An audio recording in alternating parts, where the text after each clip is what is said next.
The place was packed with customers, but the girl didn't pay any attention to anyone. She was in such a state that she didn't want to talk to anybody. She went straight to the bar, where there was a wide selection of drinks. Sitting at the bar, she immediately ordered the strongest alcohol they had to dull her pain. Eva Young wasn't in the best mood. Her life had gone through huge changes she wasn't prepared for. She remembered the recent events, how her beloved fiancé talked to her as if she were the lowest kind of scum. He harshly said how dare she come to him. Did she really think she could take shelter with him?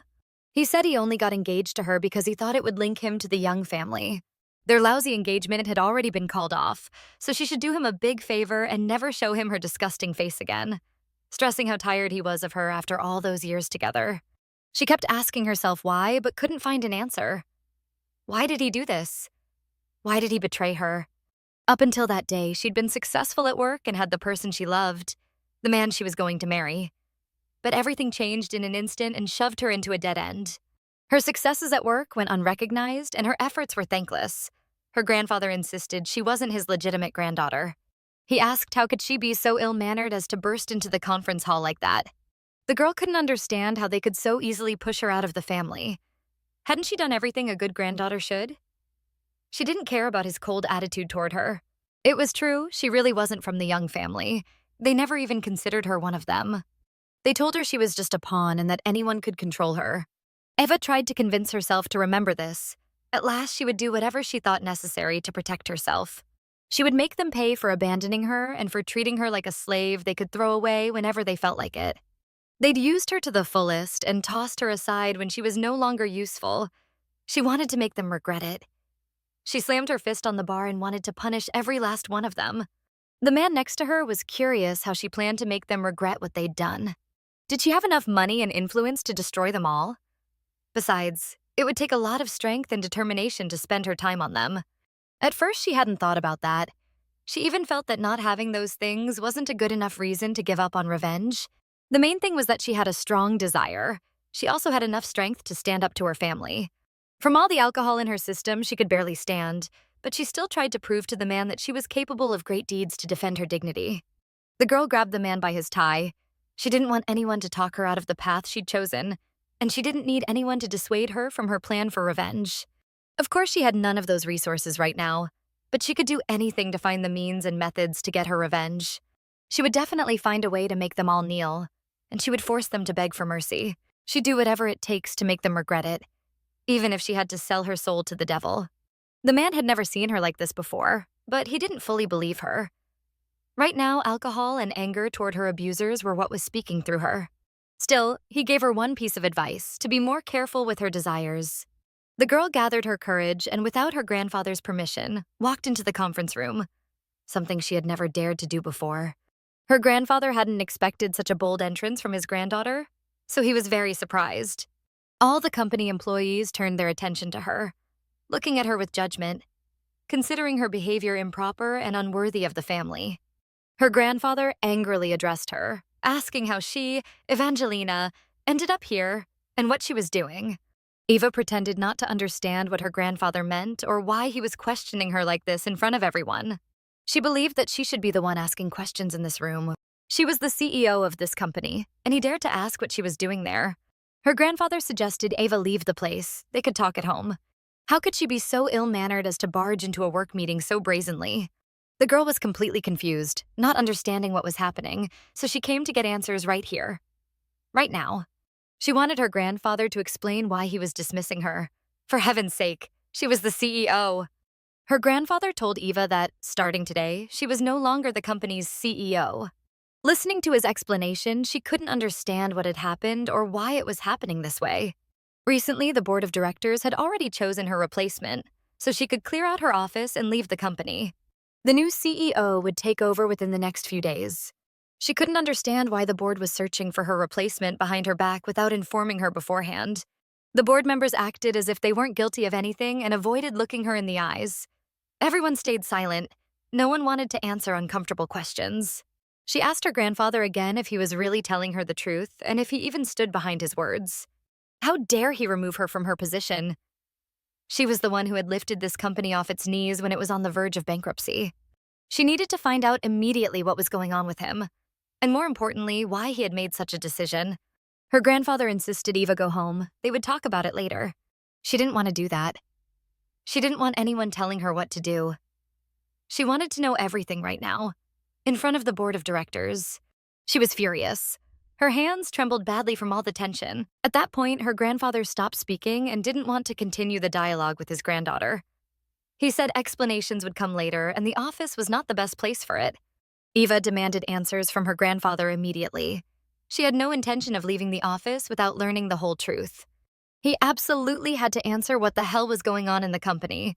She demanded answers right away. Her patience was at its limit. Her grandfather suddenly jumped out of his chair and shouted at the top of his lungs that this was happening because she wasn't his legitimate granddaughter. Evangelina was stunned. How could it be that she wasn't a legal member of the Young family?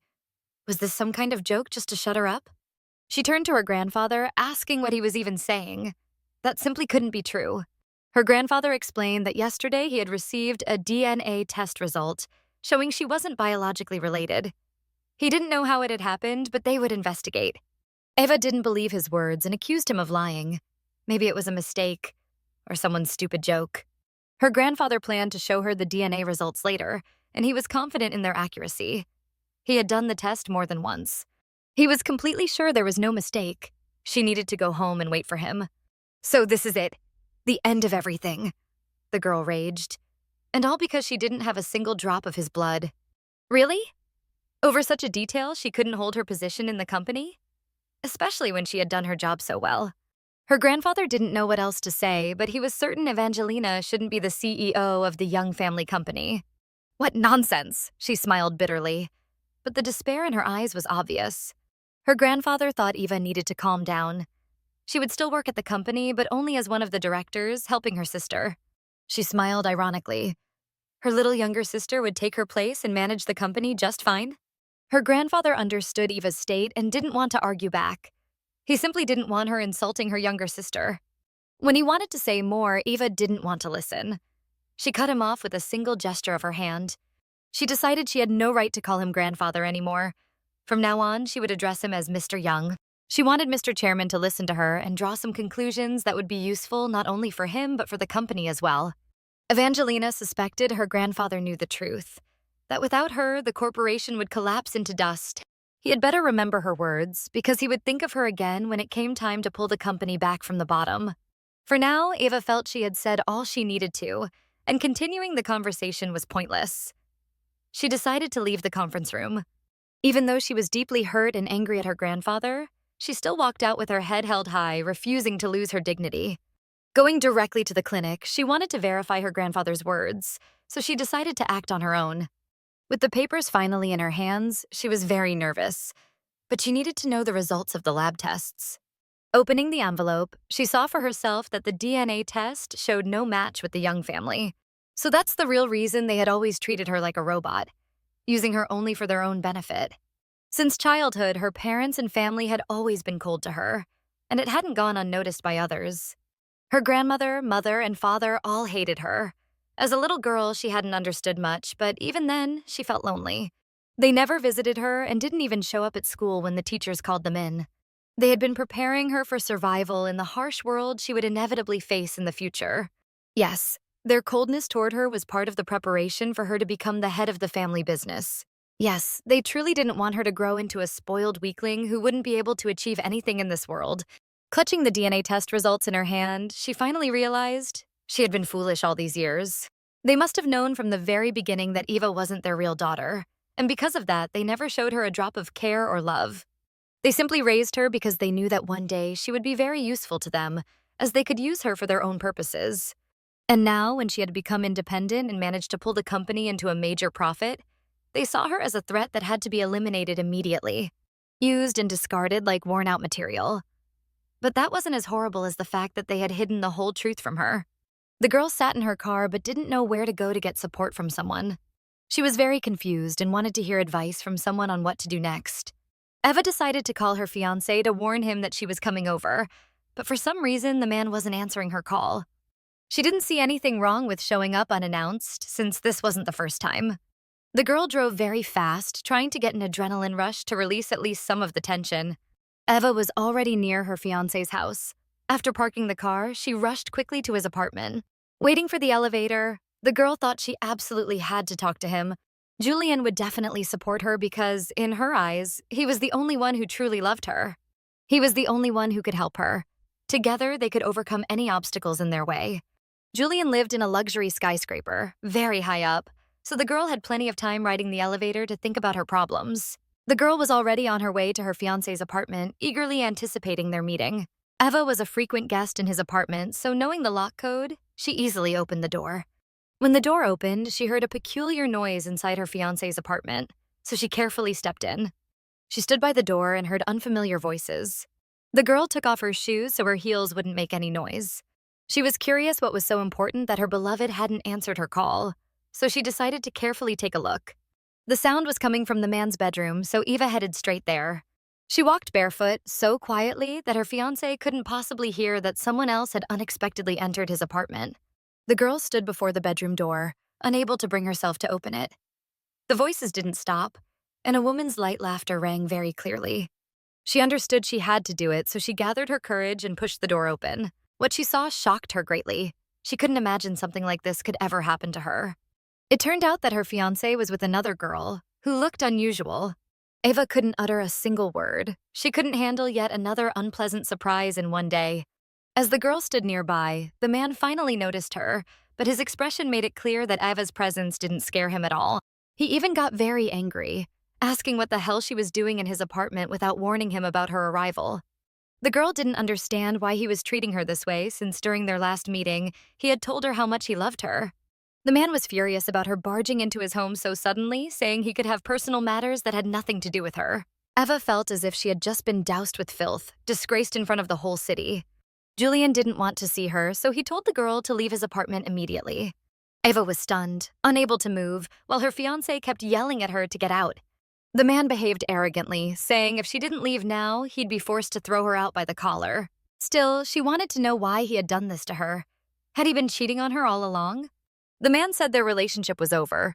He had heard all the news that she wasn't really a member of the Young family. He considered her a nameless stray and couldn't believe she had dared to come to him. Why did she think she could find shelter with him? In reality, he had only gotten engaged to her because she was from the Young family. It was very advantageous for him. So he decided to break off their engagement, and from now on he didn't want to see her, considering her disgusting and vile. He said she had completely bored him. The girl tried to restrain herself, knowing she didn't have the right to cry. This man wasn't worth a single tear. She firmly decided she would not cry, never again. Better to die first. The girl pulled herself together, prepared for a final speech, and said that Julian would one day regret what he had done to her. The man noticed Eva's expression change. Anger burned in her eyes, and at that moment she was capable of anything. Then she looked once more at her rival, making sure she would remember her face. The pink-haired girl was very frightened, expecting a huge scandal or even a fight, but thankfully it didn't happen. Eva wanted Julian to listen carefully and remember her words for the rest of his life. She swore she would one day play a hand in his death, and that was her promise. With that decisive phrase, the girl chose to leave the scoundrel's apartment, deciding he wasn't worth a grand scandal. Julian said something after her, but Eva no longer cared. She headed straight for the exit. Then she left the apartment, slamming the door loudly right in Julian's face. Evangeline was in a depressed state, driving her car far too fast, not even knowing where to go. No one was waiting for her anywhere. She longed for support, but there was no one she could turn to. That's why she felt such despair and emptiness, as if her situation had no way out. She didn't even realize she was speeding, risking her own life. In a way, she even thought that if something happened to her, no one would be upset. Her family would probably feel relieved to be rid of such a burden as her. The image of her fiancé's betrayal kept flashing in her mind. Why did he do it? Why did he betray her? How could they so easily throw her out of the family? Hadn't she given everything a good granddaughter should? She didn't care about their coldness, but she would not allow them to treat her so cruelly. Even as a child, she perfectly understood that her parents treated her sister far better than they treated her. On every holiday, her sister received all the attention and the gifts, while they only noticed her when she failed to meet their demands. Evangeline was always obedient and did everything her parents asked, but she never once received praise. They thought that was simply how it should be. Even her academic achievements couldn't make them notice her or respond the way they should have. She kept wondering why. How could they treat her this way? They didn't want to answer. They simply decided to get rid of her to avoid the trouble. Driving in her car, the girl clearly understood that she needed to calm down and think carefully about what she would do next. Passing by an upscale nightclub, she slowed down, suddenly getting the idea to go in. Eva parked nearby. Right now, she wanted to do something she had never done before. She'd always been told that a girl of her status shouldn't visit such places. It was shameful and could ruin the family's reputation. She had heard of this club before, so she was mentally prepared for an atmosphere she'd never experienced. But tonight, she didn't care what people might say about her. She felt a burning desire to go inside and do whatever she pleased. When she stepped into the nightclub, the atmosphere felt strange. The place was crowded, music blasted, and half-drunk people were partying wildly. Evangeline headed straight for the bar, where she could sit down and order a drink. Tonight, she wanted the strongest drink on the menu. She had never been a fan of alcohol, but tonight she wanted to get drunk enough to forget her problems, even if only for a while. Her first sip of whiskey was harsh. The drink burned and left a bitter taste in her mouth. The bartender noticed she was an unusual guest. She clearly wasn't used to strong alcohol. Maybe he should suggest something more fitting for a lady. A drink with a pleasant taste that wouldn't cause such heavy intoxication. She thanked the bartender but insisted on whiskey. She didn't want anything else. She had come here tonight to drink and have fun for the first time in her life. Watching the crowd, she realized just how much she had missed. She had never learned to have fun like ordinary young people. The girl looked at the girls dancing happily and felt envious. They seemed to have no worries at all, simply enjoying life. But when she looked at her own reflection, she realized she had spent too much of her life working hard, never once enjoying herself like they did. She was completely different from modern youth, not only in the way she dressed, but in her whole outlook on life. Why did she spend all her thoughts on the family company, treating it like her own, instead of enjoying the simple things other people loved?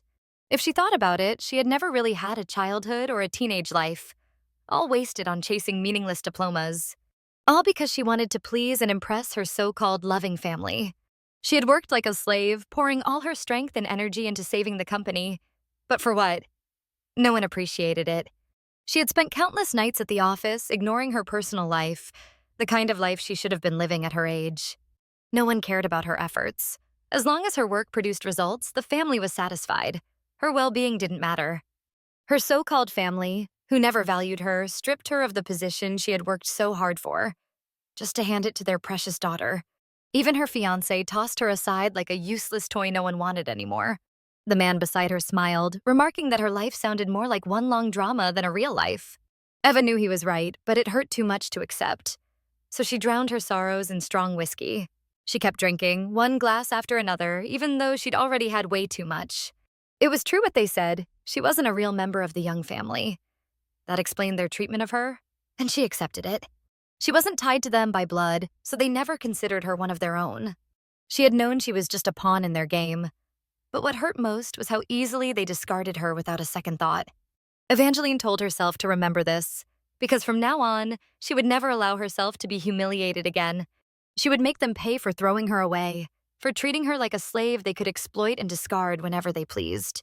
She would make them all regret it, every single one who had ever mistreated her. The man pointed out that her family was wealthy and she didn't have enough resources to take them down. But tonight she was ready to agree to anything for revenge. Her decisions were impulsive, fueled by rage. The man sitting beside her seemed far too attractive and kind to be interested in her. Why would such a handsome man pay attention to her, when everyone else called her ugly and disgusting? The young man wondered how exactly she planned to make them regret what they had done. Did she already have a plan for revenge? The girl wondered why she should share her plans with him, just to satisfy his curiosity? Did he want to help her? But she hadn't asked for his help. She would definitely find a way and deal with her family on her own. Evangeline hadn't thought about that yet. Tonight she just wanted to do all the things she had missed out on during her teenage years. Did she have enough money or any influential connections to fight her powerful family and destroy them? After years of working as the company's CEO, Eva had some savings, but she knew perfectly well it wouldn't be enough. Still, she would definitely find a way. She had been raised to always achieve her goals at any cost, no matter the difficulties along the way. Of course, right now she had none of those things, but she knew for sure that in the near future, she would.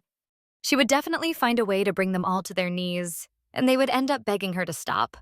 She would do whatever it took to make them regret everything they had done to her. All those years of cruelty. Even if she had to sell her soul to the devil, She wouldn't waste time thinking. She would still reach her goals. The young man realized she had drunk a lot already, but she should be careful with her words, because sometimes the devil really is nearby, ready to grant a wish in exchange for a soul. Ava hadn't expected to hear that. She pulled her hands away from him, suddenly worried about what she had just said. But if that devil was somewhere in this place, then he simply had to introduce her to him. Without a second thought, she would immediately agree to make a deal, no matter the price she'd have to pay. The young man smiled. He liked her boldness, her confidence. Still, he thought it was only the alcohol speaking. She should wait until her mind was clear before making such a choice. He didn't want to push her into a reckless decision she might regret in the morning, because once he introduced her to the demon, there would be no turning back. The girl insisted she wasn't drunk at all. She couldn't wait that long. She wanted to know where the demon was and didn't want him worrying about her. Even if he asked her to follow him into hell, Eva would gladly go. If the devil could give her what she wanted, why wouldn't she agree? The young man listened carefully, fully aware of her state, so he wasn't rushing to take any unnecessary steps. He stood up and leaned closer to her. He didn't want anyone else overhearing their conversation. He was standing very close now, but this time the girl didn't step back. He was very attractive, and she liked talking to him. The man was tall, well-built, and unlike anyone else in the place. Even his clothes were different from those of the other young men. Everything about him felt right, and to him, her wish was law. He would gladly fulfill it. Still, he wondered if she had really thought this through, and whether she would change her mind once she realized what a big mistake she had made. But if she was truly certain, he would gladly introduce Evangeline to the demon. With just a snap of his fingers, the whole scene changed. It was an incredible place, unlike anything ordinary people could ever see. Eva opened her eyes.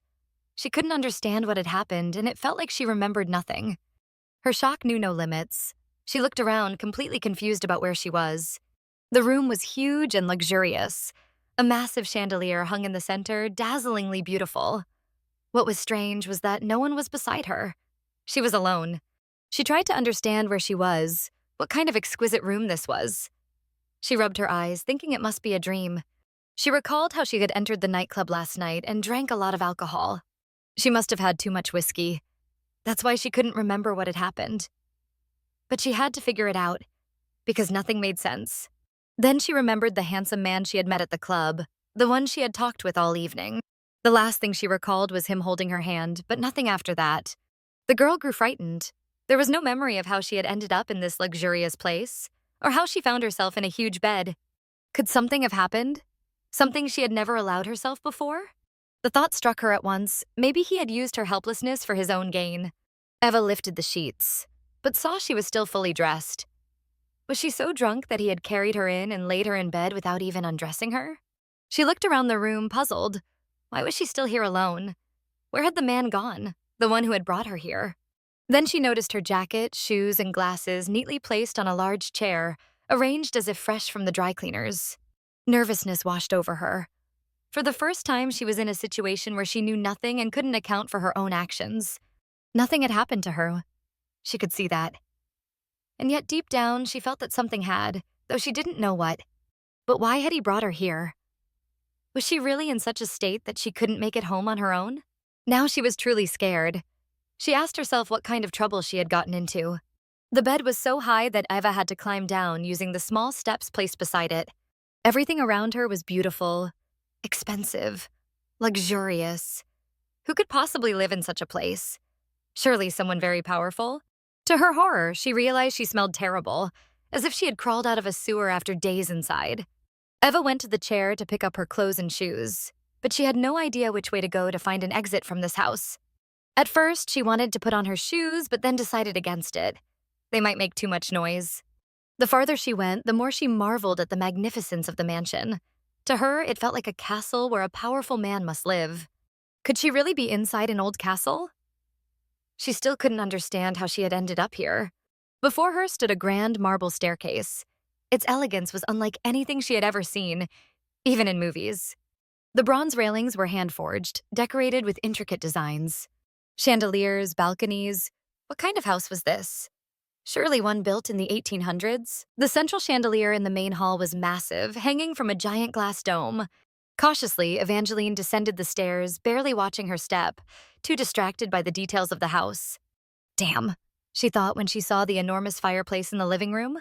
The fireplace was lit, radiating warmth. Eva wanted to step closer because she felt a little cold. Was she really alone in this house? The thought made her shiver. How had she ended up in such a place? She knew her city well, but had never seen a house like this, not even in the elite neighborhoods. Suddenly, Eva noticed a massive door. She didn't know where it led, but she thought that was the way she needed to go. Without thinking, she rushed to the door, hoping it would lead her outside. Once there, she could figure out how to get home. Just as she touched the handle, she heard a voice behind her. She froze. It wouldn't be polite to leave without thanking the man for helping her. The man asked if she really intended to run away without even saying goodbye. Even though she was terrified, she stopped, wanting to figure out the details that had brought her here in the first place. The girl looked around and saw the same man, the handsome stranger she had met at the nightclub. He was dressed in casual home clothes, holding a glass of red wine in his hand early in the morning. Did this massive house really belong to him? Who was he to have such wealth at such a young age? Eva didn't even know what to say. She was too ashamed to admit she couldn't remember a single thing. Then she finally gathered the courage to ask him the one question that was eating her alive. Where exactly was she? And what was this place? The man frowned and casually told her she was in hell itself. Eva didn't believe him, thinking it was a bad joke. But his expression said something completely different. When he smiled, Eva felt offended. Did he really think this was funny? Still, in this moment, she could believe in anything, even demons. He clearly remembered her wishing last night to meet the devil. Had her wish already changed so quickly? Eva thought he was acting suspicious today. Why was he playing strange games with her? She was sick of it all. All she wanted now was to go home and forget this nightmare ever happened. Last night, upset and drunk, Eva had said too much. She claimed she was ready to sell her soul to the devil, without ever thinking of the consequences. She'd even asked where the demon was, telling the man not to worry about her. She had said if the devil wanted to drag her to hell, she would gladly go, so long as he gave her what she wanted. Why would she ever refuse that? The moment she remembered her words from last night, she realized he hadn't been joking at all. Eva felt completely uncomfortable. The whole situation was beyond absurd. Noticing how tense and nervous she was, the man slowly stepped closer. He didn't want to push too hard, but carefully reached out his hand toward her face. His movements felt strange to Eva, and she stiffened. He didn't act like normal men her age. He touched her forehead with his finger, trying to pull her focus back to him. All he wanted was for her to relax, and then for some reason, he called her his little fluffy kitten. Eva hated that. She pushed his hand away and warned him never to call her that again. She wasn't his pet. He actually liked her fiery temper, but her boldness still surprised him. She held onto his hand, refusing to let go, making sure he wouldn't touch her face again. He remembered how serious Eva always was. He didn't like it. He wanted her to loosen up. Eva shoved his hand away hard and told him never to do that again.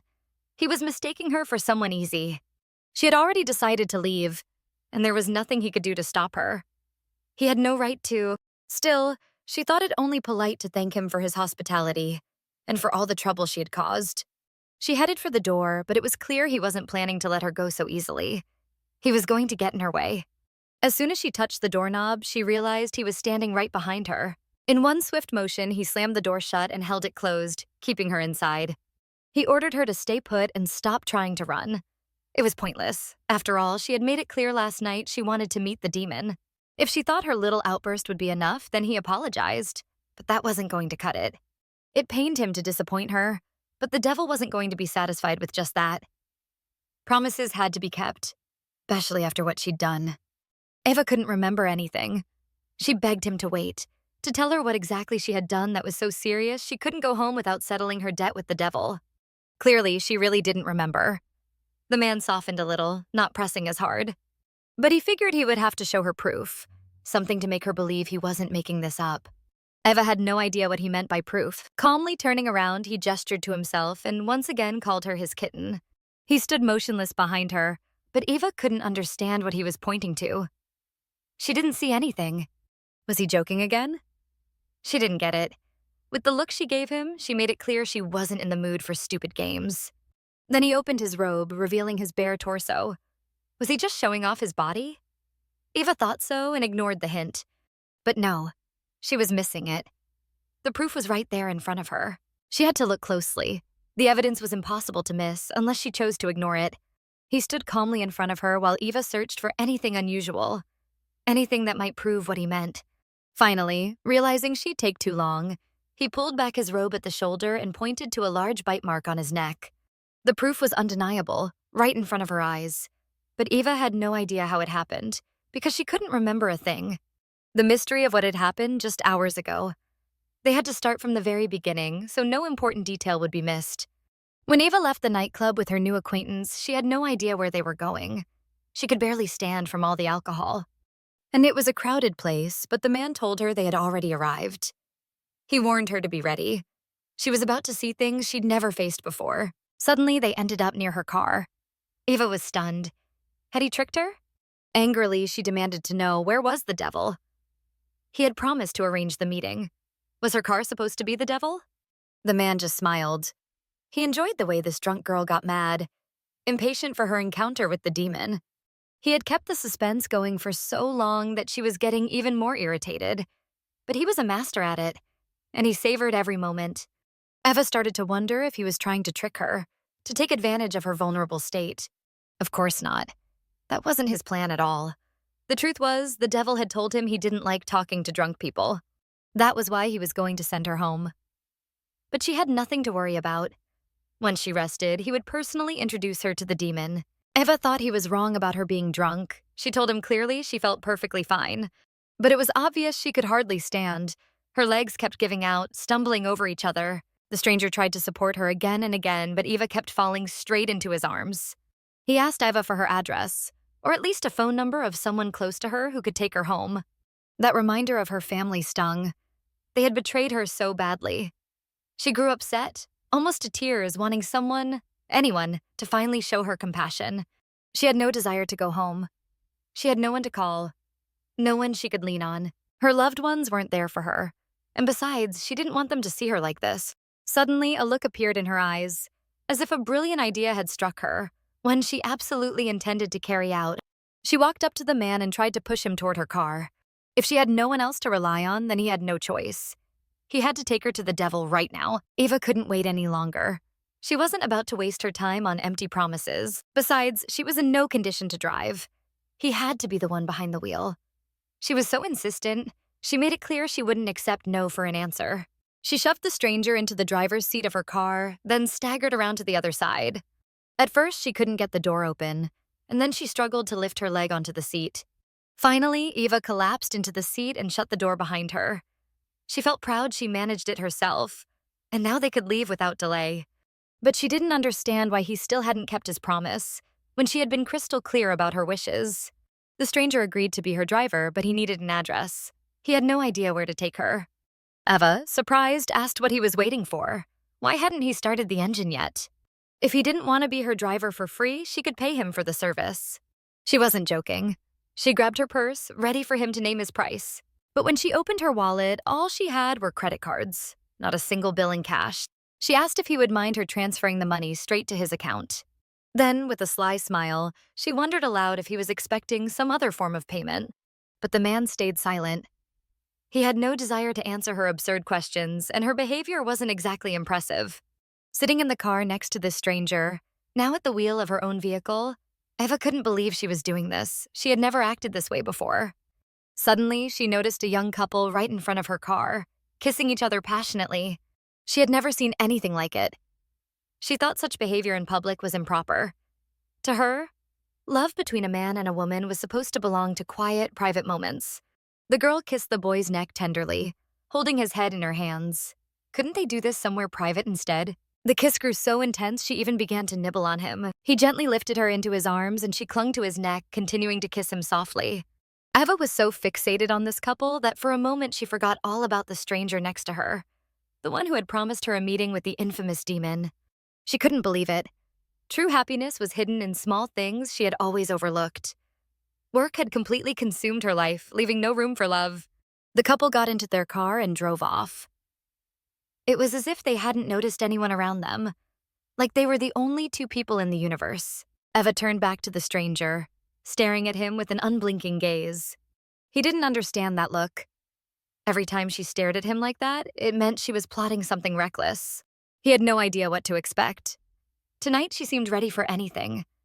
things she had never dared to try in her youth. Tonight, Eva wanted to be unpredictable. All her life, she had done what pleased everyone else, but never herself. She was ready to do something she might regret later, but she wanted to feel it, experience it for herself. Climbing onto the seat with her legs, she leaned toward him, determined to finally take her pleasure. It caught him off guard, but he didn't resist. After all, Eva was the one who had crossed the line, and for once he didn't have to make a move himself. The girl said she didn't have any cash, so she decided to pay him in a completely different way. Unless, of course, he was against it. In that case, he'd just have to wait for payment for a while. Looking at him, Eva understood that this young man wouldn't resist, so she moved on to decisive actions. She thought that this should be enough to completely settle things with him. Eva hugged him and carefully pressed her lips to his neck. She really wanted to repeat the actions of that other girl, fully aware that he would enjoy it. The man didn't even move to hug her, but he didn't push her away either. So Eva continued carrying out her plan. Eva kissed his neck so firmly that she then wanted to leave a mark on him, one he would remember for a long time. Hugging him and pressing against his chest, the girl noticed that this man smelled incredibly good, though the scent was very specific and unfamiliar to her.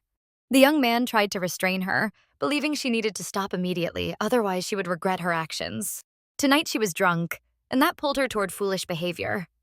He knew very well that the next day she would inevitably feel ashamed of herself. She tried again to kiss his neck, but still wanted to bite him. She hadn't expected that in such a moment she'd suddenly be hit by a wave of nausea. The large amount of alcohol Eva had consumed was rejected by her body, forcing its way out. The man grabbed his head as he hadn't expected such a spectacular ending. To make matters worse, it all ended up on his clothes, leaving him completely soaked and filthy. He tried to bring the girl to her senses, explaining that he had known from the start her idea was a mistake. It was clear she felt awful. Her body trembled as if she were freezing. He gently laid her down on the seat and adjusted it so she could lie comfortably. It was obvious that retreat was no longer an option, so the young man decided to make a phone call. He needed help. Help was urgently needed, especially since his elegant suit had been ruined. While Eva rested on the seat, he waited for assistance to arrive. When he noticed that his request had been fulfilled, he carefully stepped out of the car to take care of things without disturbing the girl. As he walked, he was already undressing, eager to get rid of his dirty clothes and change into something clean.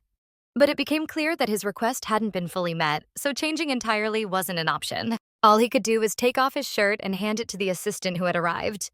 The man stood bare-chested in the middle of the street, which was unusual for him. Nothing like this had ever happened before. Once all his dirty clothes were handed over to the assistant, the young man was able to get back into the car. Would he really have to drive shirtless? If so, he was willing to do it, for Eva's sake. Now they could finally set off, but he still needed to decide where exactly they should go. At this moment, Eva couldn't make any reasonable decisions, so it was up to him. He tried waking her up to ask for an address, but the girl remained sound asleep. Fine, he thought. If she was so determined to meet the devil, then he'd take her with him to hell. She had left him no other choice. He laid the girl across his chest. She continued to sleep deeply, unaware of what awaited her once she woke up. Could she really be in such despair that she was willing to meet a demon and strike a deal with him, all for the sake of revenge against her family? It was clear that a new chapter awaited Eva. From this moment, her life would change drastically, though at first she wouldn't be able to accept it. Now they could return to real time. It seemed everything had become clear, so Eva wouldn't deny that deep down, she truly wanted to meet the devil. The girl grew upset. It felt like she really had gone crazy. The alcohol brought nothing but a pounding headache. She knew she had never attracted men as a real woman would, since she always considered herself unattractive, and a girl who didn't know how to talk to men. But this man, it seemed he had some mysterious plan. Maybe he had hidden motives that worked in his favor. His whole story sounded perfect, but Eva remembered nothing. So she decided to ask him directly. What did he want from her? How much money did he need? In the past, men who hovered around her always had their eyes on her wealth, so she assumed today's stranger was no exception. But glancing around again, Evangeline couldn't figure out what this place was. The house looked ridiculously grand, almost over the top. That made her wonder if someone like him even needed her money. Besides, he clearly knew her family had just fired her from her director's position, so she'd soon be facing serious financial trouble. 100 different thoughts rushed through her head. If this man wasn't the true master of the house but only pretending to be, she had to find out what he really wanted. Yet looking at him, it was obvious. He had the aura of an aristocrat. His behavior and manners were miles apart from modern youth. His clothes were refined, and he resembled someone who ran massive companies. Judging by his build, he was in top physical form, the kind men strove for. Eva had crossed paths with high society types before, but this man radiated a much stronger, almost overwhelming energy. Who exactly was he? She wondered. Maybe it was just the alcohol making her imagine things, but then she dared to ask outright, who was he really, and why was he interested in her? Who was he? Had she only just started caring? He wanted to hear her thoughts. Who did she imagine him to be? Or who could she compare him to? Eva grew angry. Her head was throbbing, and she had no time for guessing games. Her temper and bluntness began to irritate the man. It stung, too, because he had dropped hints about himself several times, and she hadn't noticed a thing. He was strange indeed. How could her dismissive attitude not annoy him? Most people she'd met, men and women alike, couldn't wait to end their conversations with her, except for business meetings. So why was this man going out of his way to keep their talk alive? And more than that, why was he the one insisting she stay?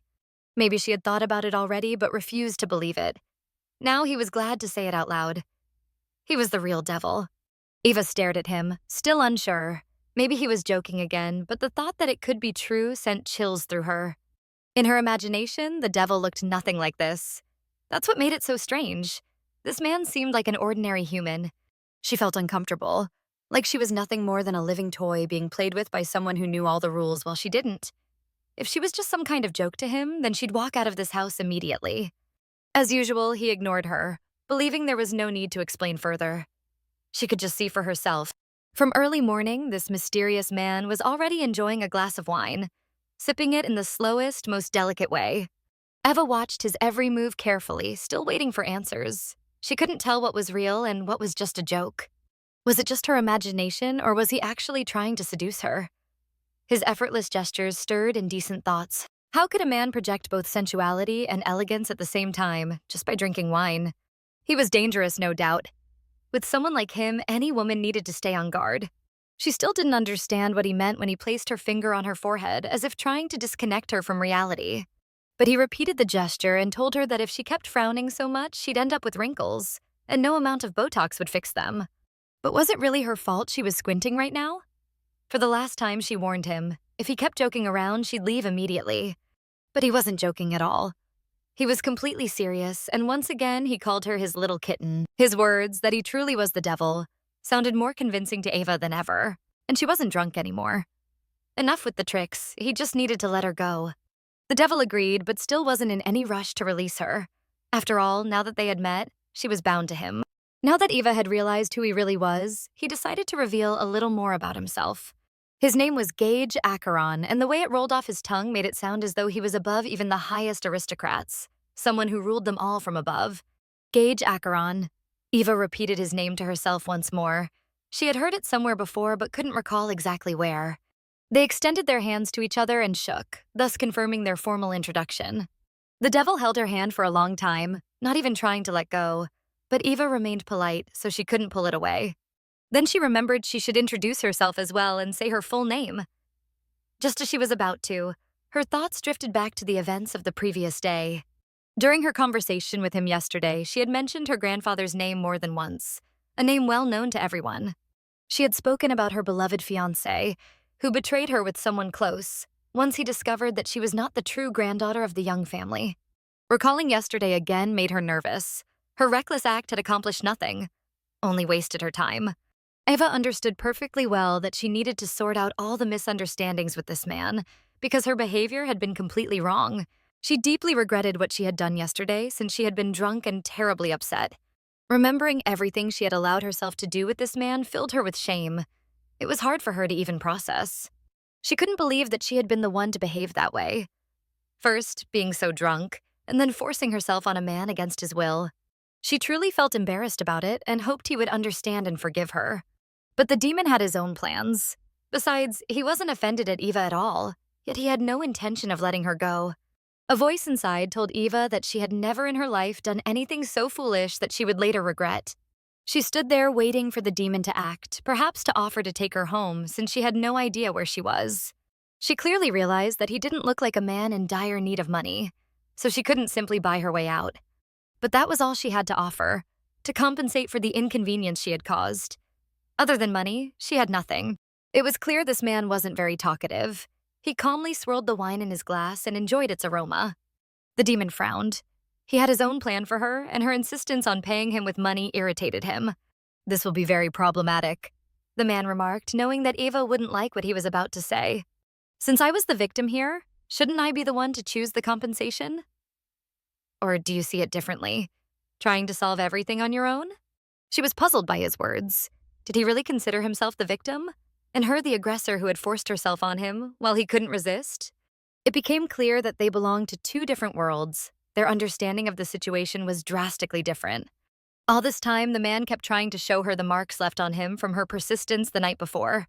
Addressing him, Eva called him Mr. Acheron, because she didn't feel she could speak to him as an equal. He didn't like that much, so he suggested she simply call him Gage. Eva agreed. Calling him Gage was indeed much easier. Still, she needed to know what he truly wanted from her. He was very modest, he claimed, and couldn't possibly ask too much of such a beautiful girl. All he wanted was for Eva to stay with him in this house until the mark on his neck disappeared. Eva didn't understand why he needed that, since such a mark could fade in just a few days. What would he gain from it? She couldn't imagine, but she had to decide and give him an answer. From his expression, it was clear that he expected only a positive reply. After all, he considered himself the victim. And this was his compensation for the inconvenience. But with him, anything could be expected. Bite marks or hickeys, left untreated, would heal in about 7 to 10 days, maybe even 2 weeks. That would take up far too much of her time. And knowing he liked to drag things out, it really could last 2 full weeks, a whole 14 days. It was clear this man was toying with her. He kept playing his favorite game, one he had invented himself. She was absolutely certain that the moment she took his bait, he would burst out laughing. If he considered himself the victim, then the punishment he had devised for her was something he knew she would hate. She needed to quickly come up with a compromise, something where both of them could win and neither would have to suffer. But the demon was firm in his decision. He believed she had no choice but to accept his proposal. Eva stood in front of him, unable to give an answer, fully aware that the demon was waiting for at least some kind of reaction from her. She still hoped Gage was joking, but he was completely serious. This was no trick of his. She wished he would give her at least a minute, since she was used to thinking things through. Spontaneous decisions never led to anything good. Unbelievably, he might even be expecting something more from her. But she couldn't allow it. Not with a man she barely knew. Gage Acheron wasn't the kind of man who would take advantage of a girl's desperate state and force her into something she didn't want. If she thought he intended to turn her into his personal slave and make her obey his every whim, then he was sorry to disappoint her, but she was entirely mistaken in her assumptions. Evangeline was surprised. She hadn't even considered that she might be wrong. From his behavior, she had been convinced that's exactly what he wanted from her. If he didn't need money and didn't want her to fulfill his desires, then why insist she stay in this house? Unless, of course, all he wanted was for her to remain there until the bite mark on his neck disappeared. She had understood correctly. What he needed right now was a companion. Once again, she was astonished. He now seemed like a child in need of a new friend to ease his loneliness in this huge house. His maid had recently run away, and he needed time to find a proper replacement. Since Eva was already here, it was the perfect opportunity to make her repay him. Each time he spoke, his words struck her as pure nonsense. Had he planned from the very start to make her his servant?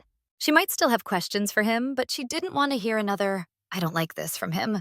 He smiled again and asked if she would prefer spending the night with him, rather than being his helper. How convenient, Eva thought, realizing that in any option he offered, she would still end up doing something she hadn't agreed to. Why did she have the feeling that this sly devil was deceiving her? But she couldn't figure out how, yet she had no choice. In this enormous house, there wasn't a single soul besides him. And maybe he really did live here alone. Being by himself in such a vast place must have been unbearable. Gage suggested she relax, calm down, and not get her panties in a twist. She just needed to go with the flow, stay alert, and she would manage.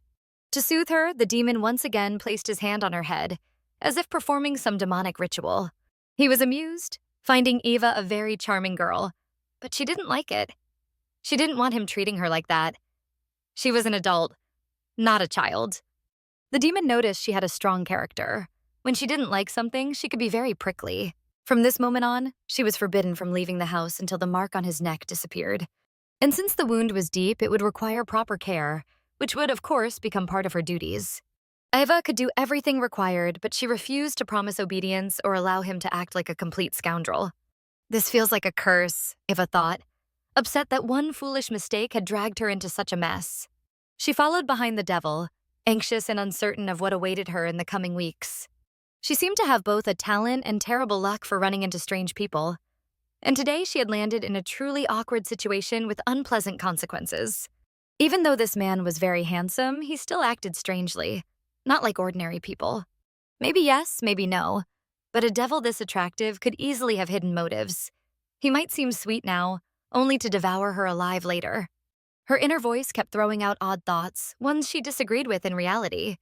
She knew perfectly well that overthinking was just as harmful. Why would such a wealthy, handsome man bother seducing her? He could easily have any beauty in the world. So why Eva, wearing big, old-fashioned glasses and treating men coldly, to the point that no normal guy ever wanted to talk to her? Eva hadn't expected that she would be arguing with her own inner voice, debating such ordinary things. Her inner voice was no help at all. What she needed was a way out of the situation. Gage sat down in his enormous chair and invited Eva to come closer. She wished he would wait. Didn't he realize she needed to go home first? She didn't have any spare clothes with her. She would need to fetch them from her apartment if she was to stay in this enormous house for a while. But he told her not to worry. He was ready to have someone bring her everything she needed during her stay. After all their long conversation, he finally finished his wine and now held the empty glass in his hand. The man pulled a phone from his pocket and called someone, explaining that he needed women's clothing, specifying her size. She wanted him to wait. She hadn't even decided yet whether she would agree to this or not.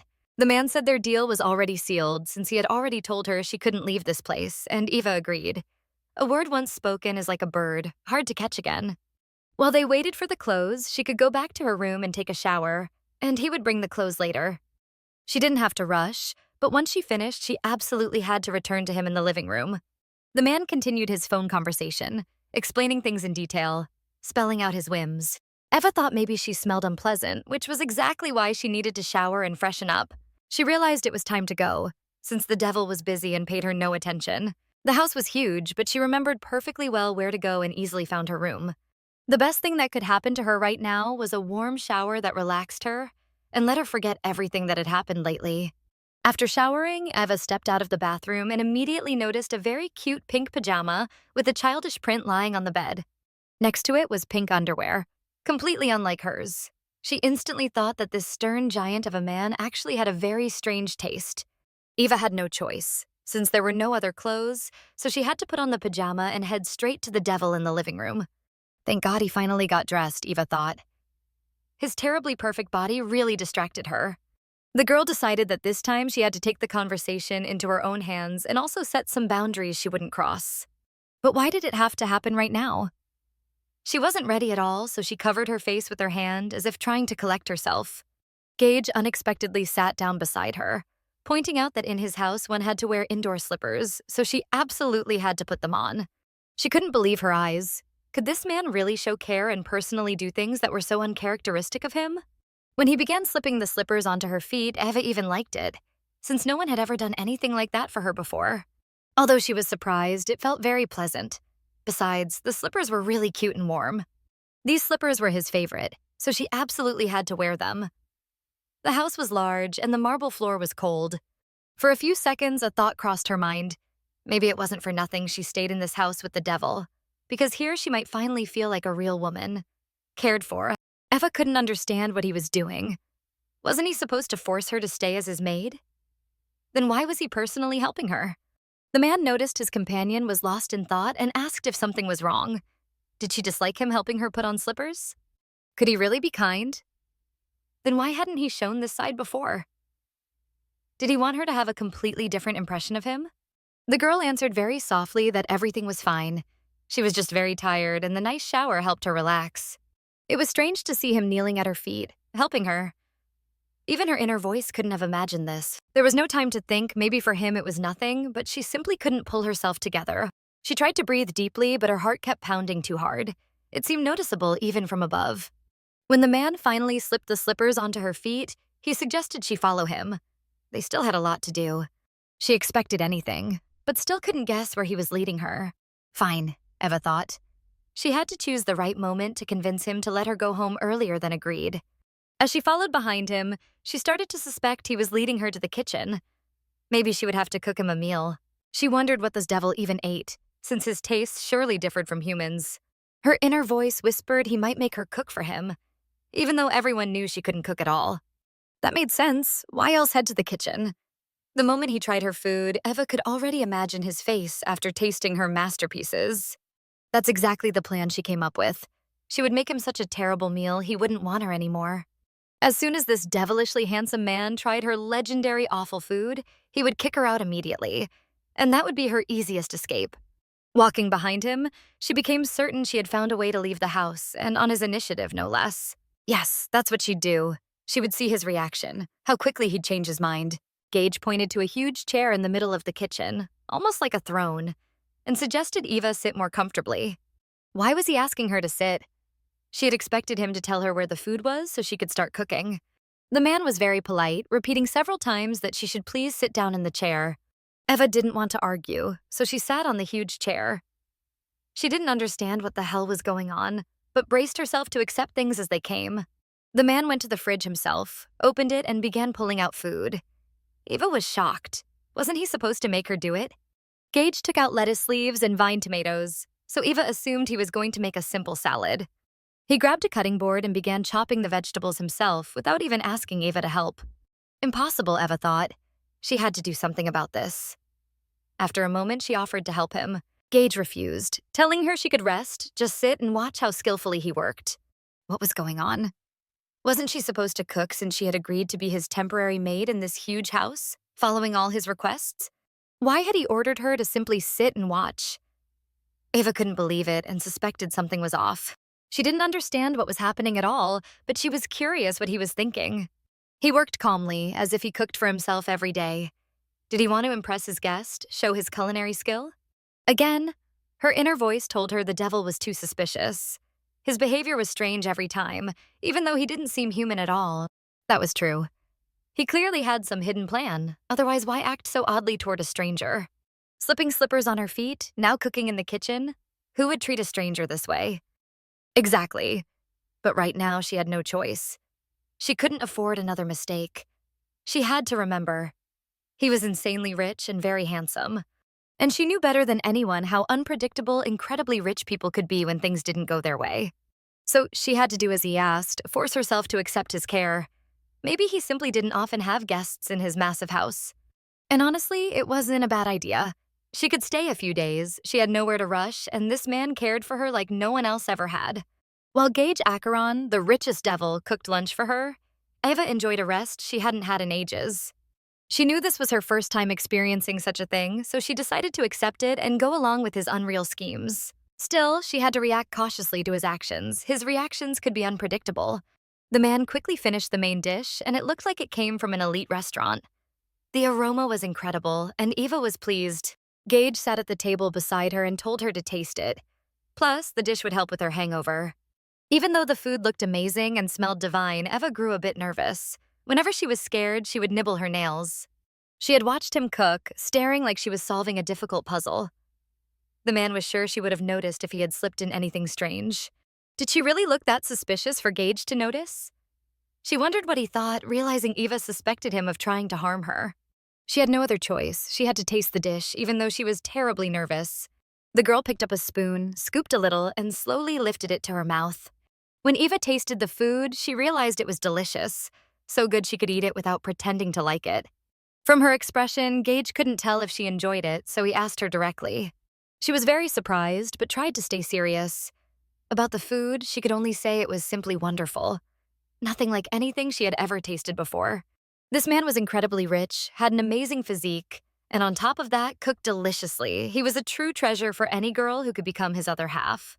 Compared to him, she was no cook at all. If he ever asked her to do it, he would quickly realize they'd go hungry. She thought it wasn't very good.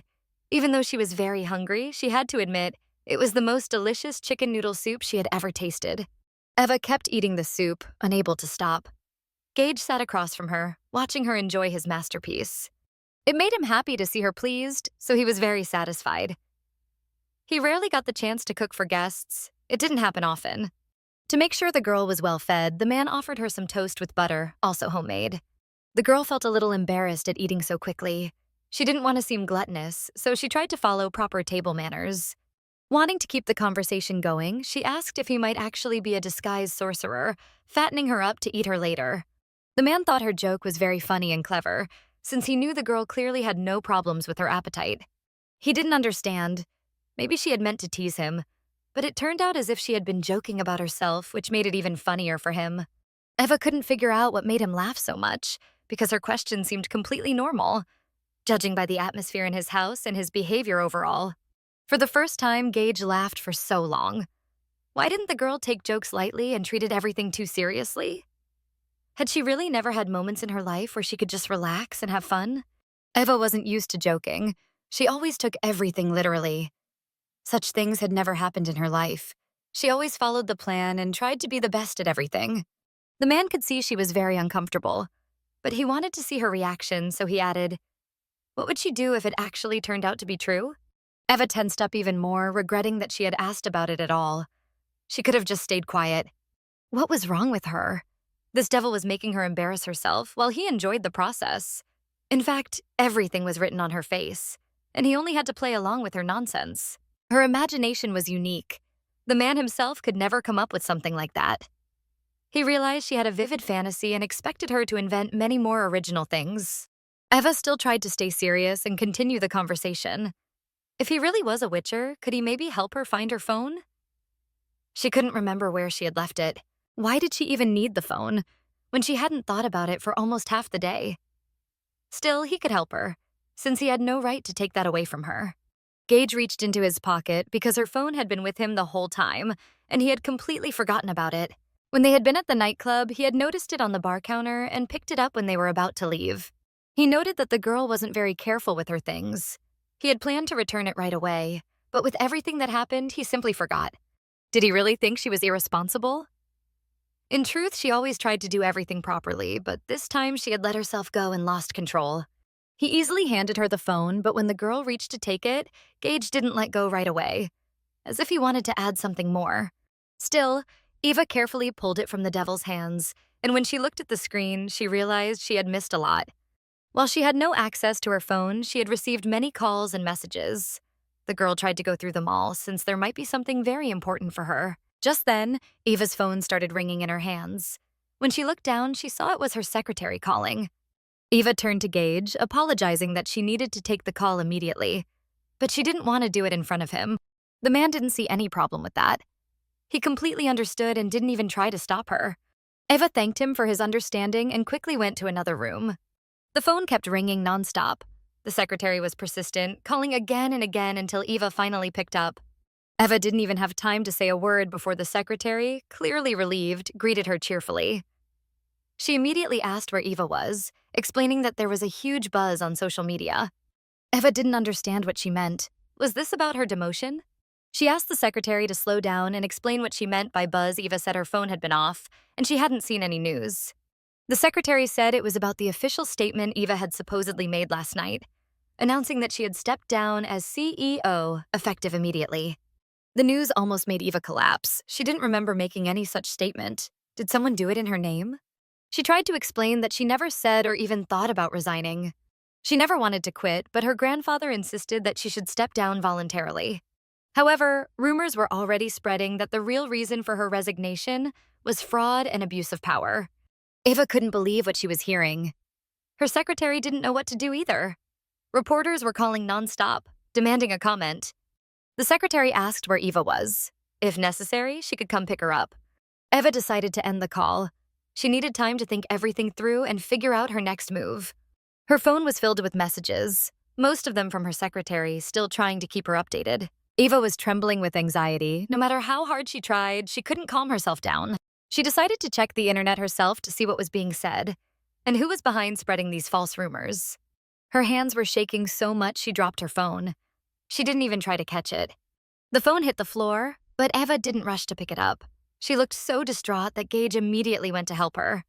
The devil quickly realized something bad had happened. His help would be useful.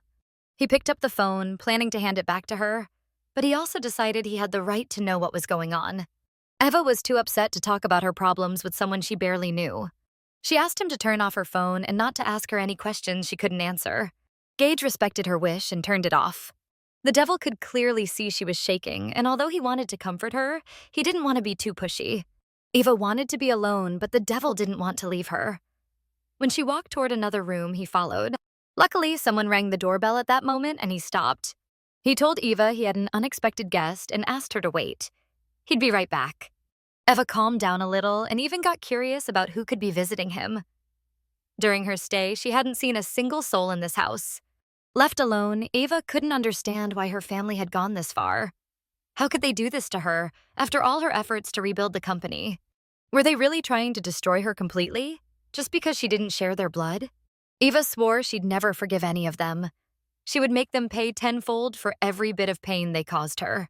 She knew she had to do something. If she stayed there doing nothing, she might lose control. She decided to leave the house and sort things out herself. Staying there any longer would only drive her crazy.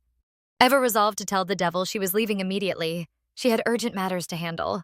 But she stopped when she noticed Gage talking to a man who looked strangely familiar.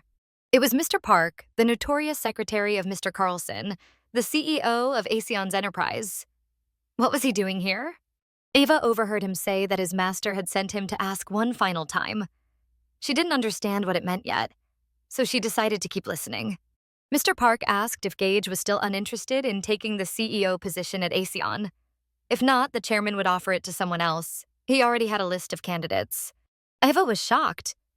Were they really offering him the position of CEO at Aseon, their rival company? Who on earth was this man? Gage looked like he was hesitating. The offer was tempting, but he knew it would mean tons of work.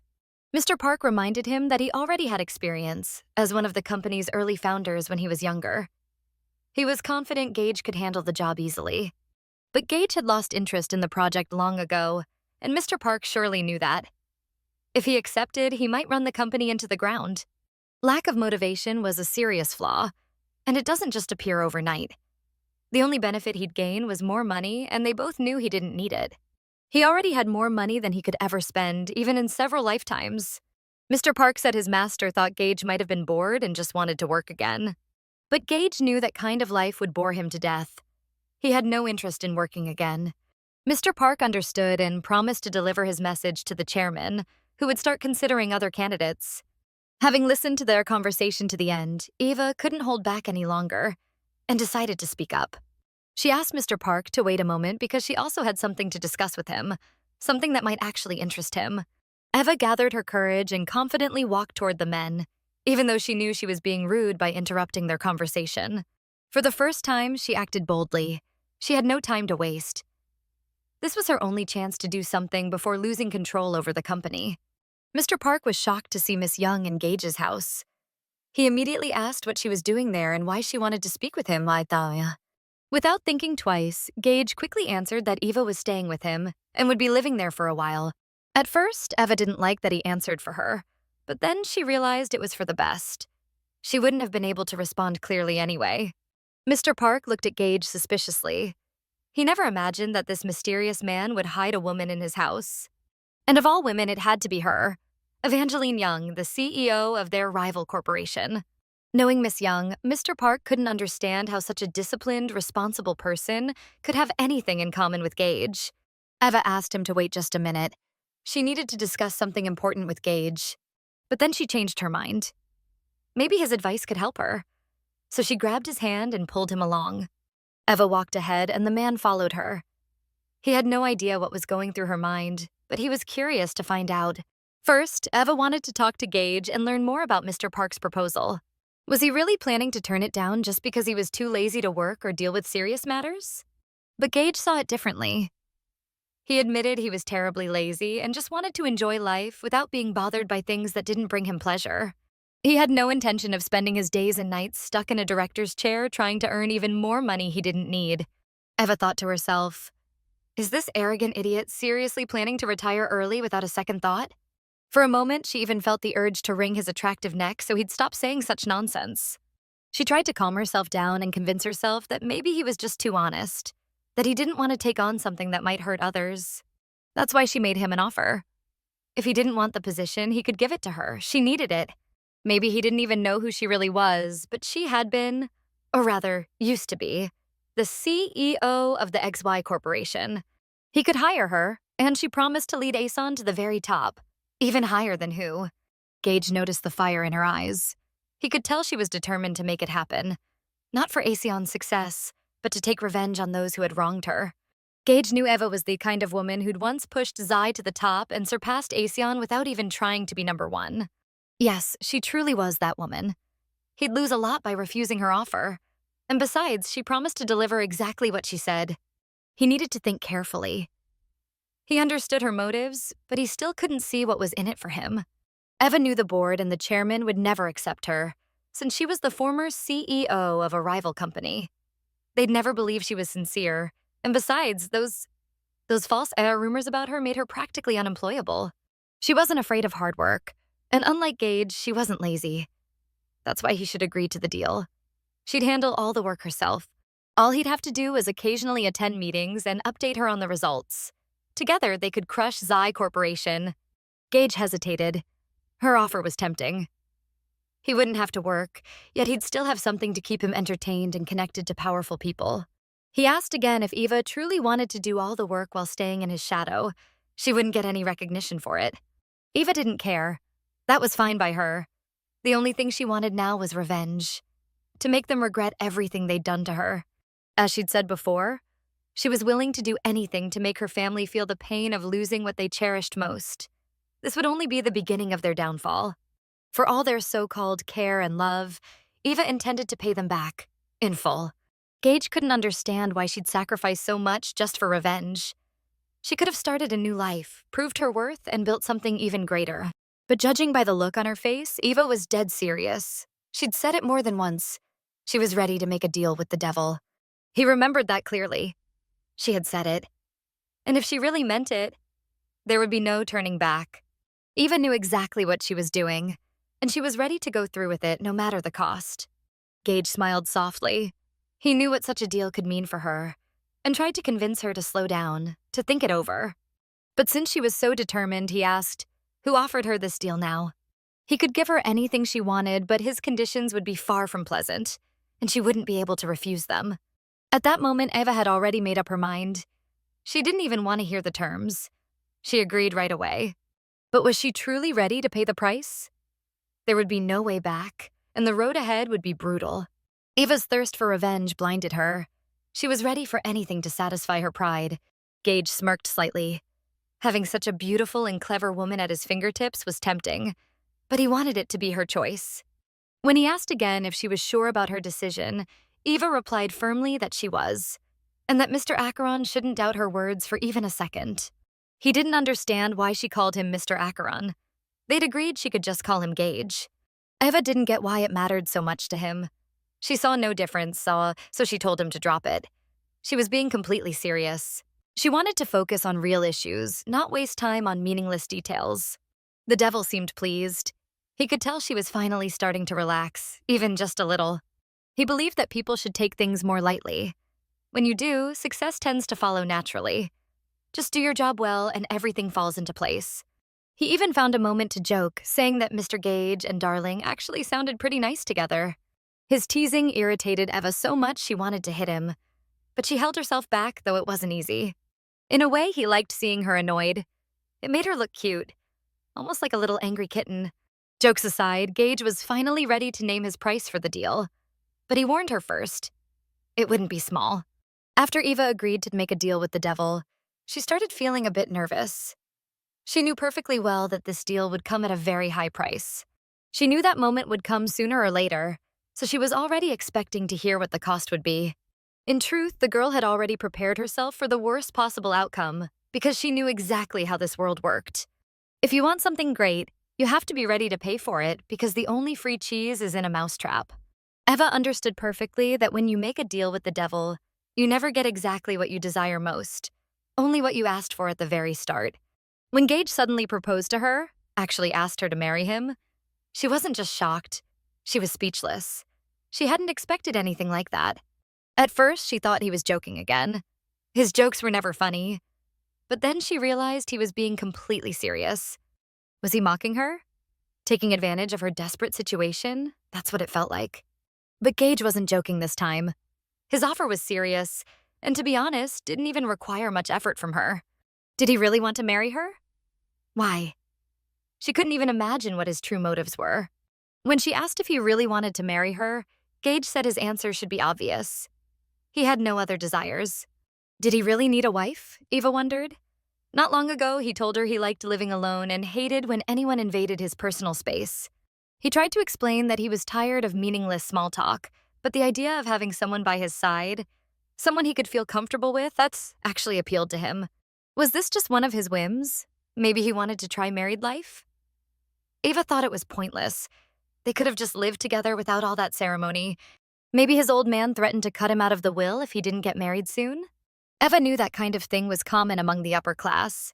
Arranged marriages for the sake of inheritance were practically a tradition. But Gage wasn't that type. He always made his own choices and lived by his own rules, no matter what anyone else thought. Still, one question bothered her. Why her? He barely knew her. Maybe this was all just some act, a show for someone else. He'd marry her, get what he wanted, then divorce her once she stopped being useful. Eva realized how crazy that sounded. But she couldn't help herself. The words just kept spilling out. Her inner voice told her to shut up already. Because honestly, arranged marriages weren't that unusual these days. Marrying for convenience was the norm. Love wasn't something people cared about anymore. She'd seen enough to know that. And besides, that was the only logical reason she could come up with. After all, a man like him could easily marry any rich, beautiful woman he wanted. Yet for some reason, out of all the women he could choose, he picked her. And Eva never saw herself as particularly beautiful. She was passionate, loyal, and deceived, but not beautiful, not wealthy, not an heiress. Her reputation was already ruined. Maybe that's what he wanted. A useful, obedient woman like her. Someone who'd offered to do all the corporate work for him.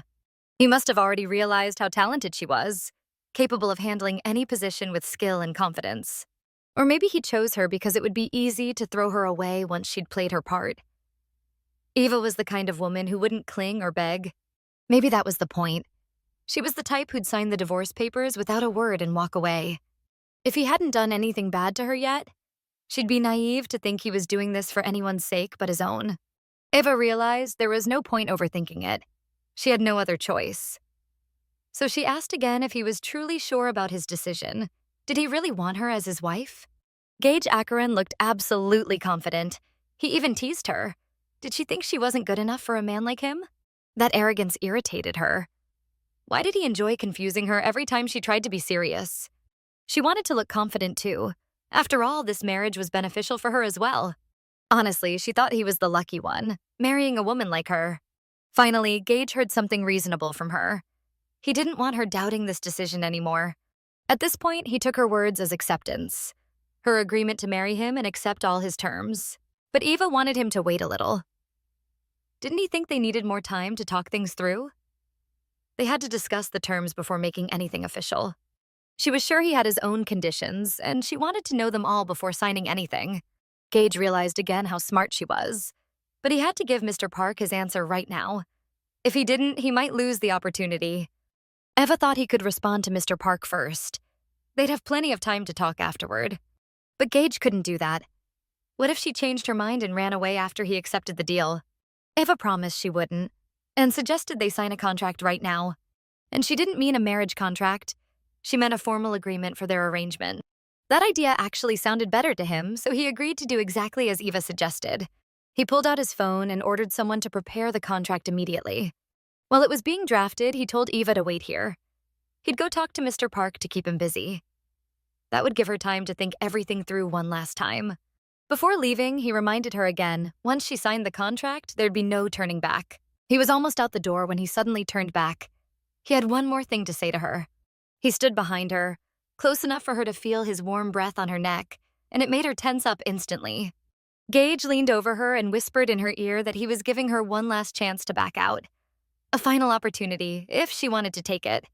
One last chance to back out. What did that even mean? Eva didn't understand. She paced the room, trying to go over every possible outcome in her head. Deep down, she knew she had nothing left to lose, so she could make her decision without any hesitation. Gage didn't make her wait too long. After a short while, he appeared in the room again, holding a large black folder in his hands. She hadn't even noticed how fast time had passed. The moment she saw him, her heart started pounding. Faster, stronger, almost uncontrollably. Staring at the black folder in his hands, Eva realized that inside it lay her future, and the fate she was about to choose for herself. Gage told her that he had asked Mr. Park to give him a few more hours, and then he would provide his final answer.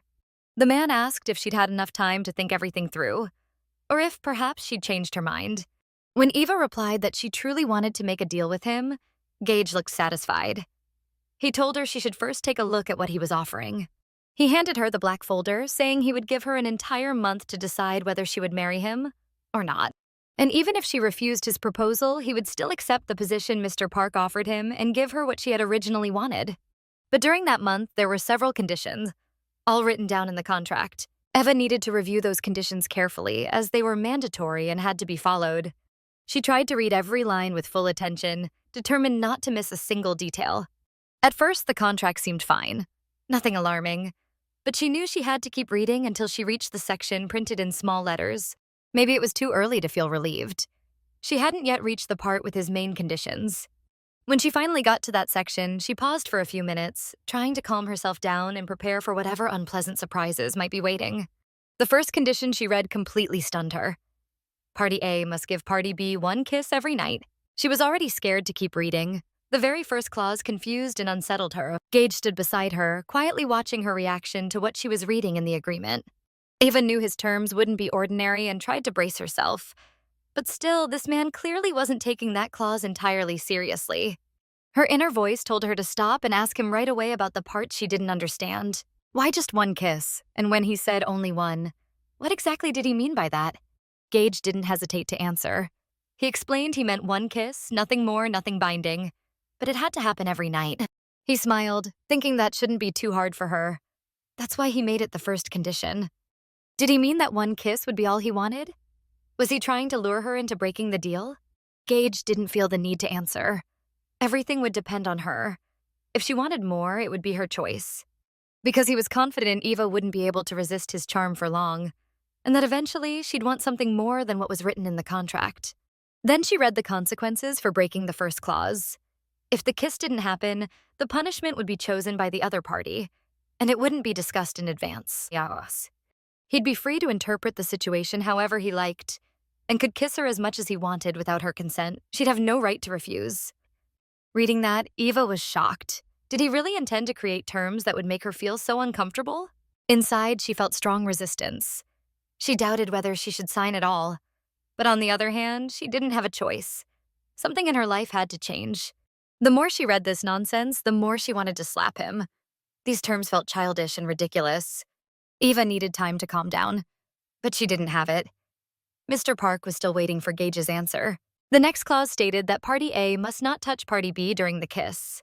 The punishment for violating that clause, Party A must grant Party B one wish, completely of Party B's choosing. Gage knew Eva might find these conditions absurd, but he thought they weren't that difficult. It all depended on her principles and determination. The next clause was just as shocking. Party A must warm Party B's bed every night. Eva actually coughed from surprise. She hadn't expected to see that in the agreement. She'd guessed he might ask for something unusual, but she never thought he'd demand this. Wasn't he the one who'd said he had no intention of getting her into bed? Then why the hell was he asking for one kiss and no touching, only to end up with this in the end? Eva lifted her gaze from the document and gave him a suspicious look, as if trying to read his true intentions. Gage understood that look immediately and warned her not to jump to conclusions or imagine things that weren't there. Then he pointed to the bottom of the page, telling her to read the note there first before assuming anything. It said that warming the bed was meant literally, so she shouldn't overthink it. Eva got the point, but still didn't understand why he wanted that. Was he really that lonely? Craving someone's warmth and presence after so long? Holding the paper in her hands, Eva still wanted him to explain each clause. Simple as they seemed, they clearly carried hidden meaning. Gage said everything was already explained clearly. She was smart enough to get it, and he didn't feel like clarifying anything. He didn't have the time or the patience. She would literally have to warm his bed, lie in it until it felt pleasant and comfortable, and she'd have to do that every single night, no matter how tired or unwell she felt. Did that kind of gesture actually satisfy him? Just knowing that before he went to sleep, she had been lying in his bed, making it warm for him? Sure, he was attractive, but deep down, he was crazy. Ava honestly wondered how someone like him even existed. The punishment for breaking that clause was that Party A must allow Party B to perform one intimate thing in bed, though Party A still had the right to refuse. All of it felt bizarre and unsettling to Eva, but looking at Gage, he seemed perfectly fine with it. If she thought carefully, though, by following all the terms, she could actually avoid those punishments altogether. In an addendum to the last clause, it also said that Party A must not touch Party B while performing Clause 2. Clause 4 stated that Party A must live with Party B for the duration of the agreement, return home before dinner every day, and must not have contact with any other men during the month. And for not following the clauses, there were punishments, none of which were in her favor. Of course, she was shocked, but accepting such terms wasn't that hard. Still, to fully understand, she wanted to read the agreement one more time. Finally, this was the last page of the contract, and Eva was surprised that this was it, that these were all the conditions. Gage smiled again. He liked it when Eva got frustrated or didn't quite understand something. But if she wanted more terms added to the contract, he could easily write them in, and after carefully hearing her out, make his own adjustments. Eva quickly replied that there was no need to add or change anything. She wasn't planning to modify this agreement in any way. He told her not to worry. As long as she followed all the terms, there'd be no reason to fear the consequences. Still, the final decision was hers, and she had to make it right now. Gage seemed to know her answer perfectly well, but he wanted to hear it from her directly. Eva hesitated to sign the contract, but Gage kept reminding her that he didn't have much time, so she needed to hurry. He pointed at the clock and told her she had 10 minutes left. She could use that time to think more carefully, or decide to back out before it was too late. She had the right to refuse his offer while she still could, because once she signed her name, there'd be no turning back. Two feelings were battling inside her. Even though her inner voice whispered doubts, Eva kept trying to convince herself she could handle this, and that she wouldn't regret her decision. Still, she found his conditions incredibly strange, and honestly, she had to admit, ridiculously funny. You'd have to be a real idiot to demand a human bed warmer. But maybe he had some kind of emotional trauma. People were all different, after all. She shouldn't judge him too harshly. Maybe he was just afraid of using an electric heater, worried it might suddenly catch fire. Or maybe Mr. Acheron could only sleep in a bed warmed by another person's body heat, and that's why he included this in the contract. Maybe that was the case, but what could cause such odd quirks in a man as handsome as him? No one knew. The rich always had their weird habits. Besides, she didn't have time to think about that now. Eva knew this man was insanely suspicious, but he was her only option. Like she'd said before, she was willing to do anything to get revenge on her family. So right now, she believed she was doing the right thing, and no obstacle would stop her from her goal. Ava simply couldn't find a better option than this one, especially with all the nasty rumors already staining her name. If she didn't agree, it would take forever before she could stand back on her feet again. And that's not even counting her revenge. This deal was the fastest and simplest way to reach her goal. As long as Gage kept his word, nothing would be impossible. And Eva was ready to give up everything to get what she wanted. That's why she decided to sign the contract right away, because whenever she started to overthink, doubts would creep in. All that was left was a single step, to sign her name and take a huge leap toward her goal. Just as Eva picked up the pen and prepared to sign, Gage hinted again that she shouldn't rush. He wanted to make sure she truly understood that once she signed, there'd be no way back. It was a hard decision, but Eva had already made up her mind. She was ready to put her signature on that paper. She fully understood what she was doing, so Mr. Acheron had nothing to worry about. Eva had signed countless contracts in her life, none less important than this one.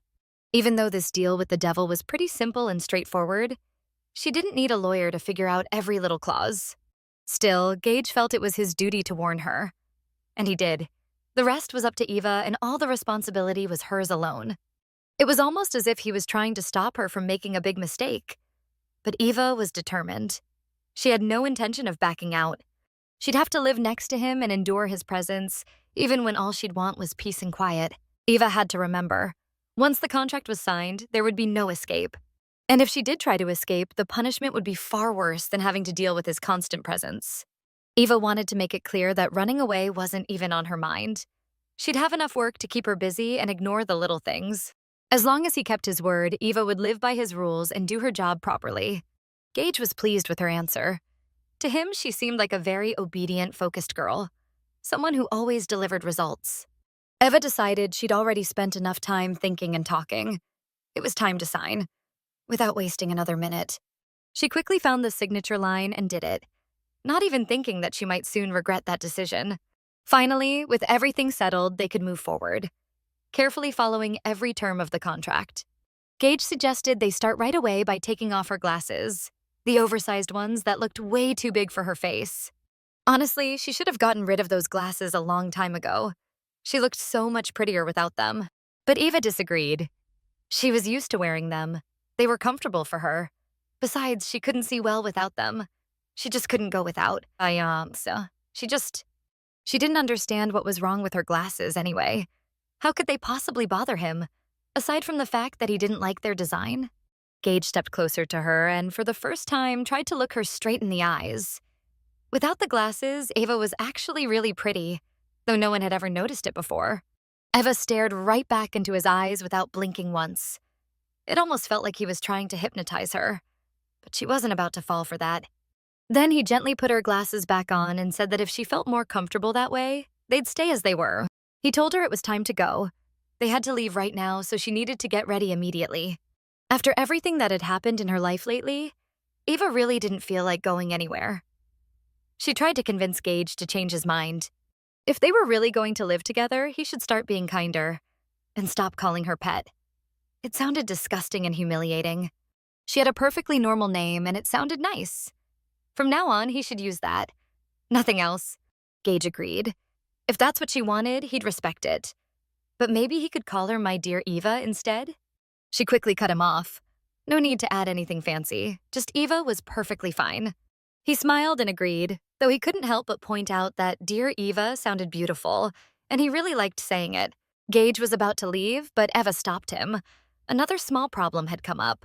She asked him to wait and listen to her. Things couldn't stay as they were, and it needed to be dealt with right now. He paused, confused why Eva wasn't following his request. They didn't have much time, and they really needed to go. Eva even had to shout at him, loudly but to make him stop. She tried to explain that she was wearing pajamas. Did he really expect her to go out in public dressed like this? Gage pointed out that she looked adorable in her pink pajamas and couldn't understand what the problem was. Eva insisted she needed to go home to pick up clothes and other personal things. Stuff she really needed. He told her that wasn't necessary. He could buy her everything new, better than what she had. But then, after thinking it over for a moment, he agreed. He'd let her say goodbye to her home and grab her things. When they arrived at her house, Gage looked around carefully. It wasn't as luxurious as his, of course, but it was neat and cozy enough. As Eva packed her things, Gage quietly watched her. He couldn't understand why all this stuff meant so much to her, why she wanted to take it all with her. To Eva, these were valuable, sentimental things. Sure, he could buy her new ones, but she didn't want to part with what she already loved. She packed one big suitcase and several boxes, so she needed Gage's help carrying them to the car. To her surprise, Gage said he wouldn't even mind if she wanted to move her entire apartment into his place. Eva was shocked. Why the sudden change of heart? Just a while ago, he'd insisted she couldn't bring her things into his house. As they stepped outside and headed toward the car, Eva heard the sound of a camera shutter. Someone had taken their picture. She froze, terrified that reporters had found them and snapped a photo together. By tomorrow, they'd twist the story into a pile of lies that could ruin everything. Panicking, she grabbed Gage's hand and pulled him with her, trying to hide. She kept shouting that they had to run, but judging by his calm face, he didn't seem to think it was urgent. When they finally got back to the apartment, Eva quickly shut the door behind them. There were tons of reporters outside her apartment, all waiting for that one sensational shot of Eva so they could be the first to post fake stories online and in the press. Eva was terrified. That kind of media attention made her anxious, and she knew perfectly well that the reporters could not see her with him. She didn't want Gage's name dragged through the mud or tied to scandal, especially now that he'd just taken such an important position. On top of that, she could become a laughingstock until she proved her innocence and cleared her name completely. Eva suggested that Gage should go without her. She'd stay in the apartment until the reporters left. After all, they wouldn't wait there forever. She didn't want anyone to see her, so she planned to make them believe she'd vanished off the face of the earth. Was Eva really planning to suddenly strike back like some vengeful villain reborn from the ashes? She smiled. Though she didn't really feel like answering his sarcasm, it honestly didn't sound like such a bad idea. She'd only reveal herself to the world when the time came to say checkmate. Gage thought her plan was good, just not completely thought through. For the first time, she fully agreed with him, but the journalist problem still wasn't solved. They needed a new way to get rid of those unwanted guests. She planned to play this game for as long and as cleverly as it took, just like they had played with her life. And if needed, she'd make them believe she was dead. Was Eva really going to lower her relatives' guard? Make them relax, thinking she was finally at peace? Gage realized again how smart she was, and honestly, he liked her devious plan. He suspected this place, maybe even the whole building, belonged to her enemies. After all, they'd even let the reporters come inside. Eva confirmed it. The entire complex belonged to her ex-fiancé's grandparents. That explained a lot. Now, Gage wanted to hear what Eva planned to do, how she intended to slip out of this building without being noticed. He glanced around the apartment, and his eyes stopped on a large wardrobe in the living room. When Eva opened it, all her clothes hung neatly, but they were almost all the same. Gage was surprised and asked if that was really everything she had, and why she owned so few things. Eva had never really thought about it. She figured what she had was enough and never paid much attention to her wardrobe. Gage asked where she kept her dresses, or if she even had any. Didn't she ever want to dress up like other girls? Eva said she did have a few dresses that she loved and wore to almost every event. But those dresses were all pretty much the same too. Her wardrobe looked more like that of a 40-year-old woman than a young girl. At first, Eva didn't understand why he was looking through her clothes, but then it hit her.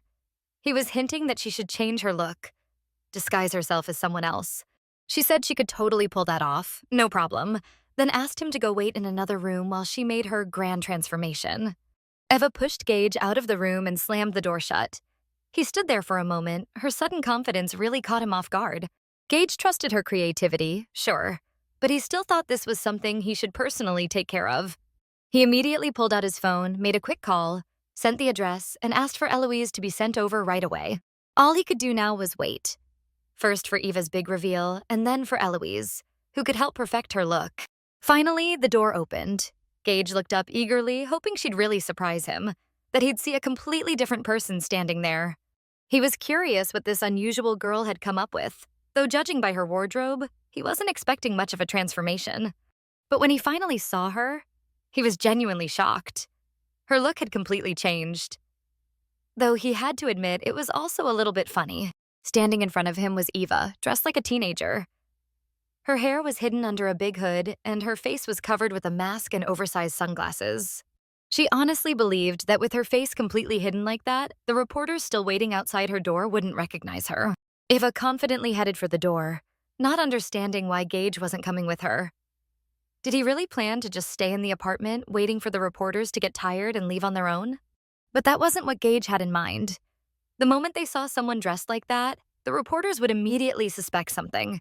He was sure they'd swarm her like vultures. Maybe she could fool ordinary people, but not professionals who saw disguises like this almost every day. Anything strange always caught journalists' attention. People trying to hide always stood out, exactly because they tried too hard to blend in. Eva thought they could take as many pictures as they wanted. Who cared as long as her face wasn't visible in any of them? Had she forgotten that the reporters were crowded tightly by the exit? They could pounce on her like hawks, maybe even rip off her hood or mask. Never underestimate that pack of wild dogs, ready to tear each other apart just to get a breaking shot and some extra publicity. He couldn't allow her to be manhandled like that. Still, she'd have to leave first. They couldn't be seen together. If he was going to protect her from scandal, that was the least he could do. She just needed to trust him and follow his lead. Eva had to listen carefully. He couldn't just leave her here alone. They had to think fast and act smart. But Eva didn't want to listen. She wanted to stick to her own plan. Convinced her disguise was perfect and that no one would suspect a thing. Gage quickly cut off her emotional protest, telling her to lower her voice. Someone could be listening.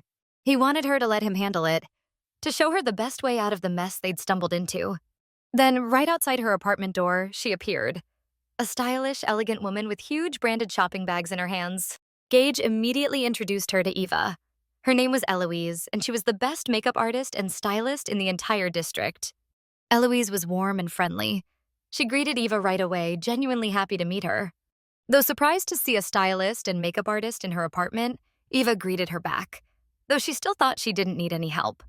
Eva glanced at Gage, her eyes silently asking why he'd called a stylist without even consulting her. Gage assured her there was nothing to worry about. Eloise would take good care of everything, and he was certain Eva would like the result. Eloise worked fast. Within minutes, Eva's makeup was done. All that was left was to change her dress and shoes. Gage was pleased with how everything looked so far so Eloise could go. He thanked her for the great job. She'd handled everything perfectly and quickly. Eloise was confident Eva could handle the rest, the dress, on her own. So she quickly left the apartment. Eva had been in the other room for quite a while and still hadn't come out. Gage waited impatiently, but Eva didn't seem in a hurry to show off her new look. Maybe she was having trouble or needed help. He figured he should at least offer. He decided to knock on her door and ask if everything was okay. "You've been changing for way too long," he said. "If you're having trouble, I can help." From behind the door, she answered with clear frustration. She didn't like the dress. She said it looked too strange for her taste. Gage didn't wait for permission. He opened the door and stepped inside to see for himself. The moment he saw her, he froze, pleasantly surprised. Eva looked completely different. It was like seeing a new person.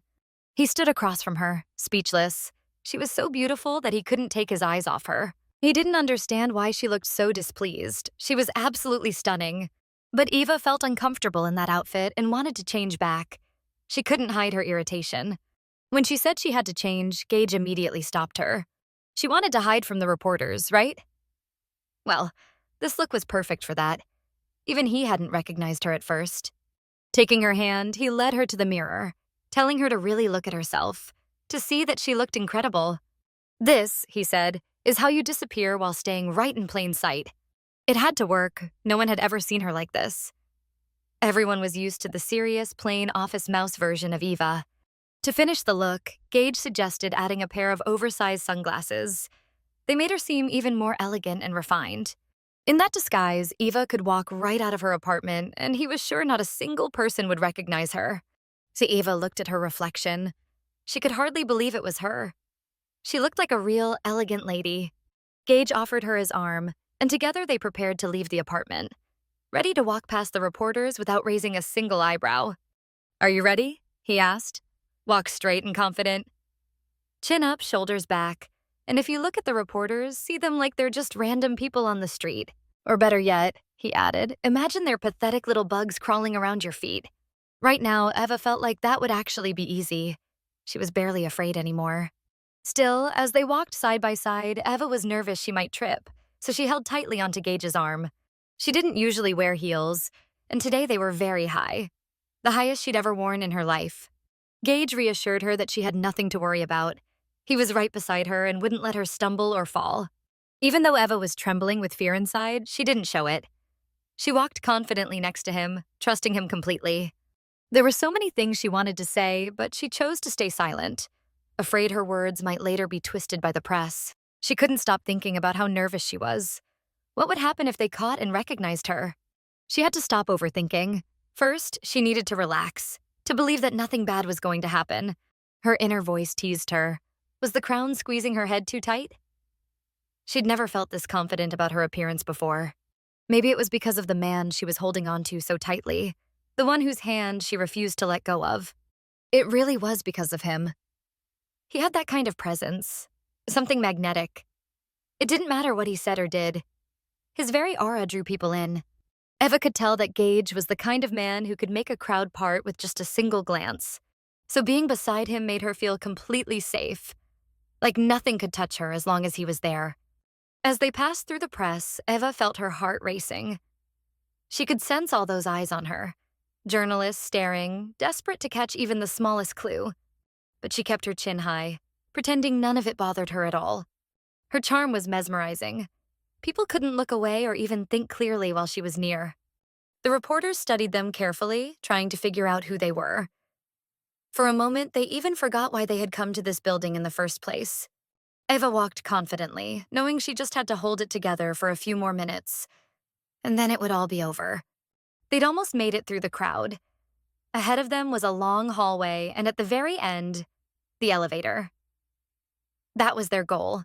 When they reached it, Gage was supposed to hit the button, but for some reason, he hesitated. Time seemed to slow down. Ava started to panic, and Gage could tell, so he gently pulled her close, hoping to calm her down. Finally, the elevator arrived. They quickly stepped inside. It was done. It seemed like they had pulled it off. The reporters hadn't recognized her. But even as the doors began to close, the journalists kept staring, their eyes locked on the mysterious pair. Once the doors shut, the reporters started arguing among themselves, trying to figure out who those people were. None of them could recall any celebrities living in that building, though the man did look oddly familiar. As for the woman, they couldn't quite place her either, but she definitely looked like a model. Or maybe an actress. She was stunning, and her very presence drew admiration. The reporters assumed they must be famous. But if they were famous, why couldn't anyone remember their names? Surely someone should have recognized them. One of the reporters asked if anyone had managed to snap a photo. Maybe they could zoom in later and figure out who they were. But everyone had been so captivated by the couple that not a single person had thought to take a picture. It was embarrassingly unprofessional. The journalists were frustrated. Could it really be that no one got a single shot? Still, the pair had appeared and vanished so suddenly, so gracefully. There was no point regretting it now. One of them reminded the group to stay focused on their original task. He pulled up a photo of Eva on his phone, immediately noticing her bright red hair. He studied the picture carefully, comparing it to the elegant woman who had just walked by him moments ago. But the girl in the photo looked plain, completely ordinary. There was no way anyone could believe she and that graceful lady were the same person. Ava and Gage were already in the elevator, so there was no point in anyone chasing them. It seemed like they'd managed to slip past the press without raising any suspicion. Ava finally managed to relax a little and let go of Gage's hand, which she'd been gripping so tightly. Gage pointed out that the simplest way to hide was not to hide at all. Somehow that always worked. He asked how she was feeling now and whether she enjoyed being part of such a risky little adventure. Ava still couldn't believe that not a single reporter had even started to suspect it was them. Finally, they reached the car and could safely head to Gage's house. Gage told Eva that he'd be starting work at his new position in 3 days, so she still had some time to perfect her disguise. Eva didn't get why she needed to perfect anything. After all, she would be doing the work for him without ever appearing in public. From now on, she'd be known as Evelyn Lee, his smartest, most alluring, and most seductive personal secretary and assistant. Ava didn't want to talk on the way to the estate. She wanted Gage to focus on driving safely.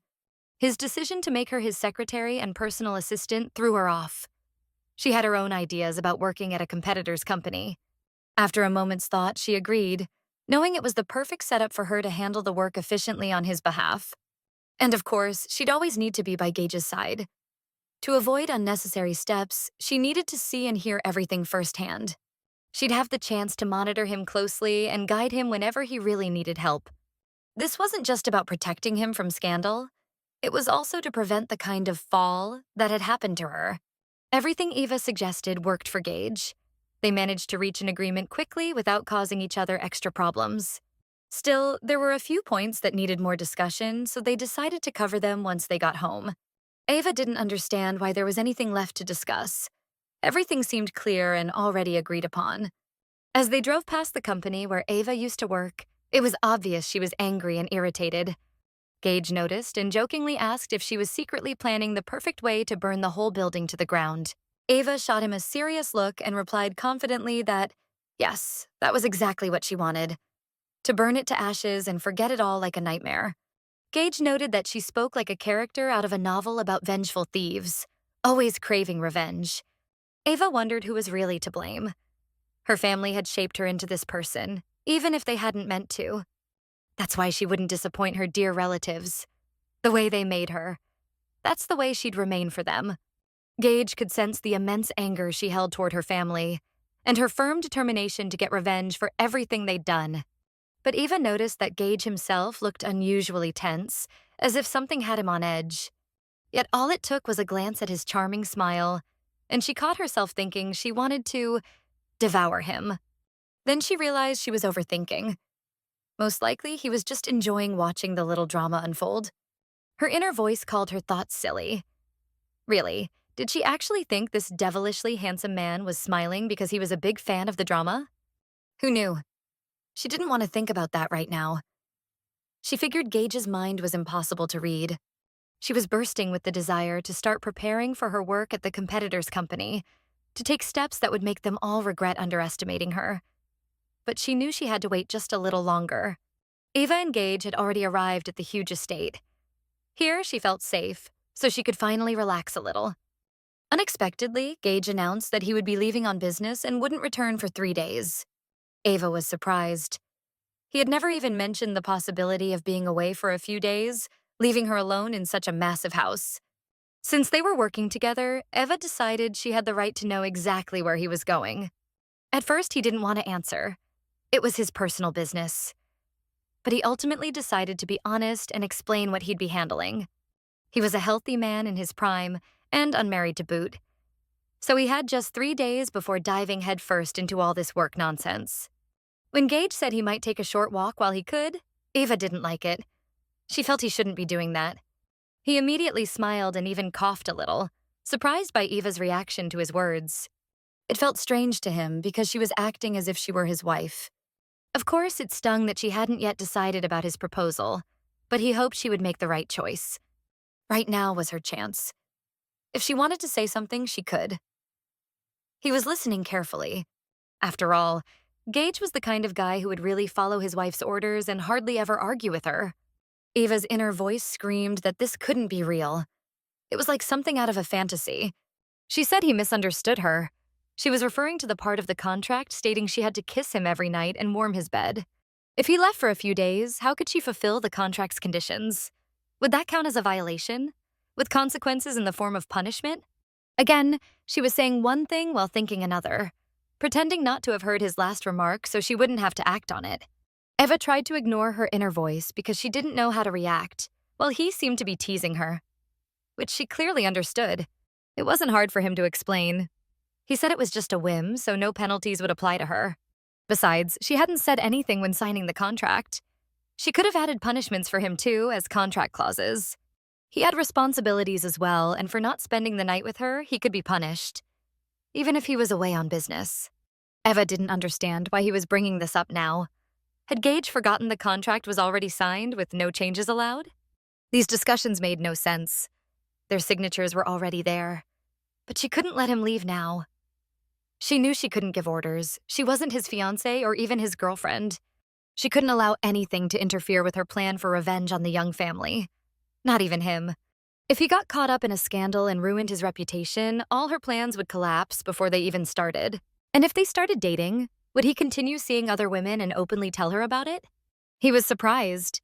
He couldn't believe such thoughts were running through her mind. She hadn't even agreed to marry him yet, and she was already worrying about having to share him with someone else. Did she really think he was the type of man who would play around with other women while having a lover? She knew modern men loved cheating. They were never satisfied with just one woman and craved variety. Everyone knows the richer a man is, the thicker his wallet, the more admirers he has wanting to take advantage of him. And she assumed Mr. Gage Acheron was that type of man. Maybe that's why he was still unmarried, but liked to stroll through nightclubs. Eva had seen too many men who treated cheating as normal. Even her ex-fiancé, who for money would do anything just to avoid working. That jerk had probably cheated on her back in college, and she never even suspected it. Gage didn't want Eva to think that about him. It bothered him. He wanted to show her tenderness, so he gently touched her cheek. She didn't need to worry. He would definitely return, wouldn't do anything shameful, and he could even promise that. Interesting. How did he know she was worried about that? Could he really read her like an open book? If he broke his promise, she'd make sure to punish him, regardless of what the contract said. He didn't mind and quickly agreed. He liked that Eva cared and was worried about him. Eva was completely serious. She didn't want him to think she was joking just to lighten the mood. He understood everything but wanted her to know he never proposes to date girls casually. Free relationships didn't interest him. He was determined. Right now, he was only interested in marriage, not wasting time on trivialities. So if she wanted full control over him, there was just one small thing she needed to do, and everything she wanted could come true. Nothing special or complicated. All it took was agreeing to be his wife, and he would belong entirely to her. Eva didn't know what to say. Was he really serious? Why was he so insistent on her becoming his wife, without even letting them just date? But there was no rush. He agreed to give her a full month to think everything through carefully and without pressure. Maybe she had already realized that he liked her right away. He just first saw her at the nightclub. Gage also caught Eva's attention, but she was wary because sometimes he acted strangely, even frightening her with his unpredictability. Since they were both here and evening was falling, Gage suggested that she fulfill the terms of their agreement. She could kiss him before he left. And that would be the first step towards seeing if she really liked him. Giving her time to think it over, Gage noticed Eva starting to get nervous, but she tried to hide it. She seemed uncomfortable and uneasy. Any beginner would be nervous, and she was no exception. She couldn't understand why Mr. Acheron seemed so surprised, like this was something incredible. If everything was fine, why wasn't she doing anything to fulfill her duty and move the process forward? No need to rush. Did she really want to imply that she'd never kissed anyone or been close to a man before? Of course not. She was an adult woman who'd had long-term relationships and even an ex-fiancé she lived with for a while. She was just saying she'd never been the initiator. That's why it felt unusual for her to start things on her own without any hints from him. It felt foreign and didn't trigger any natural feelings. No need for further explanation. Gage understood perfectly. The situation wasn't standard, so anything was possible.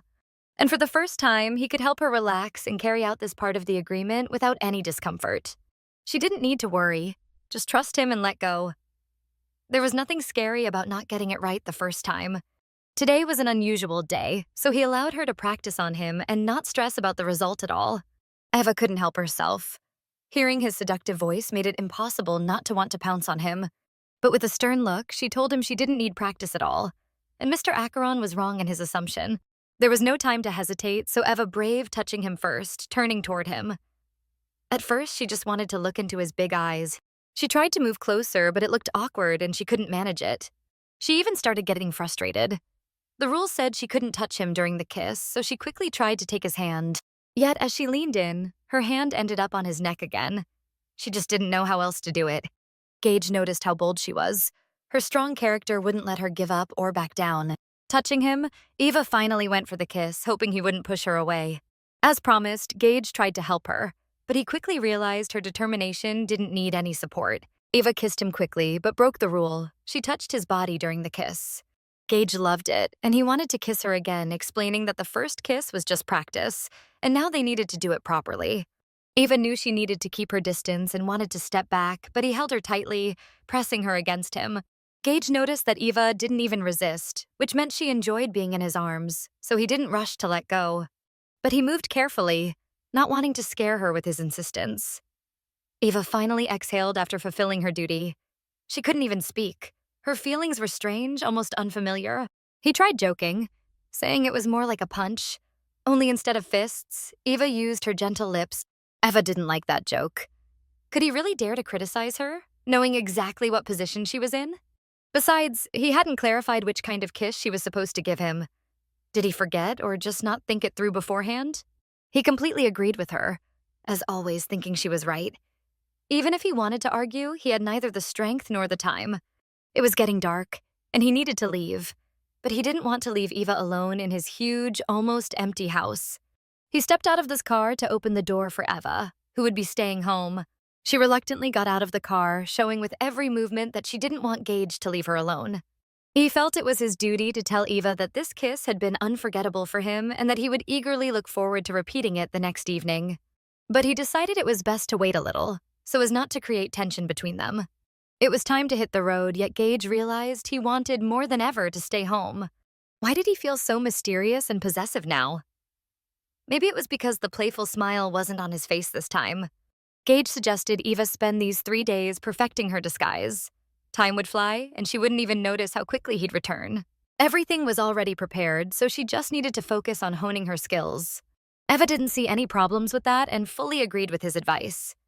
She needed to get used to her new image and lifestyle. If they'd taken care of everything and fulfilled their duties, he could leave without worrying about her. She'd be responsible and eagerly await his return. She also needed to make sure she learned all his responsibilities related to the new job at the company. Gage hugged Eva again and whispered in her ear not to be sad. They'd see each other in 3 days. Eva stood by the car, watching Gage leave reluctantly. He looked back at her. reminded once more of how much he liked her, which made his desire to marry her even stronger. He got in the car and drove off for his errands, leaving Eva standing in the middle of the driveway of the devil's huge estate. She felt lonely, but she had time to rethink everything and set her plans on the right path. Eva touched her lips, still feeling the memory of his kiss on them. When she signed the contract and agreed to all the terms, she never imagined she'd actually like them and want to repeat them every night. Eva was so lost in thought she didn't notice the butler approaching, calling her name for some time already. The butler and a few maids came out to escort Eva to the house and help her settle in. Mr. Clark had worked as the butler in this house for a long time, serving Mr. Acheron faithfully. Eva immediately decided to ask if Mr. Clark could tell her the story of the maid who had run away from this house. Mr. Clark didn't understand which runaway she meant. And really, why did she need to know what happened in this house long before she arrived? While Gage was away, Eva worked a lot and didn't even notice that 3 days had already flown by. While Gage was away, Eva worked a lot and didn't even notice that 3 days had already flown by. Sitting in the chair, Eva watched the clock, and by the time it was clear he should have already returned. That was right. Eva had been completely caught up in work and him these past 3 days and didn't even get a chance to rest. She was really annoyed. Couldn't he even have had the decency to call her or at least send a message? This little devil had suddenly appeared in her life and just as suddenly disappeared, without contacting her even once. Wasn't he curious whether she was managing everything and how life in his house was for her? And she didn't want to be compared to him. They were completely different, and it was rare that their thoughts aligned. If he didn't show up by evening, Eva planned to call Mr. Park and, if needed, find this rascal herself and drag him home. The hour was late. When the clock struck midnight, a rustle came from the front door. He carefully opened the front door, knowing Eva might be resting at that hour and not wanting to scare her. The house was quiet, so Gage didn't expect Eva to greet him. When he entered the living room, he was surprised to see Eva sitting in the chair, seemingly waiting for him. As Gage approached, he noticed she was fast asleep but still had the laptop on her lap. Had she really been working until she was so exhausted she couldn't even make it to bed? Gage realized she had fallen asleep waiting for him. It was the first time in his life someone had waited, or maybe even worried, about him. Eva didn't hear anything because she was sleeping deeply. In those pajamas, she looked incredible, cozy and homey. In life, she was like a fierce tigress protecting herself from all troubles. But asleep, she was like a sweet little kitten craving warmth and tenderness. Gage smiled. She had grown even more beautiful these past days. Now he could stand beside her and look at her without causing any discomfort. He thought he should carefully remove her glasses since she could break them, or even hurt her face while sleeping. But then he quickly withdrew his hand, worried he might wake her. He decided to compose himself first, and then they'd go to bed together. While he was gone, Eva could catch a little more sleep in the chair by the warm fire. Later, she'd have to warm his bed with her body before he went to sleep. Gage left, and Eva stayed sleeping in the chair. She didn't even stir, completely exhausted and deep asleep. He decided to take a shower, starting by stripping off all his clothes. The trip had been tough on him, too. He was tired and thought a warm shower would help him relax and feel relief. His body was covered in blood, bruises, and scratches, so the warm water hurt and felt unpleasant. He needed to clean up because he couldn't appear before Eva like that. She might get scared, and he didn't want to answer her questions about what had happened. After the shower, Gage lay in bed, and beside him was Eva. His face looked perfect and handsome again, with that same smile lingering. When Eva opened her eyes, she noticed Gage lying next to her. She hadn't even heard him arrive, nor remembered how she ended up in bed beside him. He wished her good morning, but Eva jumped up quickly, realizing they had overslept. She checked the clock and leaped out of bed, shouting that they were terribly late and needed to wake up fast. Gage lay calmly in bed, asking Eva to relax. After all, he was the owner. She didn't need to rush. She remembered how a prince used to wake Sleeping Beauty. He thought the same tactic would work on him, so he suggested Eva try it. Eva was confused. She couldn't understand what was really wrong with this guy, and why he was always so calm, like nothing ever bothered him. To calm her down, Gage hugged her tightly, pressing her to him. It seemed only a kiss could balance her and let her understand everything was okay. That kiss was a true rescue for both of them, much better than the first one in the car. Surprisingly, it worked, and Eva calmed down quickly. She finally realized Gage had returned. She had waited for him. Still, she insisted Mr. Acheron get up. She wouldn't test her patience. She even swore she could make him regret it. Her request couldn't be ignored. She alone knew the right way to handle their work, and he had to follow her instructions. The man joked, saying he'd get out of bed only if she agreed to do something immediately. He really wanted one more kiss in their collection before starting work. Eva didn't listen. She grabbed his hand and pulled him along quickly. Maybe next time he'd stay in bed and see what she'd do if he didn't help. Eva was furious, begging him to stop fooling around and quickly get himself together and dressed. Then she threatened that if they were late today, he'd regret it. And he had no idea what this sweet little kitten was capable of when annoyed. Eva and Gage were all set and driving in their luxury car to the office. It was their first day at work, so they had a lot to do. At first, Eva rode in silence, but she did have one question for Mr. Acheron that she hadn't dared to ask yet. Gathering her courage, she finally asked why he had slept in her bed beside her, wanting a truthful answer. No jokes or excuses. And the usual story about her not warming his bed with her body wouldn't work today, so she expected something original from him. As far as she knew, he had come home very late the previous night, and she couldn't imagine that he'd climb into her bed without her permission. According to their contract, if any violation was his fault, she bore no responsibility, and no punishment could be applied. Besides, he had the audacity to lie in her bed. She didn't care about the reason. It only mattered that he did it without her consent. Gage understood all of Eva's grievances, and if she wanted, they could discuss it right now. He had to explain why he had gotten into her bed. The reason was simple. His own bed was too cold. Not because he had some hidden motives.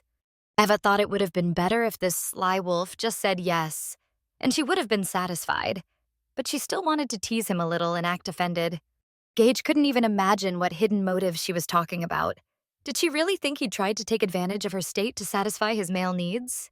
Still, he decided to clarify. Maybe she could give some concrete examples to help him understand the whole picture of what might have happened. Eva was irritated, telling him not to mock her. He knew perfectly well what she meant. He wanted her to relax. This wasn't a business conversation, so there were no consequences to worry about. He was completely right. It was far more serious than they had imagined. Gage didn't want to argue, so he decided to agree with everything Eva said.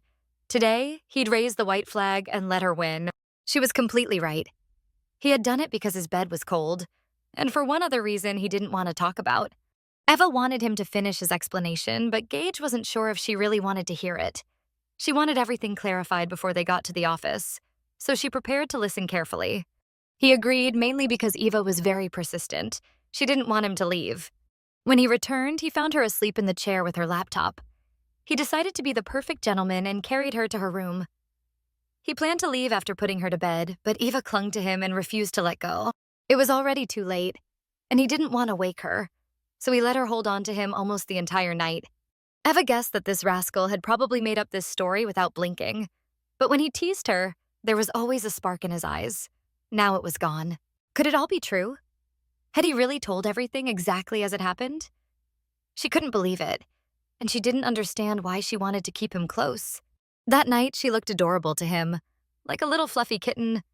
So he decided to be quiet and obedient, knowing that if he woke this kitten, she could turn into a fierce tigress.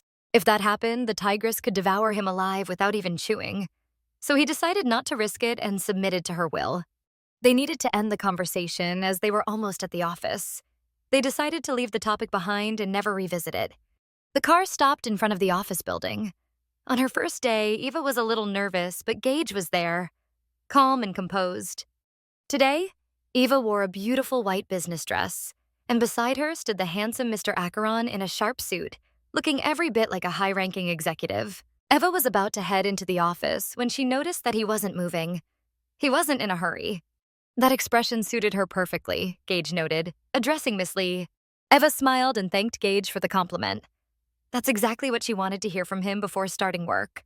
As the stylish pair walked toward the office entrance, employees greeted them, wishing them well on their first day. For Eva and Gage, a new life filled with exciting adventures was just beginning. Their first day at the office was supposed to be spectacular, since getting familiar with the work was meant to bring them a lot of enjoyment. The lobby of the office building was crowded with employees who had come out to greet the new CEO and his charming assistant. The staff accompanied them almost to the elevator, warmly welcoming them on their first day at the company. Some of the female employees were stunned because their new CEO was devilishly handsome. They even wanted to scream like crazy fangirls. And it wasn't just them. Other girls were equally thrilled, thinking their CEO looked like some kind of superstar. But they had no idea who the woman next to him was. She looked like a real knockout herself. They guessed she was probably his personal secretary. No one could insult her, and it was clear she fit the secretary role perfectly. It would be crazy if anyone didn't want such a hot piece, since she looked like a goddess. What kind of pair is that? The employees wondered. They thought that such a man had already been taken. Eva and Gage had already reached the right floor, where they were greeted by a very distinguished man who appeared composed and invited them into his office. This man was Gage's grandfather, George Acheron, and the chairman of the Aeson Company. Gage's grandfather carefully looked him over from head to toe and was impressed that his grandson was dressed stylishly, perfectly befitting the CEO status.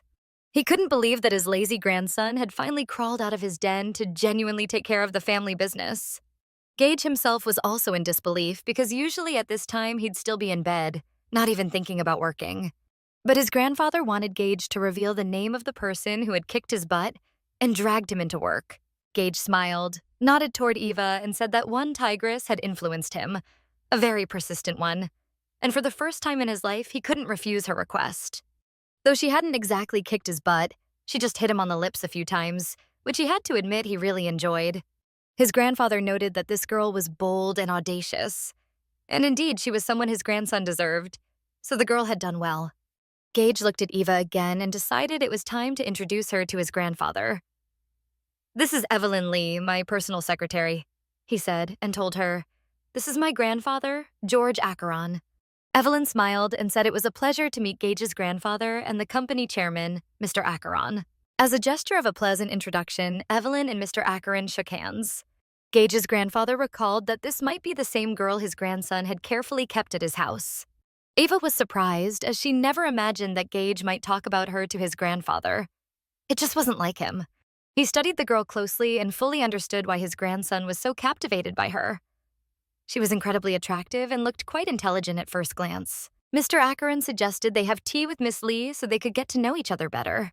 But Eva disliked all these formalities. She wanted to get straight to work and start her duties. She didn't even notice that night had already fallen. There was still plenty to do today, though it was already time to head back to the Devil's Big House. But Gage had entirely different plans for the evening, so he entered the office fully prepared, unwilling to take no from Eva.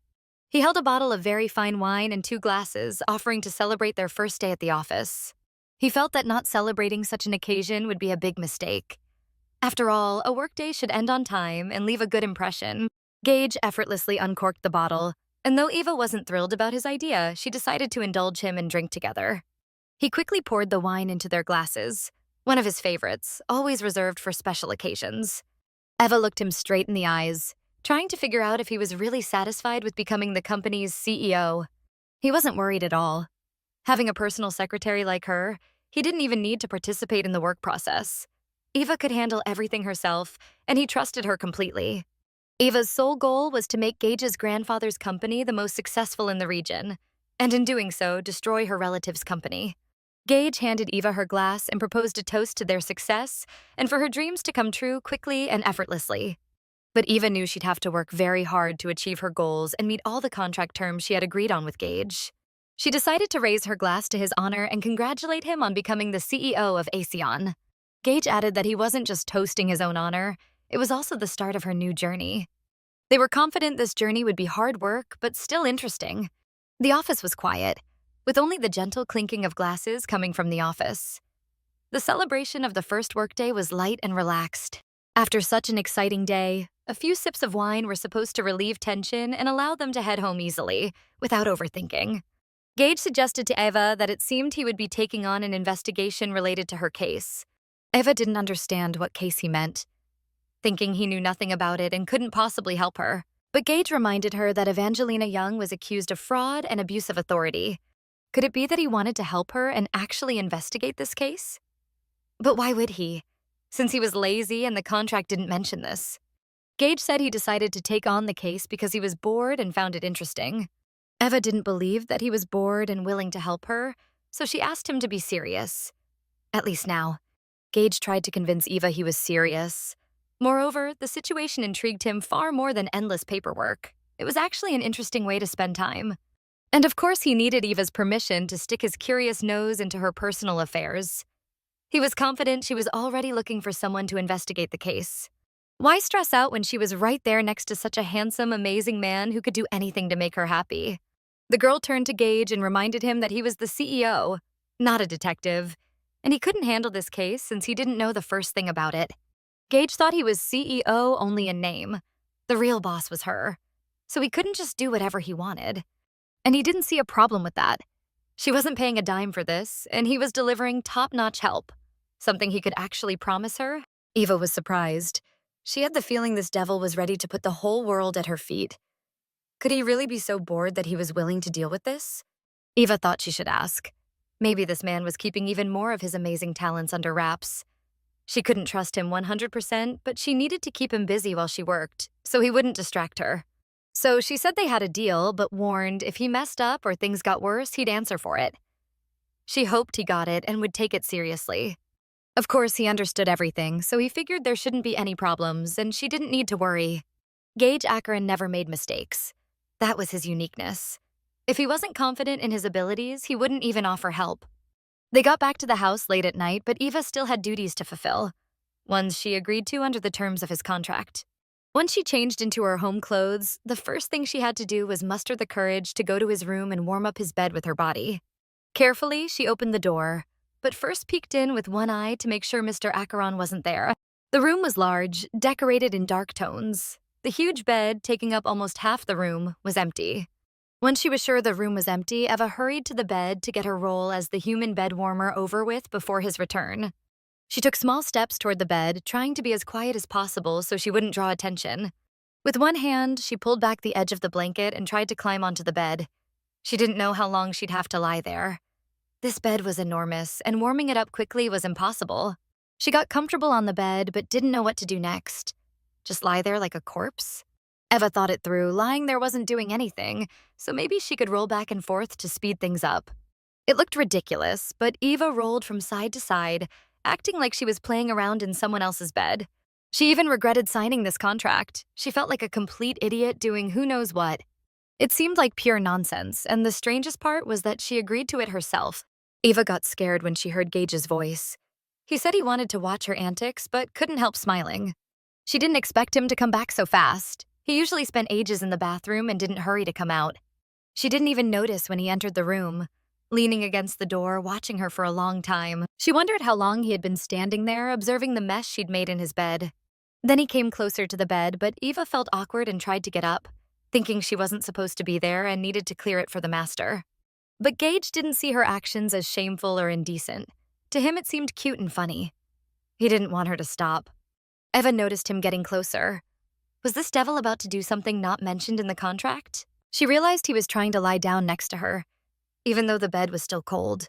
She didn't like the idea, so she pushed against him with all her strength. Eva tried to explain she hadn't finished warming the bed yet, so he could wait a little. He ignored her and kept approaching, making it harder for her to hold him back. He asked if the contract really said he couldn't be in the bed while she was still warming it. He was right, but she hadn't warmed the bed enough for him to be comfortable yet, so he still needed to wait a bit. Gage looked at her seriously and asked if she was scared of him for pushing him away so insistently.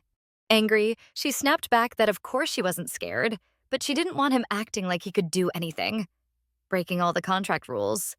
The man said today was unusual and exhausting for him, so he just wanted to get into bed immediately, even if it wasn't warm enough. Gage was dead tired, so she could continue her duties while he closed his eyes and rested, ignoring her completely. Eva was surprised. How could he be exhausted? He hadn't done anything all day, lying on the couch, sleeping, and playing on his tablet. He didn't argue with her. He agreed and decided to lie quietly beside her, while she pretended not to notice him. Gage insisted she scoot closer because he wanted the whole bed warm, not just one edge. Eva was still following another rule, that they weren't supposed to touch each other, while she played the role of the bed warmer. Had he forgotten that? She asked why he'd even make rules he had no intention of following himself. Gage pretended not to hear her. She was lying too far away. If she wanted an answer, she'd have to get closer and lie next to him. They argued for a while in bed. Gage didn't think he was saying anything strange, but for some reason, Eva was really mad. She didn't understand why he was trying to make her negotiate his own rules. She wasn't going to fall for that. But Gage pointed out that Eva overthought everything. She just needed to relax, lie in bed, and enjoy it. Just rest. She didn't want him making her nervous. Couldn't they just lie quietly? Pretend he was asleep and ignore her presence? Her inner voice was against what she was doing. He could probably feel how tense she was, how fast her heart was racing. But how could she not be nervous? After all, she'd been engaged to Julian for years and they never got intimate. Even though they knew each other's apartment passwords, Julian never stayed over. He never initiated anything like that, except for rare gifts and kisses. But Eva always hoped for tenderness and warmth. Whenever she brought it up, he insisted there was nothing to rush. No need for intimacy yet. She didn't know what to do, so she kept staring at the ceiling, which was decorated unusually. Julian said they were both busy people and would get closer once married, spending more time together. Eva couldn't believe she had been so foolish to believe that nonsense. Meanwhile, Julian was cheating on her. She was sure she'd loved him back in college, but for some reason, she'd never felt any attraction. Her thoughts could have gone on forever, until a phone call interrupted her. She wanted to finish her train of thought. She guessed she'd been asexual all along, trying against her will to fit into expectations that didn't suit her. Eva was confident she had already warmed Gage's bed enough, so she could finally go to her own room with a clear conscience. Just as she wished him goodnight and tried to get off the bed, Gage asked her to wait a little longer. He asked if she really hadn't forgotten anything, and if she couldn't remember, he'd happily tell her again. Eva tried to focus, thought about what he meant, and finally remembered another clause of the contract she had to follow every night. She apologized, admitting she'd completely forgotten.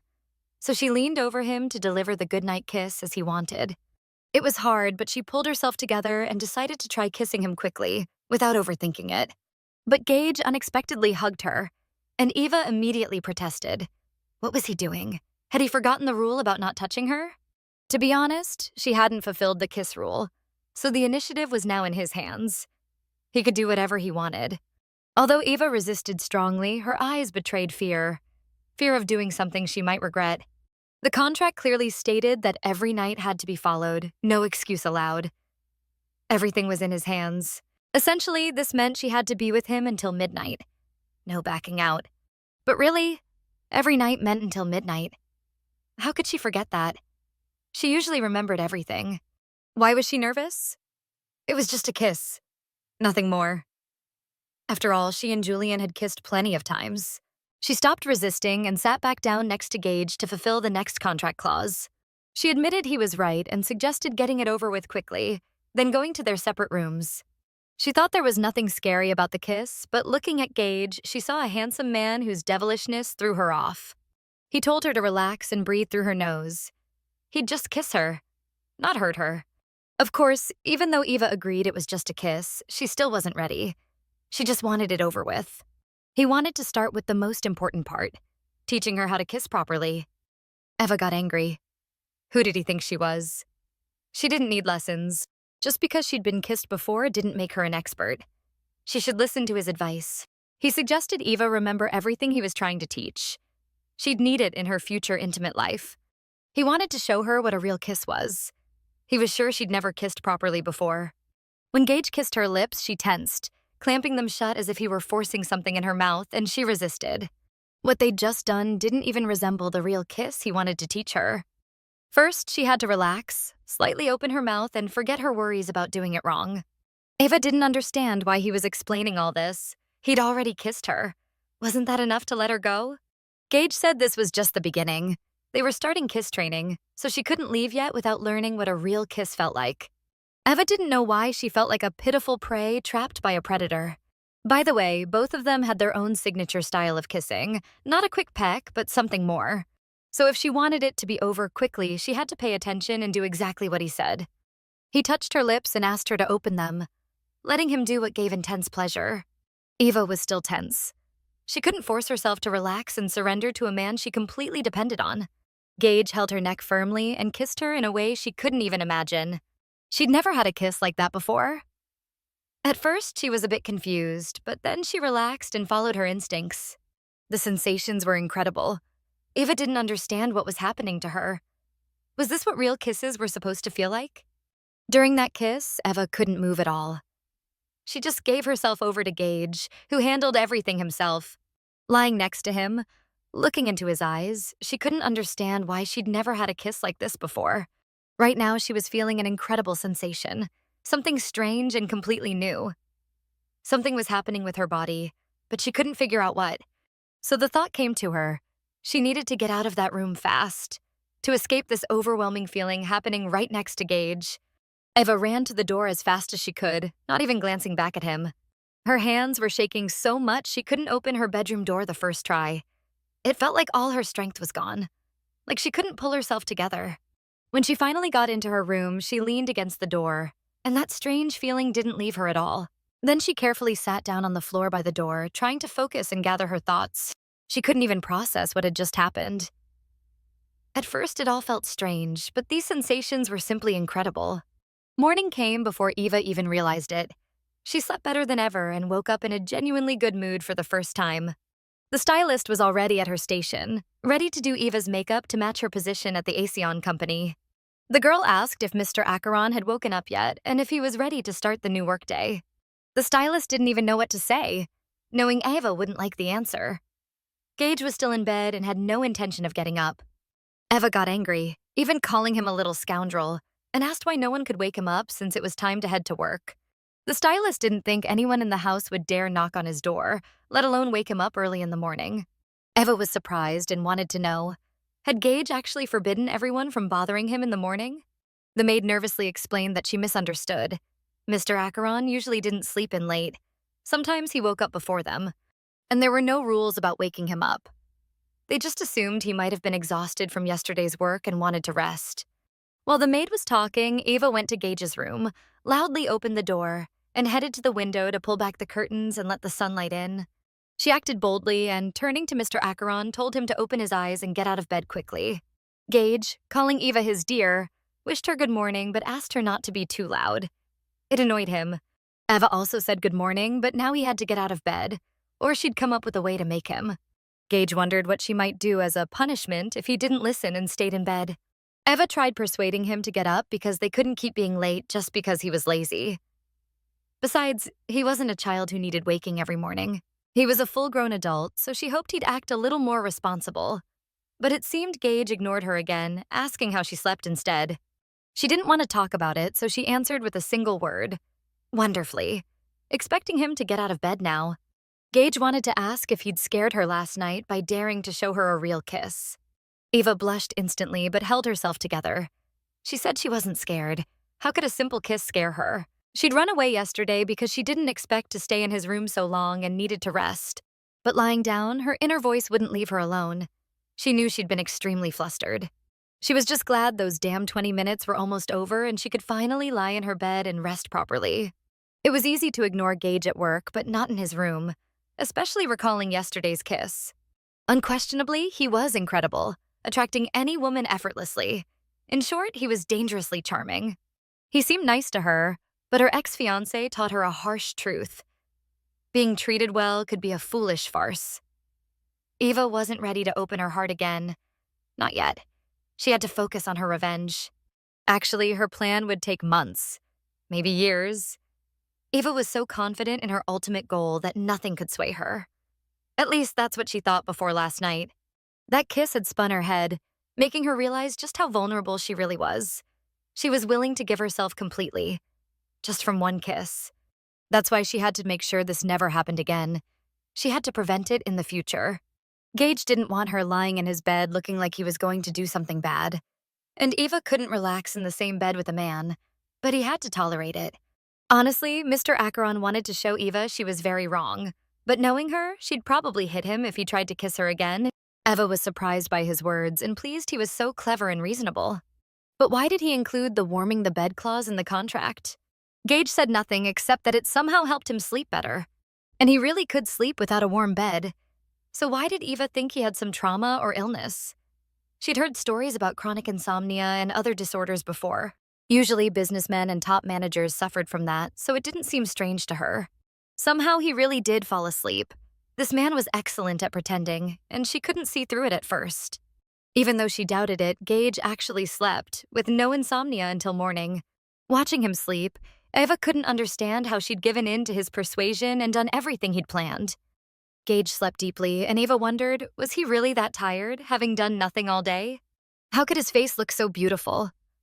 How could someone so good-looking have such a terrible personality that ruined people's perception of him?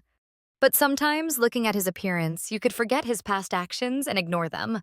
A whole week had passed before Eva and Gage knew it, and it was time for their business trip. For Eva, this was routine, but Gage hated these trips. He always preferred sleeping in his own bed. He really didn't see the point in booking separate hotel rooms. He was curious about Eva's idea, though he already knew she'd refuse. Eva wanted to remind him once again they weren't a couple. He was her boss, and she was just his personal secretary. Gage insisted she think it over, asking if she was really sure she didn't want it herself.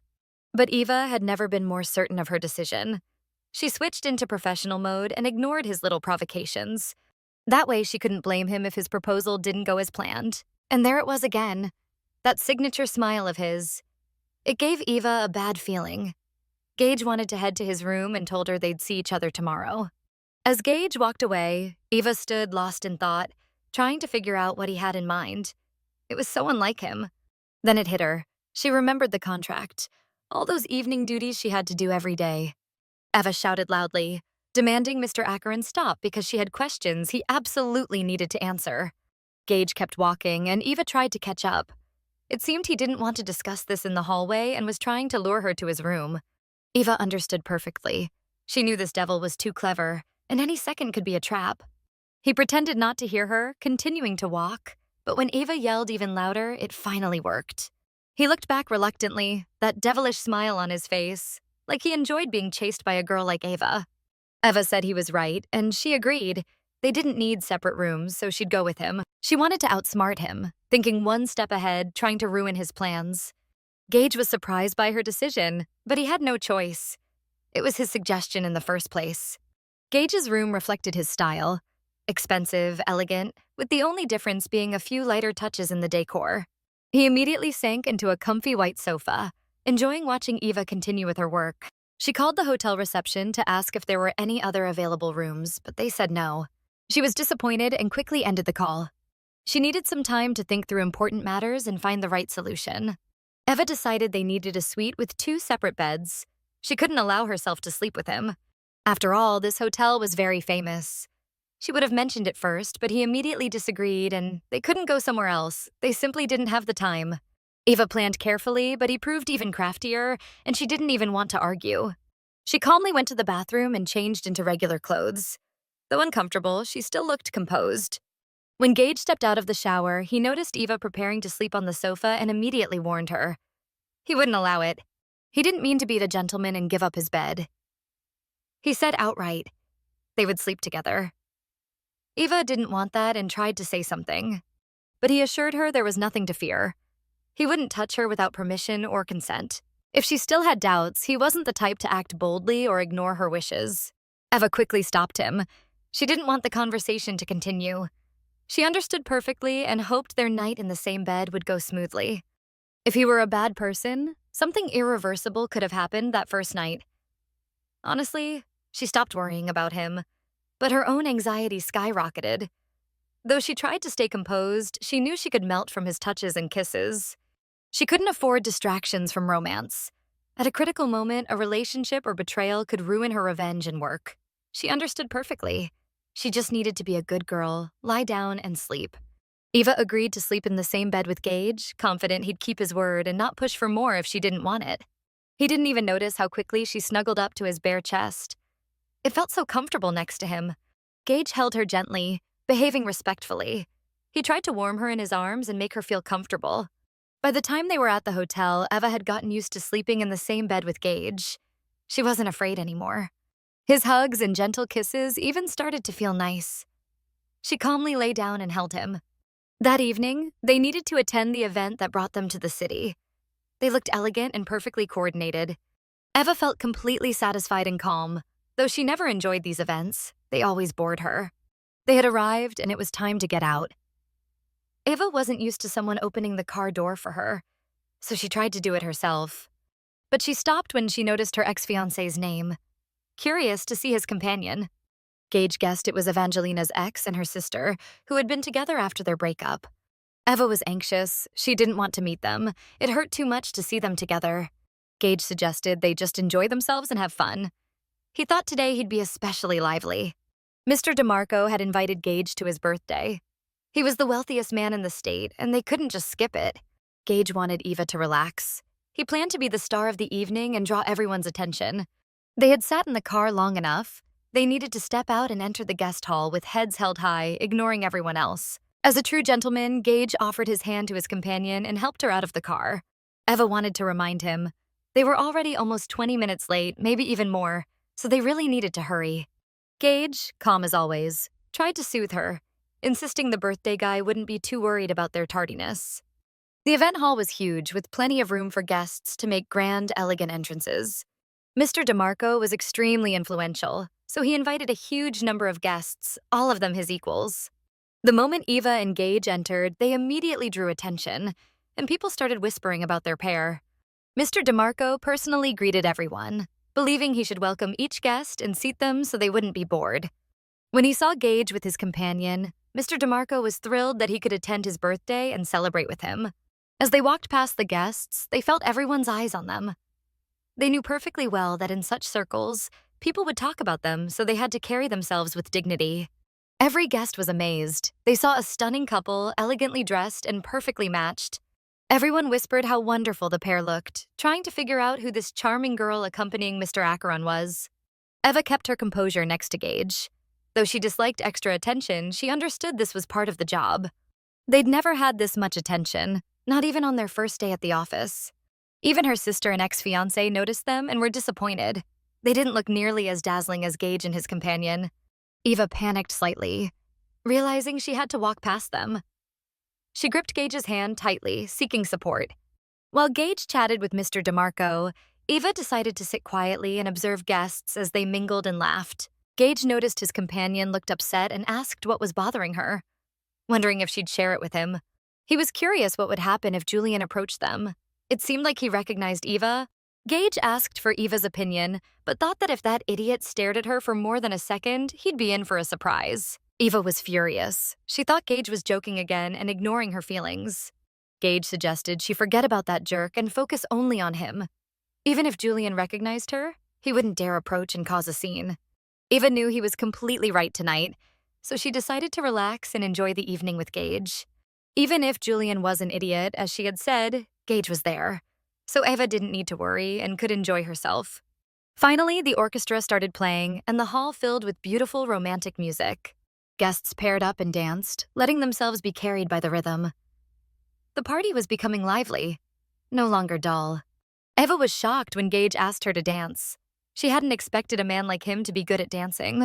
She agreed easily, but realized she hadn't danced in years, so she might move awkwardly and look silly.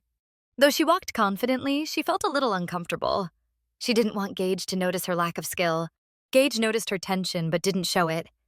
Instead, he took control, guiding her through the dance. They moved in perfect harmony, dancing as if they had spent their whole lives on the dance floor, feeling each other through every movement. Gage noticed Eva's ex-fiancé hadn't taken his eyes off her for even a second. Eva's sister was watching too, her eyes burning with jealousy, realizing her sister had an incredible man. Eva was furious. Was this brat really staring at another man like that while dancing with someone she had been intimate with? Eva told Gage that her sister, Jessa, was openly staring at him, and it felt like she could hear her thoughts from here. Gage tried to joke, asking what exactly Jessa was thinking about him. Maybe she was planning to tease her sister later. Eva was ready to bet that Jessa was already plotting how to flirt with him. Just a little later, Gage asked what she'd do if Jessa tried that. Would she just watch from the sidelines or take action to stop her? His question triggered 6 wild thoughts in her mind, tangled into a chaotic web. If she didn't stop Jessa, would Gage respond to her charms like Julian did? Would he enjoy her attention? Eva hated that feeling. Her confidence plummeted and she didn't know how to charm a man. Did this fear suffocate her? Was she scared Jessa might steal Gage? Could he cancel their contract, throw her out, and fire her as secretary? If that happened, it would end her revenge, and Gage would be fully within his rights. He hadn't promised to be faithful to her alone. Gage noticed his little tigress was anxious and decided to comfort her, in his own style. Eva couldn't keep it in. She warned him not to do anything foolish. She threatened that if he succumbed to Jessa's charms and dared to break their contract, she could retaliate too. Eva looked fierce, swearing she'd bury him alive without hesitation. After such words, she thought Gage understood her. Gage couldn't believe Eva threatened him just because her sister was staring, but he wondered how she'd act if he reciprocated. He'd be devilishly happy if she buried him deep inside herself, and he wouldn't resist. Gage whispered in her ear that he'd be devilishly happy if she pulled him in deep. Eva was shocked, offended by his words, and at first couldn't process them. The hints were obscene. Gage pretended he hadn't said anything and tried to change the subject, distracting her. But Eva couldn't hold back. She had to voice her outrage. She couldn't understand how he could say that so casually, not even hiding his desire. Saying that, Gage hoped Eva would forget about her sister and ex-fiancé and focus on him instead. When Eva got angry, he pulled her close, holding her tight to keep her from doing anything rash. He wanted her to stop thinking about her self-serving sister. Hadn't he told her to focus only on him and ignore everyone else? But how could she not worry? Jessa was so charming and attractive. Just like him. Gage was surprised. He never imagined Eva found him appealing or cute. He'd thought she treated him specially, but wasn't exactly thrilled by him. Looking at Eva's sister Jessa, it was easy to see why she got so much attention from men. Gage felt uncomfortable. Humiliated even. He couldn't understand how Eva could compare him to Jessa. Eva had always thought he was incapable of feelings, always calm, taking everything in stride, emotionless. No woman could ever be as charming as Gage, or even as captivating as he was. Did Eva really think he resembled her in any way? Gage thought Eva didn't believe him. She had no idea how magically attractive and charming he truly was. The orchestra continued playing. The music was incredible, rich, and inviting. Guests danced and laughed, paying no attention to anyone else. Alcohol had leveled the field and given everyone a bit of boldness. Eva and Gage had a little fun, but decided to head back to their room. Everything was fine, until they ran into Eva's ex-fiancé and her sister at the party. Leaving unnoticed was impossible. The couple blocked their path. Julian unexpectedly approached Mr. Acheron, suggesting they swap dance partners. Julian turned to Eva, hesitating slightly. He didn't recognize her or know her name, and asked if he could dance with her. Gage noticed immediately and introduced Eva to her ex-fiancé under her new name, Evelyn Lee. He noticed that Evelyn had been staring only at her sister Jessa the entire time, not even a second away, showing clearly that she wasn't interested in this guy. But Jessa was persistent. She approached Mr. Acheron, asking if she could invite him to dance. She tried to use every bit of her charm, using her whole body to show he interested her. Unexpectedly, Eva stepped in front of Gage and declared that Mr. Acheron couldn't dance with anyone. He was already taken. Jessa asked what she meant, but don't tell her he's taken by an ordinary secretary. Eva hadn't expected herself to be so decisive, but she firmly stated that Mr. Acheron was taken by someone else. Mr. Acheron's beloved couldn't attend tonight, so she asked Eva to protect him from gold-digging women who'd inevitably try to cling to him. Jessa didn't like that. The secretary's audacity enraged her. She'd noticed how Mr. Acheron and his secretary touched each other and hoped the girl knew about his clingy secretary. Eva said it was just a little joke, but if they insisted on an explanation, she'd give one without hesitation. It was a performance meant to show clever ladies that he wasn't worth their time. But it seemed they misjudged. Miss Young probably didn't count as one of the clever ladies. She didn't even notice the hint. Jessa went mad at the secretary's audacity. How dare she talk to her like that? Why should she believe her? Eva turned to Mr. Acheron to confirm the truth, but he stayed silent. Eva couldn't guess what Gage would say, feeling tension run through her body. Even though he said nothing, she wasn't sure he'd back her up. She'd gone too far. Gage was unpredictable. Of course, why should he cover for her when she told that little lie without consulting him? She guessed where this was heading, but had never been defended before. Facing Jessa, even the truth didn't earn her anyone's support. Finally, he spoke. Miss Lee was right. Everything she said was the truth. Eva was pleasantly surprised. She felt real support for the first time in her life. It was an overwhelming, warm feeling. Gage looked at her, smiled warmly, and said he really was taken, so there was no need to waste time on him. The party continued, laughter and music filling the room, but tension between Eva and her sister escalated. Gage wanted Eva to be happy, not caring about her sister's opinion. He felt she needed his support now more than ever. Jessa couldn't believe it.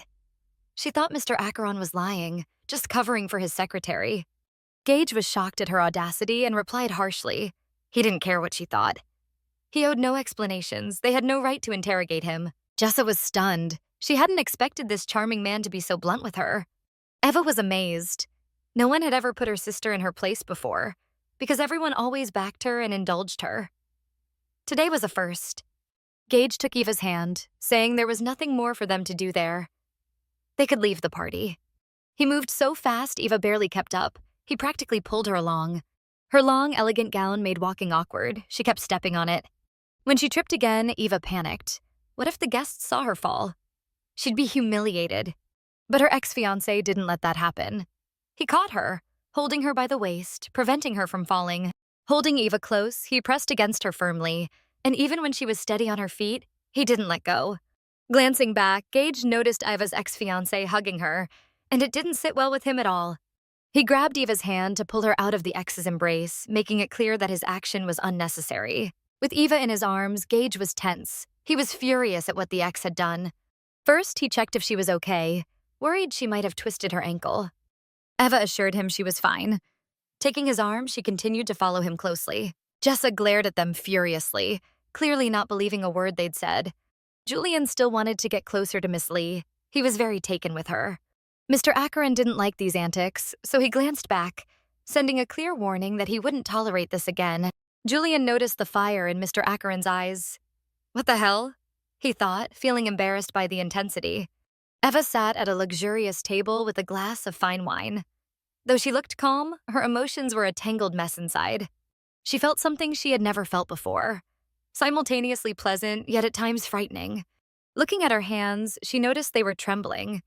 Eva realized this was what it felt like. She couldn't believe it, but at this moment she was truly happy. A completely new, wonderful feeling. Since childhood, she had always been blamed for everything. She was so used to being guilty, to everyone scolding her. Every time Eva and Jessa argued, the whole family, even the servants, sided with Jessa, regardless of who was right. Once Eva asked her grandmother why she never believed her, even when she saw with her own eyes that Jessa was wrong. The grandmother replied it was because Eva was the older daughter. That meant Eva always had to behave like an adult, ignore her own pain, because Jessa was the younger sister. Eva didn't even notice when this became habitual. No matter how cruel Jessa was, she stopped defending herself. She just kept moving forward, so indifferent that Jessa's antics no longer affected her. And today, for the first time, someone defended her instead of Jessa. Interestingly, today she actually dared to lie. Eva never thought she would feel this way. Before, when she told the truth, no one believed her. But today, when she lied confidently, it seemed completely real. While Eva sat at the table sorting through her feelings, Gage took some time to talk with his influential acquaintances. Even while talking with the gentleman, Gage kept his eyes on Eva. Eva knew Mr. Acheron cared about her. He wanted to protect her from harm and make sure she didn't feel lonely when he was busy. Jessa noticed Mr. Acheron was alone and didn't miss a chance to hover nearby, pushing for his attention. Eva realized she had to stop getting irritated whenever Jessa was around Gage. She also understood perfectly well that Gage wasn't her ex-fiancé Julian. She wouldn't fall into that trap so easily. Eva tried to convince herself she was calm and could control her emotions, but it was difficult. She sipped her wine repeatedly, forcing her thoughts elsewhere. But it didn't help.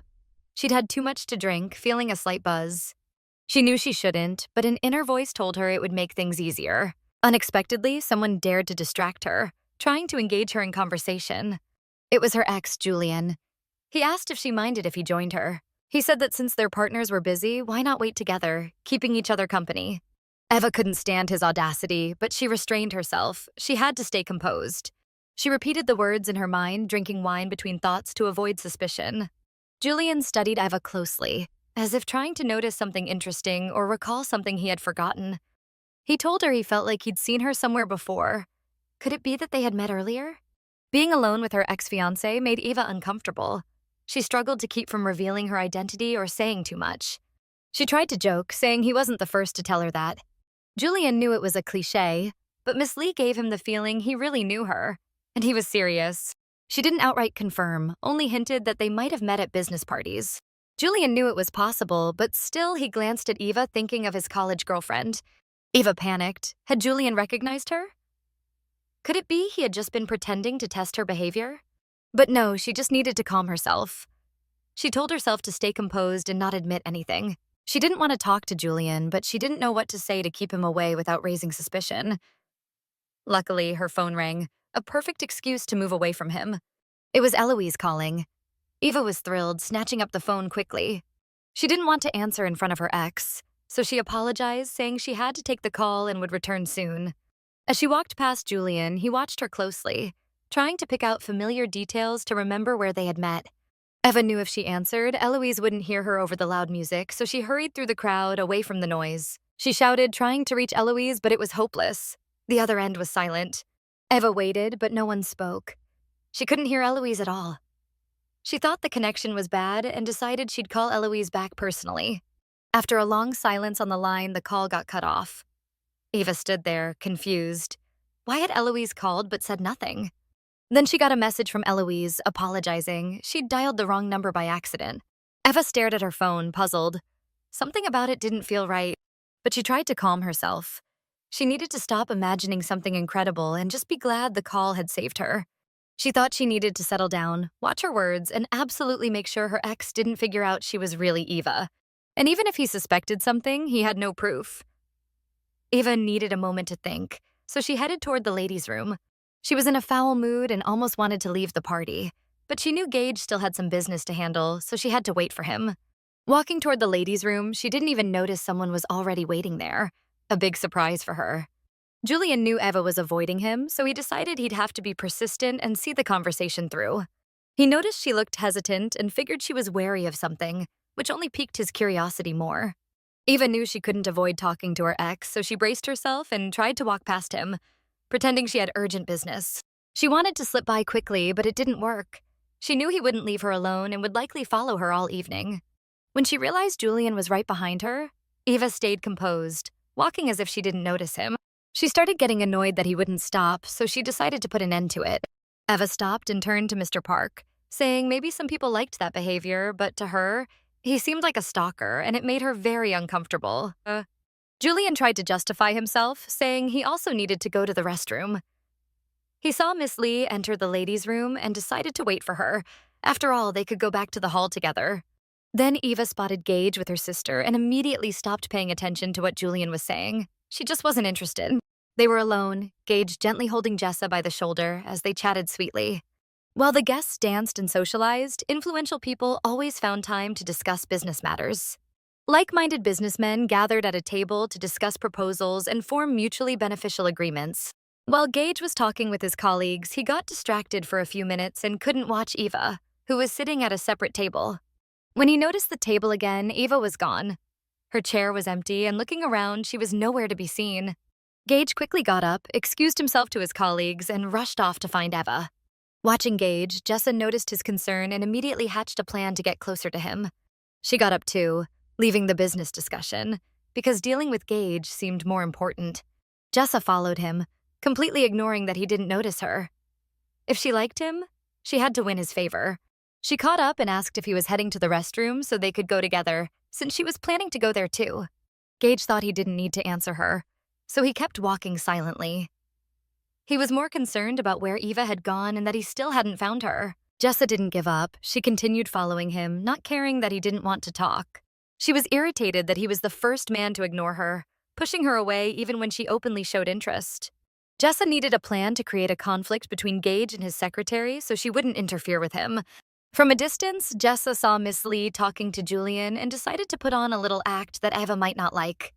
Jessa was a skilled liar and schemer. It always worked. Through her theatrics and lies, she made Eva feel guilty. She acted like she suddenly needed to turn and accidentally bumped into Gage. Pretending it was accidental, she pressed against his chest, hoping he'd respond. She seemed ready to stay in his arms for a while so that his secretary would notice and draw conclusions. Gage didn't like these games, so he quickly grabbed her shoulders and pushed her away. But when he turned his head, he noticed Eva talking to her ex, Julian. They looked very friendly, which could give the impression they were enjoying each other's company. Gage's expression changed immediately. He was irritated. He didn't like the sight at all. Pushing Jessa aside forcefully, he decided to go to Eva to take her away from this persistent scoundrel. As he walked toward them, it felt like he could really deck Julian for daring to pursue Eva. He stared at Julian, making it clear that causing trouble would not end well. Gage, as always, remained composed, but his face clearly showed he disliked the situation. Then he approached Eva, needing a clever way to get her away. He looked at her, feeling she could understand without words, so he didn't have to explain. To avoid suspicion, he told Miss Lee he had been searching for her because he was worried. He leaned toward Eva and added that something had happened, so they needed to leave the party immediately. No time to waste. Eva had wanted to suggest it herself, so she was glad Gage proposed leaving right away and returning to the suite. Gage and Eva walked side by side, and when they passed Jessa, they didn't even think to say goodbye. As she walked by, Eva barely glanced at her sister. She really wanted to slap that brat, but held herself back. Jessa noticed Miss Lee didn't like seeing Mr. Acheron in her arms. She didn't expect the secretary to stay completely silent about it. Eva maintained her composure because she couldn't show that she was jealous of Gage being close to her sister. Of course, Jessa had hoped Eva would expose a romance between Mr. Acheron and his secretary, but it didn't happen, and she was disappointed. Gage and Eva were already in their car, speeding down the highway. Eva didn't understand why they were in such a rush, but didn't want to ask. Eva sat far from Gage, showing with her entire demeanor that she was upset and didn't want to talk. Gage immediately noticed and wanted to find out what happened, but he understood she was hurt and needed time to calm down. After a while, he asked what was wrong or what had upset his little tigress. Eva seriously said everything was fine. Maybe the wine had affected her. Then she asked what was so urgent that Mr. Acheron left the party early. Gage felt uncomfortable talking to Eva with her sitting so far away, so he suggested she scoot closer. Eva didn't understand why, so she refused. She liked sitting by the window, looking at the city lights, but Gage insisted she sit closer. He even seemed annoyed, practically ordering her to comply. Eva was surprised. Why was he suddenly ordering her around? And the way he looked at her, so hypnotic, like he could make her obey with his mind. Gage was in complete shock. He never thought this girl could be so stubborn. Then Gage smiled, as if he understood. He asked if maybe she had been jealous of her sister, which explained her odd behavior and why she was upset with him. Eva was annoyed again, curious why he jumped to that conclusion, and why he seemed so concerned about her down mood. Why was he joking with her again, and why did he look so happy? Eva couldn't understand. After all, they hadn't really enjoyed the party. Eva asked Gage if he believed her now, but the question was vague and not specific. Gage didn't understand why she asked, as he had never doubted her honesty. Eva talked about her sister Jessa being a very attractive girl, impossible to resist. Gage listened closely, curious where she was going with this. After all, there were always many beautiful girls around, but he wasn't interested in them. He had his own view. Eva was far more beautiful and attractive than her sister. Eva thought she only looked beautiful thanks to good makeup and a nice dress. Compared to Jessa, Eva was prettier and sweeter, even without makeup or fancy clothes. She was naturally beautiful. Dressed differently, she could look like a supermodel. Driving on a straight road, the driver suddenly swerved, and it felt like he lost control of the car. Eva, sitting relaxed, tumbled onto Gage with the sudden movement. The car slid across the road, and Eva couldn't stay in her seat, constantly falling onto him. Gage stayed calm, trusting his driver's skills, and he liked that Eva was so close, so he didn't mind the ride. The driver tried to brake, but the road was slippery and the car kept skidding. When the driver finally stopped, Eva fell into Gage's arms. He held her tightly to keep her safe. After stopping, it took a few minutes to catch their breath before continuing. By chance, Eva ended up sitting on Gage's lap. She felt so comfortable she didn't rush back to her seat. Eva didn't even realize what happened. She looked at Gage with wide, scared eyes, waiting for him to explain. She half suspected the car had stopped on purpose, just to put her in his arms, because she had dared not obey him. The driver explained to Mr. Acheron that a large rock had fallen onto the road, blocking their path. Gage didn't scold the driver. He handled the car well and kept them from going off the road. But Eva got upset thinking the driver made up a silly excuse. There was no way a rock could just appear out of nowhere. Gage liked having Eva in his arms. Calling her my dear, he tried to ease the tension. Eva didn't like that nickname and asked him to stop. When she spoke, she didn't understand why her voice trembled. She was in his arms and felt even more intoxicated than from the strongest wine. She thought she needed to escape his arms, but he held her tightly, not letting her move. Gage wanted Eva to listen, but she kept resisting, ignoring him completely. Gage understood she was upset and tried to explain what she had seen. It wasn't random. It was a calculated move by Jessa, who had followed Gage while he searched for Eva. Then Jessa turned sharply, bumping into them. Eva thought there was no need for him to explain, and wondered why he even did. She didn't expect him to want to clarify. She should have guessed Jessa might try such a scheme. She always got what she wanted. Eva said there was no need to explain, and why should she get jealous? After all, he wasn't her property. With Gage so close, Eva didn't understand what was happening, but something was really bothering her. The scent, his cologne mixed with Jessa's, gave her a headache. She couldn't take it and wanted to distance herself quickly. Gage completely agreed. He couldn't wait to get to the hotel and take off his jacket. And now that she found it unpleasant too, they could fix it. He suggested she help remove his jacket, getting rid of the suffocating scent. She didn't know what had come over her. Maybe it was the wine, or the lingering scent of Jessa that filled the car. Eva really wanted to get rid of that jacket with Jessa's scent, but she didn't know how to start.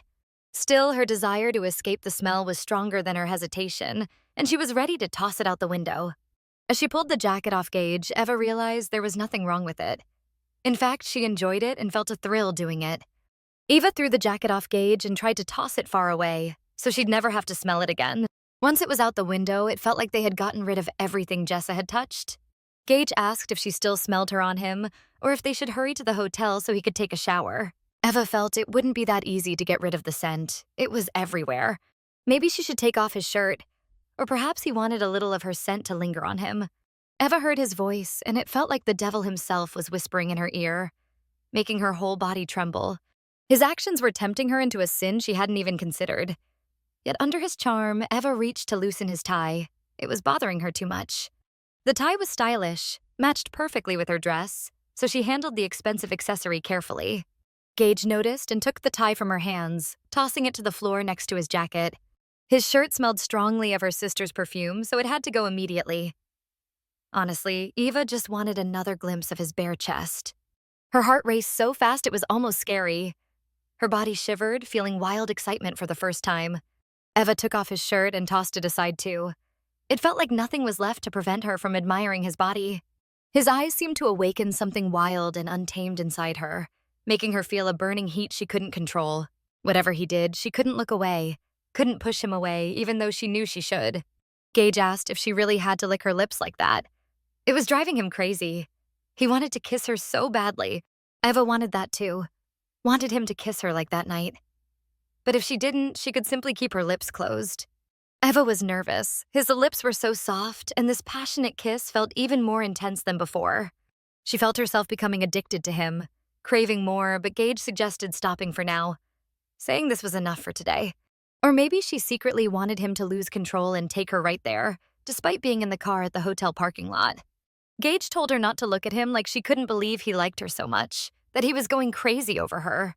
Could Eva even imagine how hot and desirable she was right now? She couldn't believe her appearance could drive a man wild with desire. She was always beautiful, but tonight she was so dazzling that Gage could barely control himself. Gage tried to warn Eva that things were getting dangerous, that she might lose control and do something previously unimaginable. She could feel his desire, and her face burned with embarrassment. Eva couldn't believe her body reacted to him like this, all these feelings and sensations. She wanted to press herself closer, to stay in his arms forever. For the first time in her life, she felt this intense desire, craving that wild pleasure. Before she realized it, she was holding him tightly, feeling his passion and desire for her with her entire body. He felt amazing too, Eva noticed. She couldn't believe a man could want her so much. He let out soft sounds of pleasure, which turned her on even more, so she remained on his lap. Eva blamed the wine she drank at the party. It erased all her remaining shame. Nothing else mattered. All she could think about was craving even more intense sensations. She didn't want to stop. When the dress slipped off her shoulders, Eva blushed. She had always considered her figure not very attractive. Gage didn't notice anything strange and thought the girl was perfect. She had no idea he would have been happy to touch them every day. She just wanted to hear the truth from Gage because no one had ever told her that before. She thought he might just be trying to calm her down so as not to upset her. As Gage held Eva gently, he wanted to feel her touching him too. Wanted her to keep touching him without stopping for even a second. He knew perfectly well that she wanted it too, but she was too shy to make the first move. He just needed to give her a little push so she'd realize there was nothing like this feeling in the world. Eva felt conflicted. She was embarrassed, blushing, yet at the same time her whole body was trembling with a rush of energy. That's why she asked him not to stop, even if she pushed him away. If she let him, Gage was ready to show her an incredible, unforgettable sensation that would leave her thrilled. But he promised he wouldn't push for anything more and could stop any time if she wanted. If Eva wanted him to continue, she could kiss him, confirming that she agreed. Then Gage suddenly stood up and covered Eva with his jacket. She didn't understand what was happening or why he did it. The driver approached the car and yanked the door open. Gage didn't want this man to see Eva like that and got very upset. Gage spoke harshly to the driver, telling him to shut the door immediately. They'd come out when ready, and he should wait outside. Eva had never felt so embarrassed in her life. She felt like a naughty girl doing improper things in a parked car. When they got to the hotel room, Eva immediately went to the bathroom to take a shower and compose herself. She wondered what she had done and how she could behave around Gage now. After that, she wouldn't be able to look him in the eye. The shame would follow her everywhere. She didn't know what to do. Relationships were supposed to stay strictly professional, and she had ruined everything with her desires. Eva was distracted by a knock at the door. She heard Gage insistently telling her to finish up and come out quickly. He apologized, but she needed to finish washing very fast, actually, right now. He said something had happened and they needed to get ready and head home quickly. Eva didn't know what had happened, but turned off the water and finished her shower as Gage had asked. She wrapped herself in a large towel and tried to dry off as quickly as possible. Although Eva usually wore glasses, now she had to get used to wearing contact lenses. The lenses were so she could see better, and also to change her eye color and look completely different so no one could recognize her. In a few minutes, Eva was fully ready and could hit the road. Gage was frantically searching something on his phone. He looked nervous and rushed, so nothing was going smoothly. When Eva entered the room, Gage was relieved she got ready so quickly. He hadn't wanted to wait much longer. She looked beautiful as always, no matter the outfit. He wanted to take her hand and rush to the airport. Gage held her hand tightly, and she immediately felt how nervous he was. He said they had to go, and their luggage would follow later. Eva couldn't help but ask what had happened that required them to rush home.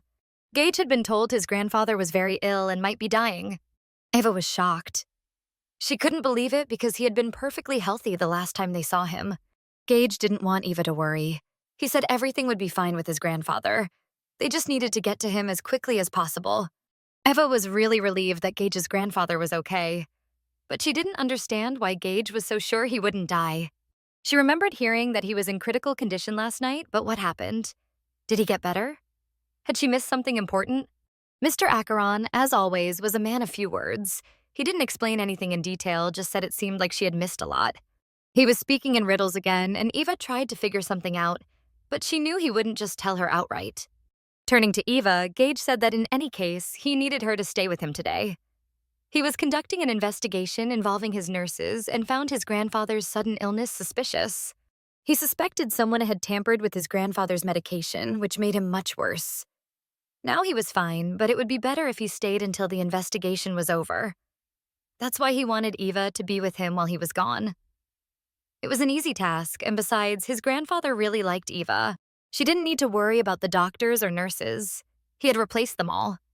He personally picked the new staff, and none of them would dare do anything dangerous. Gage could fully rely on her, and she would watch over his grandfather without leaving him for even a second. Gage liked Eva's attitude. He considered her responsible and had no doubts about her abilities. Eva wanted to know if he was handling the investigation personally, but he had already hired a very capable person for the job. She couldn't understand where Gage was planning to go if someone responsible was taking care of the investigation.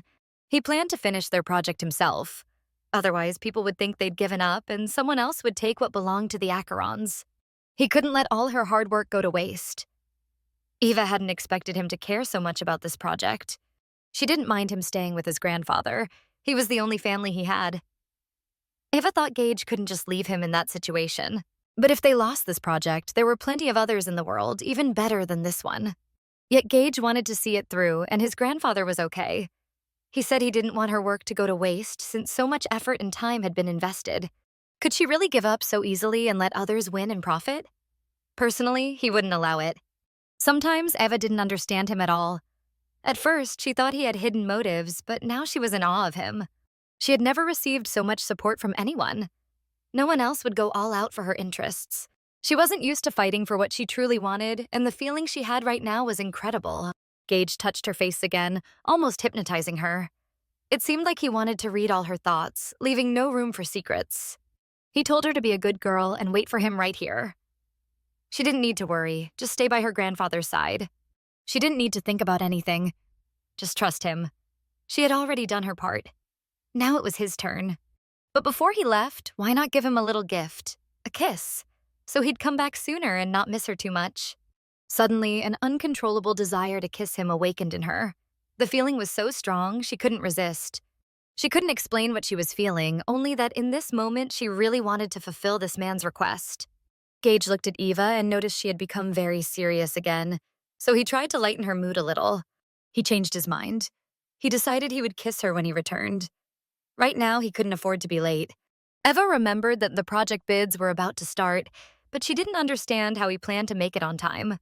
She decided to ask how he would get to the project bids if they were about to begin and located on the other side of the city. Eva didn't need to worry. Her man had his own methods, which he used very often. Gage was already about to leave, but Eva asked him to wait a little longer because she hadn't said everything yet. The man suggested they discuss everything when he returned since he didn't have time to talk right now. Eva just wanted to warn him to be careful and stay alert. Of course he would. She had asked him personally. Or maybe she just wanted to remind him of something. He needed to be careful when meeting with Jessa, as she was definitely planning something again. He shouldn't let her cover him in her scent again. She was surprised and didn't even understand what she had just said. She looked like a jealous wife who didn't want other women looking at her man. Eva just didn't want Gage to get into trouble or start a scandal. Lost in her annoying thoughts, Eva didn't notice Gage return. He couldn't just leave without kissing her. He even promised he would never fall into her sister's trap. He joked again and suggested Eva mark her territory with kisses and bites. Gage pointed to his neck, showing her where she could leave her mark. That way, he would be protected from other girls' attention, and she could feel completely at ease. Thanks for watching. If you enjoyed this review, don't forget to like, subscribe, and hit the notification bell so you never miss a new video. Her mark had to be lasting and reliable. Otherwise, it wouldn't work as protection. It would only make him even more desirable to others. Eva couldn't believe Gage was the one who offered to let her mark her territory. Meaning, him. It wouldn't be hard for Eva to do. She had done it before. Had she already forgotten? All she needed to do was show everyone that Gage was already taken. Of course, if she didn't like the idea, she had every right to refuse. It was only a suggestion, there was no reason to force herself into something she might regret later. She needed to be sure that Gage would do everything to make sure Jessa couldn't leave her scent on him, the scent that irritated Eva so much. If everything was settled between them, then he could leave. While he was gone, Eva wasn't supposed to miss him. He'd be back before she knew it. But as soon as Gage took a few steps toward the door, Eva ran after him. She grabbed his hand, trying to stop him. She couldn't just let him go, not when she knew her sister could be dangerously sly. Eva wasn't sure if she was doing the right thing, but if she didn't act now, she knew she'd regret it. So she pushed her doubts aside and took that daring step. Eva clutched Gage's shirt, exposing his neck, and pressed her lips against his skin, leaving her mark with a deep kiss. It felt devilishly good. Gage groaned in pleasure, eyes closed, wishing she wouldn't stop, even though he was already running late. This time, the mark on his neck was much darker than before. Eva knew it would be visible even from afar. Gage hadn't expected Eva to actually do it. Was she really worried that her sister Jessa could catch his attention? She looked at the mark, studying it carefully. Was it enough? To her, it seemed perfect. Gage noticed how she was admiring her work and teasingly asked if she liked the result. If not, she could always try again. The more, the better. Without thinking twice, Eva leaned in again, determined to make the mark even darker. Gage didn't expect such boldness from his little tigress. Until now, all she'd ever managed was a shy, gentle kiss. Not that he was complaining, but if she kept going, he might just forget his plans, grab this tempting woman, and drag her to his room. Still, he knew he had to hold back. Eva kept kissing him for what felt like forever. Even Gage realized they should stop, but she wasn't ready to. Gently, he tried to stop her. There was no need to rush. And this definitely wasn't the place to lose control. But he was the one who said it. The more, the better. And knowing Jessa, Eva figured it'd be best if her sister saw plenty of marks all over his neck. For a moment, Gage thought she was just trying to delay his departure. But her intentions were clearly different. He decided his sweet Eva wasn't playing fair, attacking him like this, at the wrong time and place. Gage made up his mind. Eva's behavior deserved her very first punishment. And he already had a few ideas. Eva was furious. He was the one who provoked her into doing it, teasing her with talk about Jessa. He then asked when she'd learned to act so bold. If he didn't know better, he'd think she was some kind of seduction expert. Eva had no idea how skilled she looked. Somehow, she'd managed to impress the devil himself. She couldn't believe she was even capable of that. Gage couldn't wait for her next attack, but next time, she'd better make sure they weren't in public. Her behavior right now was a little dangerous. Damn it, Gage thought. He really did have to go, and he was already pretty late. He flashed his devilish grin and told Eva to wait for him. He'd be back soon. Once Gage left, Eva hurried to his grandfather's hospital room. Gage had asked her to stay by his side and make sure no strangers came in. The old man said his grandson told him Miss Lee was a hard worker, though he was still surprised. Eva didn't like being talked about behind her back, so she politely apologized and asked Mr. Acheron if there was anything she could do for him. Mr. Acheron said he didn't need anything and didn't want her to worry. It was late already. All he wished was for her to get some rest. He noticed that Eva hadn't looked up from her tablet for a long time. He told her that Gage had arranged a guest room for her next door so she could relax. She could finally put away her tablet and rest. Work would still be there tomorrow. It was time to sleep. Eva smiled and said she was used to staying up late for work, so she doubted she could fall asleep early. She insisted she'd rather keep working, and Mr. Acheron shouldn't worry. Even as a child, she was always busy with something. The old man admired her dedication, but told her that when she reached his age, she'd understand there are more important things than work. Everyone needs time for rest and fun. She was far too young to live under such pressure. There's nothing wrong with slowing down sometimes, he said. Even if she reached the peak of her career, what's the point if she never lets herself breathe? When that day comes, she won't even feel satisfaction, and all her effort will mean nothing. Eva wished there had been at least one person in her so-called family who'd given her that kind of advice. No one had ever told her to stop and rest. No one had ever told her to take care of herself. Not once. She was genuinely touched that this kind old man worried about her so sincerely. Mr. Acheron asked if she had any hobbies, anything that made her happy outside of work. Eva tried to think, but realized she had no idea what to answer. She never had time to look for something she loved. Her whole life was about studying, then working. She simply never had the chance to explore her interests. All her free time went back into work. Still, she hoped someday she'd find something she truly enjoyed, if such a thing even existed for her. That's exactly what Mr. Acheron meant, that she needed to take breaks and not bring work home. She just had to find something that brought her joy. The old man then asked what his grandson had been up to lately. Since Eva lived with him, she must know. Was Gage really that busy he couldn't even take her out once in a while? He promised that when Gage returned, he'd scold him properly. Eva quickly reassured him that Gage wasn't lazy at all. In fact, he kept surprising her all the time. The old man wasn't convinced. Gage should still do something. Maybe a lunch date or a weekend trip. Anything to unwind a little. He knew his grandson lacked even a hint of romance and felt sorry for Eva. Eva understood that Gage's grandfather had the wrong idea about their relationship, but she didn't know how to correct him. And of course, the old man was curious about when they'd finally get married. He didn't want to pressure them, but he was so happy his grandson had finally found real love. Still, if things kept moving this slowly, he joked that he'd die before seeing any great-grandkids, though deep down, that thought made him sad. Hearing that, Eva decided to say what he wanted to hear most. And right as Eva said that, Gage loved her. The door opened and the young man with silver hair walked in, smiling in relief to see his grandfather awake. The young man peeked into the hospital room with a smile, waiting for his grandfather's permission to come inside. Mr. Acheron greeted him harshly, called him a scoundrel, and demanded to know how he dared to show up only now. The young man apologized, explaining that he'd been busy with a massive project and had only recently heard about his grandfather's condition. Besides, he knew his grandfather would be fine. After all, that guy'd never allow anything bad to happen to him. But the old man grew furious and slapped the young man across the face. He didn't want to hear him refer to his own brother as that guy. The young man didn't understand why his grandfather complained that he never visited, yet now that he came, he was yelling and angry. Then he noticed Eva and asked who she was.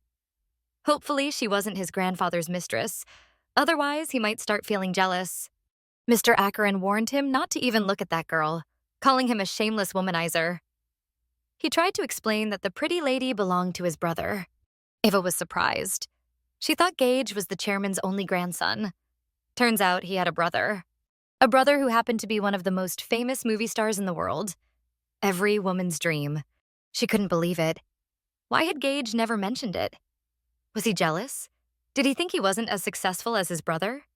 Mr. Acheron grew irritated watching Hunter stare at Eva. That was unacceptable. She was his future granddaughter-in-law. But Hunter saw nothing wrong with getting to know such a beautiful lady. So, offering his hand, he introduced himself as Hunter. Out of politeness, Eva smiled and said her name was Evelyn Lee. It was nice to meet him, too. Judging by her reaction, Gage had never told Eva he had a brother. Hunter could see the surprise written all over her face. It wasn't too surprising, though.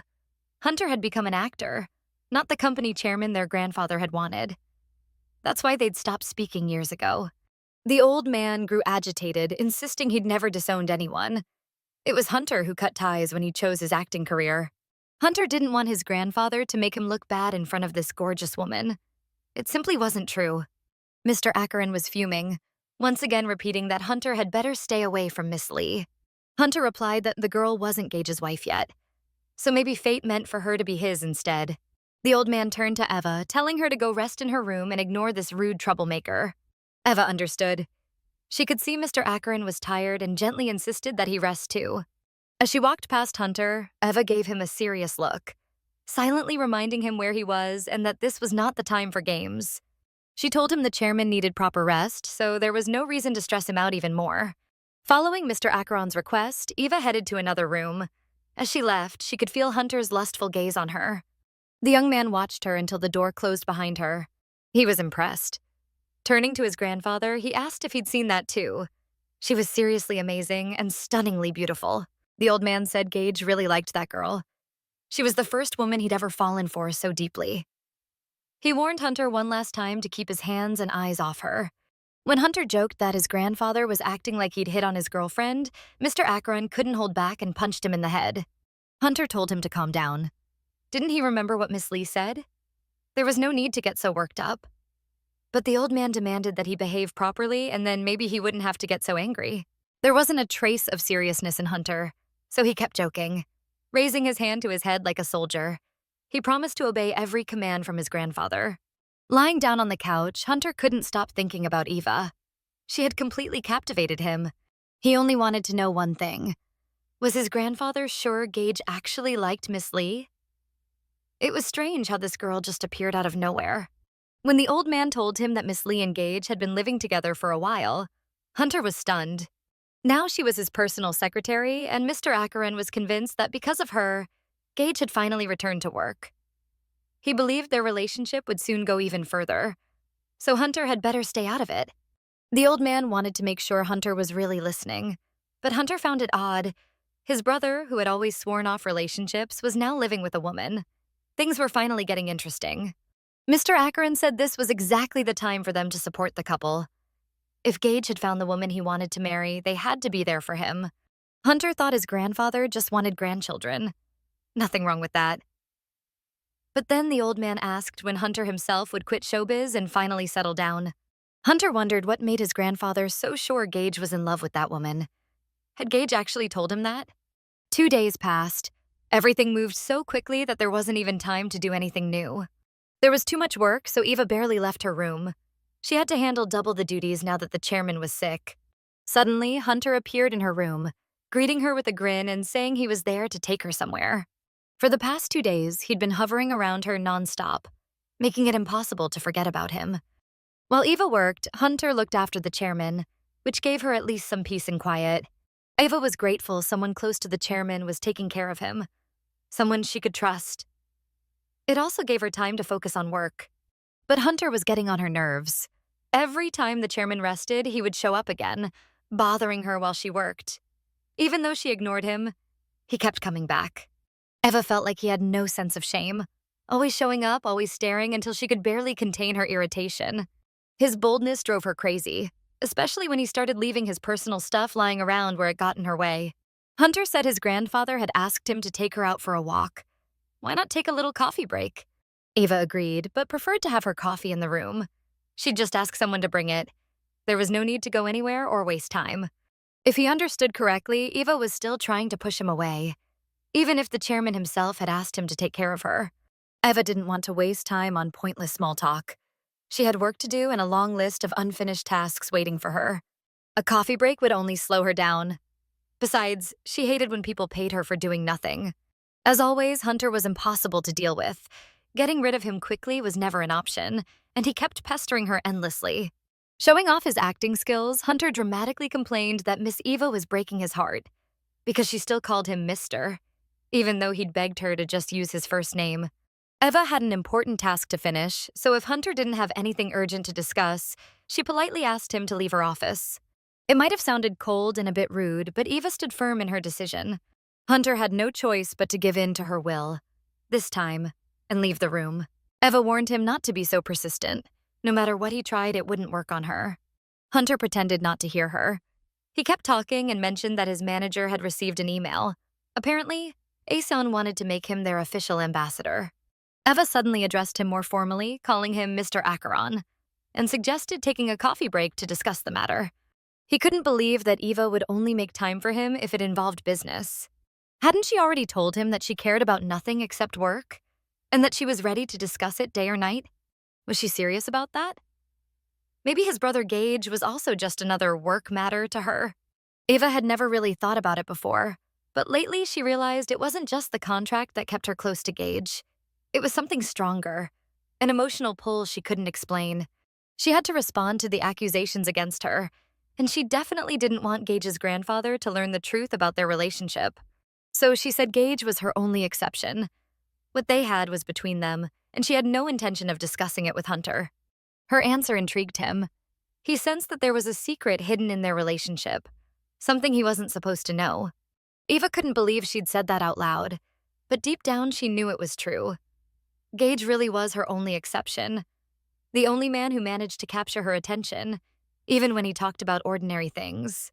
He had also helped her bring her dreams to life, dreams that appeared after her family had decided to get rid of her. Hunter was stunned by Miss Lee's words. It really sounded like she was in love with his brother Gage. Eva was on edge, doing her best not to snap at him and lose her composure. Hunter wanted to know everything about their relationship, when Miss Lee had first met his brother and where exactly it had happened. Eva apologized but said she had no desire to discuss her personal life with someone she barely knew. Besides, an inner voice screamed at her to be careful, to remember what the chairman had told her yesterday. Mr. Acheron had repeatedly warned her to be cautious around Hunter, and never, under any circumstances, to tell him anything about Gage. Eva didn't understand why everyone was so wary of Hunter, but she decided to follow Mr. Acheron's advice. He never said anything without reason. Mr. Acheron had only explained that after Hunter graduated from university, he'd been kidnapped, and Gage rescued him almost immediately. Since then, Hunter had been a little strange whenever it came to his brother. He wanted to know everything about him, no matter how trivial. Some might call it an unhealthy obsession. And although Gage never complained, their grandfather worried that Hunter's curiosity would eventually become too much. That's why he wanted Evelyn to be warned. It would be better for her to ignore Hunter and not answer his questions. Still, there was no reason to be afraid of him. Hunter was a good kid, apart from that one odd trait. Evelyn waited for Hunter to finally bring up the business topic. She could at least ask for coffee to be served and get the meeting started. But Hunter had one more question for Miss Lee. He wondered if she had ever felt that there was something unreal or strange about Gage. He couldn't explain it clearly, but being around his brother always gave him a strange feeling. Something mysterious he couldn't put into words. Eva knew exactly what he meant. She'd felt the same way from the moment she met Gage. Sometimes it annoyed her, but other times it drew her in with irresistible curiosity. Suddenly she froze. Her expression changed completely. She didn't expect it to happen so soon, but she was glad because he had kept his promise. Gage was standing right at the door, watching her conversation with Hunter. Eva knew that with Gage, anything was possible, but she could tell that this time he had come straight for her. She quickly got up from her chair and ran toward him, a bright smile lighting up her face. It was obvious how happy she was to see him. Gage told her he had finished his business and returned. He hoped she hadn't had time to miss him, or even noticed he was gone. Eva wanted to ask if he had just gotten back, how his important meeting went. She was genuinely curious, though she knew Gage didn't always share everything. He pulled her into his arms and asked if Hunter had behaved himself while he was away, since there was no one else around to protect her. Hunter didn't like the way Gage was looking at him as if he were a criminal. If anyone had behaved badly, it was Miss Lee. Hunter insisted that, whether Gage believed him or not, his secretary had been ignoring him all day, and it broke his heart. Eva wanted to tell Hunter to stop lying so shamelessly. She had been talking to him the whole time, even when he deliberately distracted her from work. He should watch his words, especially claiming she'd ignored him. But Hunter insisted that Miss Lee had never fulfilled even his simplest requests and had refused to have coffee with him. That's no way to treat your future brother-in-law. Eva was speechless. This guy really was a great actor. No wonder he was one of the most famous in the world. But then she realized what he had just said. Future brother-in-law? Why was he jumping ahead like that? Gage turned to his brother, assuming Hunter had misunderstood his girlfriend and was blaming her for something she hadn't done. Miss Lee always acted like that with everyone. She hated meaningless chatter because to her, it was just a waste of precious time. If he didn't want Miss Lee to ignore him, he had to talk to her strictly about business. That was the only way to keep her attention and her respect. That's the only approach that worked. This girl was completely focused on her work. Her life revolved around ambition and success. While talking to his brother, Gage wrapped his arm tightly around Eva's waist, holding her close. He didn't even care that others were still in the room watching them. "Now, Hunter, you'll have to excuse us," he said smoothly. "We need some privacy, and we don't need extra eyes here." Gage didn't think he had to spell everything out for his brother. He just hoped Hunter would take the hint and leave the room immediately. Hunter was clearly irritated. That kind of attitude from Gage annoyed him to the core. His brother's boldness was unbelievable. Still, he pretended to stay calm, acting as if he understood everything perfectly, and got ready to leave Eva's room. He would go, for now, but he planned to bring this up again with Miss Lee soon. And she could be sure he wouldn't forget it. Who would have thought a man could look so alive, even glow, when he was truly in love? Hunter barely recognized his brother.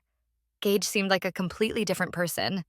Gage smiled, clearly proud that he had managed to impress his brother, finally letting him see who he really was. But Hunter didn't take it seriously. Deep down, he still had doubts. To him, Gage would always be that sly manipulator hiding something under every move. Eva was surprised. She had never seen Gage so gentle and caring. Was he only doing all this to prove to his brother that they were the perfect couple? Gage told her not to take Hunter's words too seriously. He hadn't said or done anything truly bad. There was no need to overreact.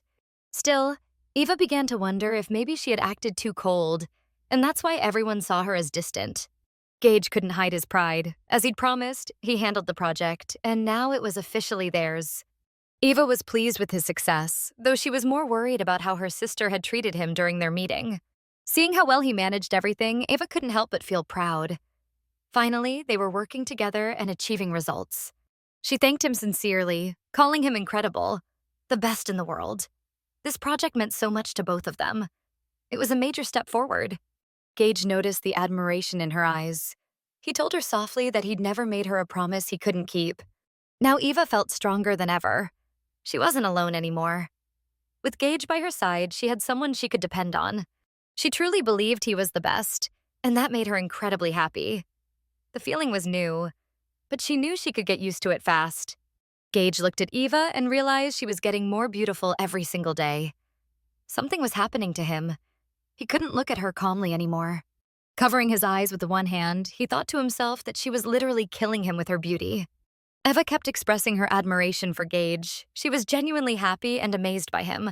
Every time he touched her face, he could feel her driving him insane. It was getting harder and harder to control himself. He wanted her, badly, but he couldn't give in just yet. One wrong move could ruin everything he had built. Looking into his deep eyes, Eva could tell something was off. She gently asked if he was okay. Then she noticed the mark on his neck, still visible. It was almost as if he wanted to show it off in front of his brother, flaunting their closeness. He admitted that while he enjoyed the work, being away from her for so long was miserable. Those days had felt empty. Hugging her, he brushed his lips against her neck, and she could feel his warm breath. It made her whole body tingle. He assured her he was fine, but he'd missed her terribly. He wasn't planning to leave her alone again. Eva could barely recognize him. This was not the same Gage she knew before. What had changed him so completely? He held her tightly, as if he never wanted to let her go. Such tenderness wasn't typical of him, and that's what made it even more shocking. When Gage said he'd missed her, Eva thought he meant he'd needed her help with work. But deep down, something told her it wasn't about work. He was actually in love with her. He didn't want to leave her, but it was necessary. He promised he'd come back soon. As he walked toward the door, Eva couldn't help but wish he'd tell her where he was going and what he was planning. She called out his name and he stopped. He couldn't walk away without answering her question. Turning to her with a soft smile, he said he'd be back soon. He just needed to visit his grandfather. Eva understood. Since his return, he hadn't had a chance to visit Mr. Acheron, who was still in the hospital. Gage tried to collect himself. Lately, it felt like he couldn't think about anything except Eva. What the hell was happening to him? It was getting harder and harder to keep control when she was near. Meanwhile, things weren't calm at Eva's family home. Her sister Jessa's meeting with Gage had been a total disaster. Their father was furious. He demanded every detail about what had happened and wanted to know what it all meant. He reminded Jessa that she'd promised to deal with that Acheron bastard. Hadn't she said she could handle him? Jessa calmly replied that Gage Acheron wasn't just some boy. He was a refined, intelligent man, perhaps the most sophisticated she'd ever met. But her father didn't care how smart he was. He had sent her to that meeting to make sure Acheron lost the deal. Yet how could she do that when the man was completely immune to her charm? It was the first time a man had ever ignored her. Her father was livid. He didn't want excuses. He'd done everything to get Gage out of the country, and still Jessa failed. They'd planned every move for days, and she still lost the deal. Jessa tried to defend herself, explaining that Gage was supposed to fly out that night with his pathetic secretary, but for some reason he came back. He was late, but somehow still managed to win over Mr. DeMarco and secure the deal. And don't ask her how he did it, because even she couldn't explain that. It turned out that Gage Acheron was much smarter than they thought, definitely not some clueless puppet. And since he was already madly in love, it would be difficult for her to catch his attention now. Her father realized his plan had completely failed. He thought the only solution left was to make sure that old man Acheron was gone for good. Jessa tried to calm her father down, saying there was no need to panic. Nothing catastrophic had happened. Sure, Acheron had won this time, but things could still change. He didn't understand what his daughter meant. Did she have her own plan she hadn't told him about? Jessa actually liked Gage Acheron a lot. She was sure he was exactly the kind of man she needed. She wanted him, and that desire was now her top priority. That man would be hers. And once that happened, they wouldn't have to worry about Acheron anymore, because he'd become part of their family, the moment she became Lady Acheron. Her father reminded her that she had said Gage Acheron was already in love with someone else. That's why he ignored her. Had he forgotten her motto? When Jessa wants something, Jessa gets it. She just had to wait. Gage Acheron might be acting untouchable now, but she loved playing with men like that. To her, he wasn't just a big catch. He was the most handsome, intelligent, and perfect man she'd ever met. Nothing would stop her from getting what she wanted. Her father saw that stubborn spark in her eyes and trusted her completely.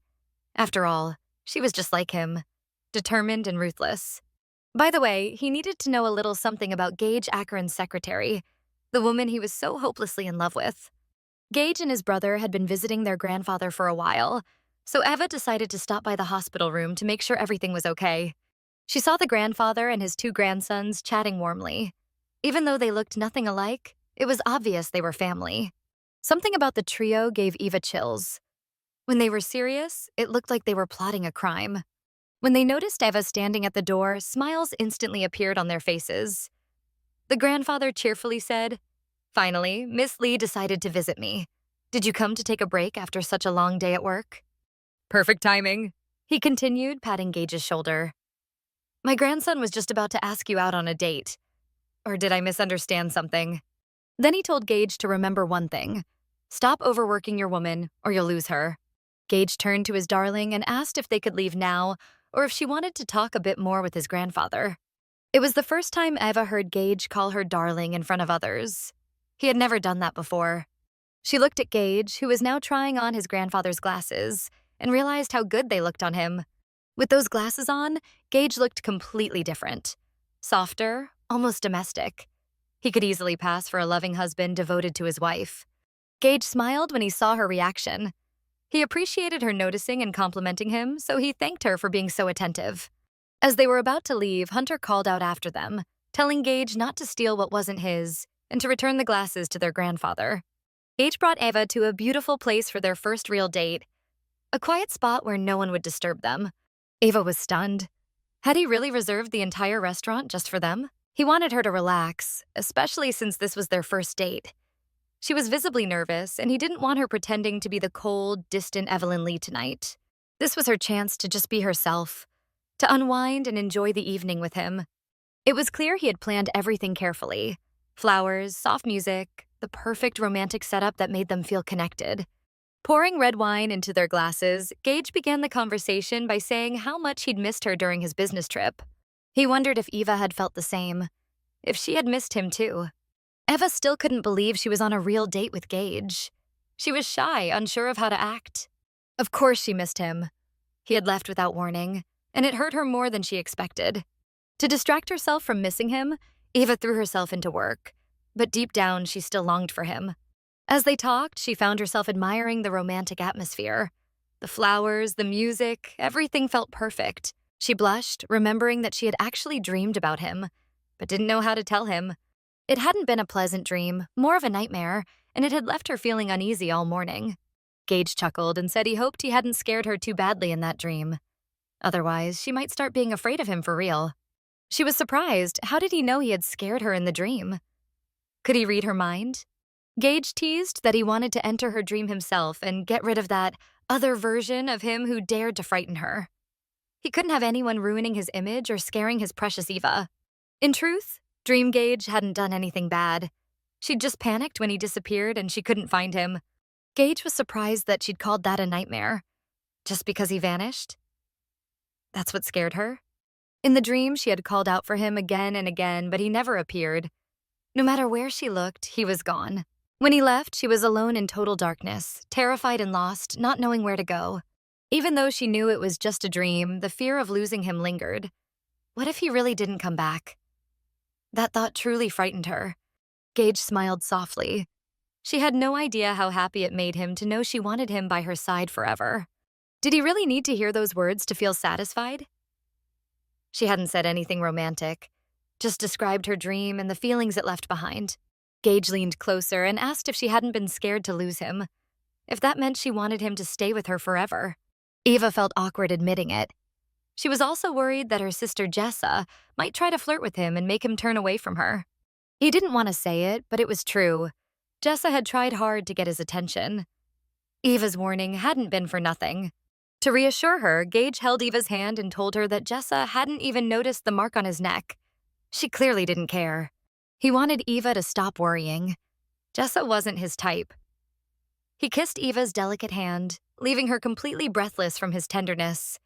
As Gage had already told Eva before, and was ready to repeat again, that woman meant absolutely nothing to him, even if she stood in front of him completely naked. To him, Eva in her pink pajamas with little ducks and teddy bears was far more desirable. No one could ever compare to her. What Gage valued most in a woman was intelligence and quiet grace, a woman with goals who achieved them through hard work and determination. Eva was taken aback by his words. To calm herself, she took a few sips of wine, hoping it would help her relax a little. After putting her glass down, she wanted to ask him something that had been on her mind for a while. Why was he being so kind to her? They had only just met, and she couldn't understand why he trusted her so easily. He didn't know what exactly confused her. Did he really need a reason to treat the woman he planned to marry with kindness? Eva had no idea he was thinking that seriously about her. She had assumed he'd play around for a bit, get bored, and then find another toy to amuse himself with. But if his intentions were that serious, then why? Why her, of all people? When so many beautiful women were constantly throwing themselves at him? Honestly, she'd been asking herself that question ever since he proposed. What were his real motives? What was he hiding behind that charming smile? Suddenly, Eva covered her mouth with her hand. She hadn't meant to say that out loud. She realized she'd gone too far. It was a risky topic that could easily ruin whatever was starting between them. Gage was surprised by the strange thoughts she was having. She should trust him. Or better yet, feel with her heart instead of doubting him. He told her not to overthink things that could bring doubts into their relationship. They needed to live in a way that made both of them comfortable. To talk openly and share what was on their minds. Eva was curious how he'd respond. To her, it seemed normal to wonder. After all, it was suspicious when a man suddenly decided to marry a woman he'd only just met. Not to mention, her current situation didn't exactly fit the life of a man like him. And yet, Gage had helped her and treated her in such a special way. Eva didn't even try to hide how much she liked his attitude toward her. She wanted to respond to him in the same way. Normally, Eva never talked about her feelings. It had always been incredibly difficult for her to put emotions into words. But now, somehow, she could talk about them so easily, without fear or discomfort.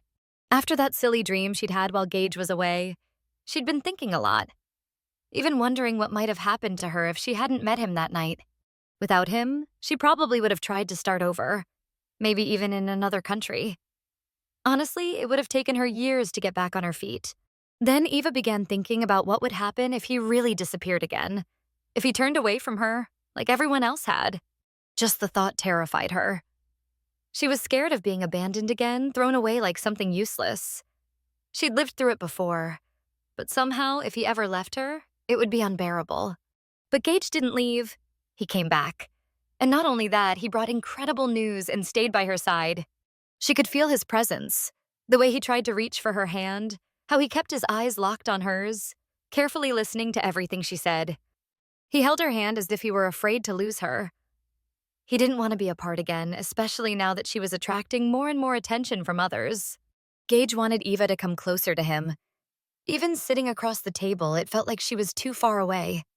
Holding her hand, he spoke those tender words, but suddenly noticed a hint of sadness in her eyes. Did she not enjoy their first date? Was she already thinking about going home? Gage Acheron. She wanted to believe she might have finally found her protector in him. Eva wanted to believe he truly felt what people call love at first sight. But what if she was wrong? What if it was all just a game? Imagine, if you look at it from the outside, like watching Little Theater Number 1, how their story might unfold next. Gage's brother once asked him why he suddenly decided to wear their grandfather's glasses. As far as Hunter knew, his brother had perfect vision and had never complained about it. Don't tell me it's because Miss Lee said they made you look more distinguished, he teased. Although Gage had liked her compliment, his decision to wear the glasses had nothing to do with that. He'd wear anything Eva said suited him. If she liked it, he'd keep surprising her. He wasn't afraid to change in her eyes. Meanwhile, in Little Theater Number 2, Eva's imagination went in a totally different direction. After seeing Gage's new look, she felt like she should change her own outfit. After all, he had told her to wear whatever made her feel comfortable. But if she wore her favorite pajamas, she'd have to think about him. This perfectly dressed, elegant man. She wanted to look like someone who matched his status. He was always neat, polished, and confident. If she showed up in home clothes, she might disgust him.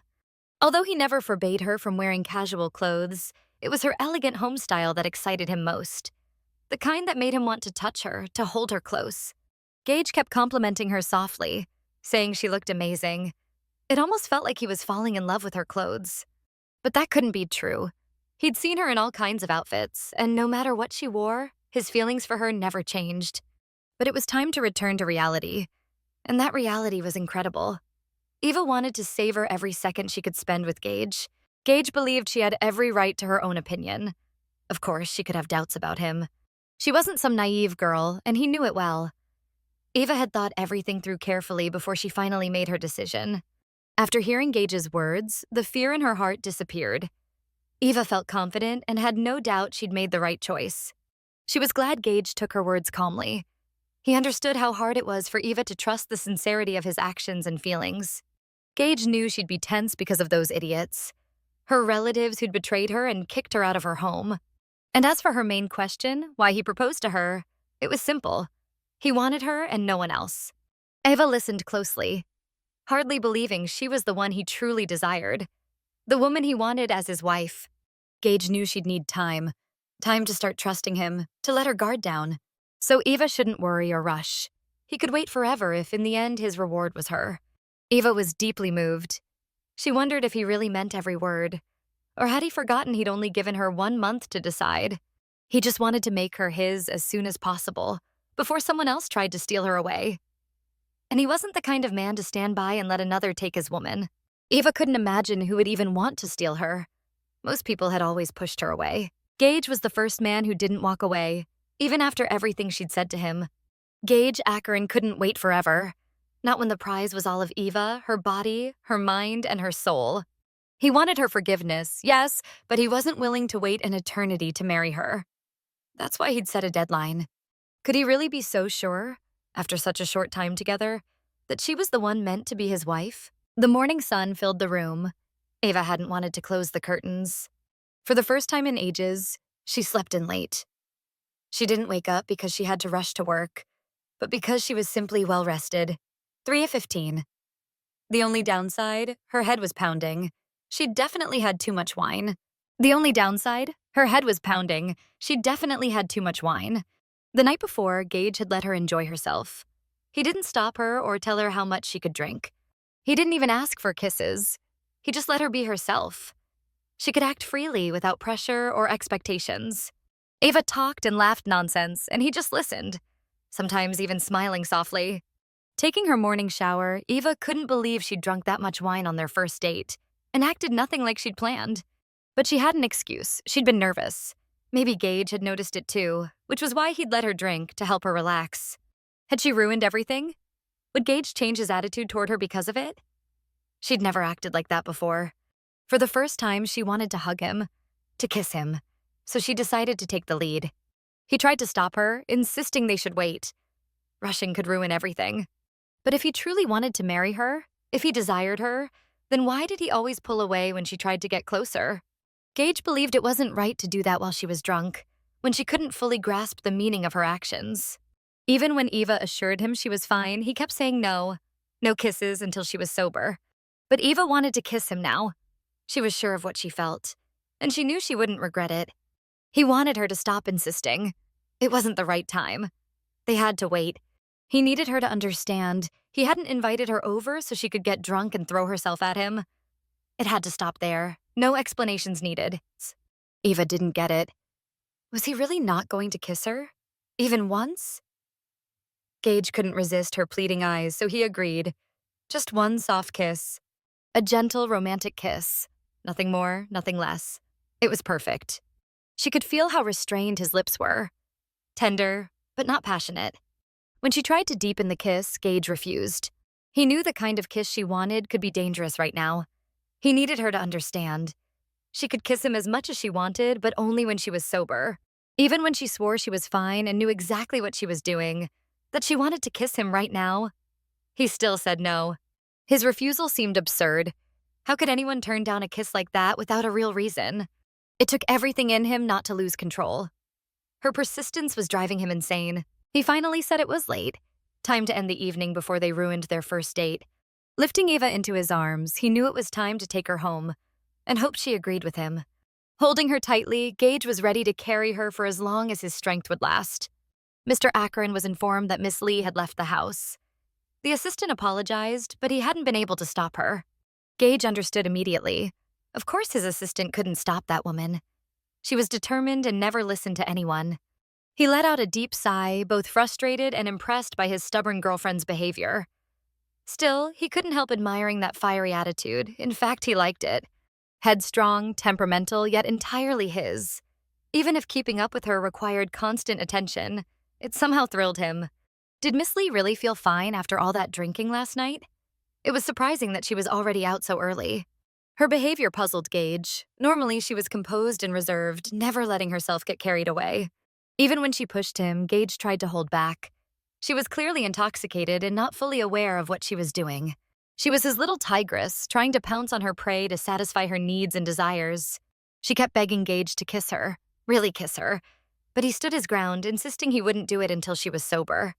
Eva swore she wasn't drunk, but Gage saw the truth. Still, he told her to get some rest and wished her good night. Instinctively, Gage let Eva push him down, though he knew he shouldn't have allowed it. He feared that one day, this woman would literally drive him to the grave. Speaking softly to his darling, Gage explained that this wasn't what he wanted. He apologized, but told her she needed to behave differently right now. Eva was acting completely unlike herself, so Gage tried to calm her. He had let her drink because she'd seemed so nervous. He only wanted her to relax a little and enjoy their first date together. He hadn't expected alcohol to affect her so strongly. Now she was acting like a completely different person. When Eva started taking off her clothes, it took everything in Gage not to lose control. He stayed attentive but refused to cross the line. When she tried again, he quickly covered her up, telling her to stop, because if she didn't, he might not be able to hold himself back. Eva said she was just hot, and if he didn't like looking at her, he could always leave. She was the only woman who could make Gage lose his mind. Watching her, he felt an almost unbearable desire to make her his. He kissed her softly and wished her goodnight, knowing that if he stayed even a little longer, something would happen that he couldn't undo. Eva looked disappointed, but Gage knew he was doing the right thing. She needed rest. Her wild mood was clearly the result of too much wine. He gently removed her glasses and placed them on the nightstand, hoping she'd fall asleep quickly. Gage needed to cool down. Literally. It took every ounce of willpower to resist the temptation she'd stirred in him. He called his assistant again and told him to send a maid to Eva's room, just in case she felt unwell during the night. Then he went straight to the bathroom and stepped under the cold shower, still fully dressed. It was exactly what he needed. What was she doing to him? He had never felt anything like this before. His mind was hazy, and he couldn't even look at her without losing control. He knew he was losing his head over her. No other woman had ever affected him like this. He stripped off his clothes, finally letting the cold water run over his heated body, hoping it would calm his desire. It was hard to believe this was happening to him. In the past, he'd never cared how a woman felt after spending a night with him. Now he just stood there under the icy stream, not even noticing the chill as goosebumps covered his skin. Early the next morning, Gage got an unexpected but pleasant surprise. He hadn't been ready for it, but he welcomed it. Gage Acheron had been working since dawn, unusual for him, since he normally preferred to sleep in. Then Eva walked into his office, wearing an elegant dress and high heels. She looked stunning, graceful, and refined. Today, she carried herself as Evelyn Lee, the perfect businesswoman. When Gage saw his lovely Eva, he couldn't help but smile. He hadn't expected her this early. She asked why he'd turned off her alarm again, saying it made her run late. Gage wanted her to rest. He'd assumed she'd have a hangover from all the wine. He hoped it had done her some good. Eva noticed he had already done a ton of work. It looked like he'd been in his office all night. Gage admitted he might have overdone it, but the investigation into her case was going even better than he'd hoped. Mr. Young turned out to be more careless than expected. They had found evidence that could clear her name. Gage planned to prove that Eva had always been the scapegoat for Mr. Young's failures. Eva was touched by how seriously Gage had taken her case. No matter the cost, he was determined to protect her from her family. He assured her she had nothing to worry about.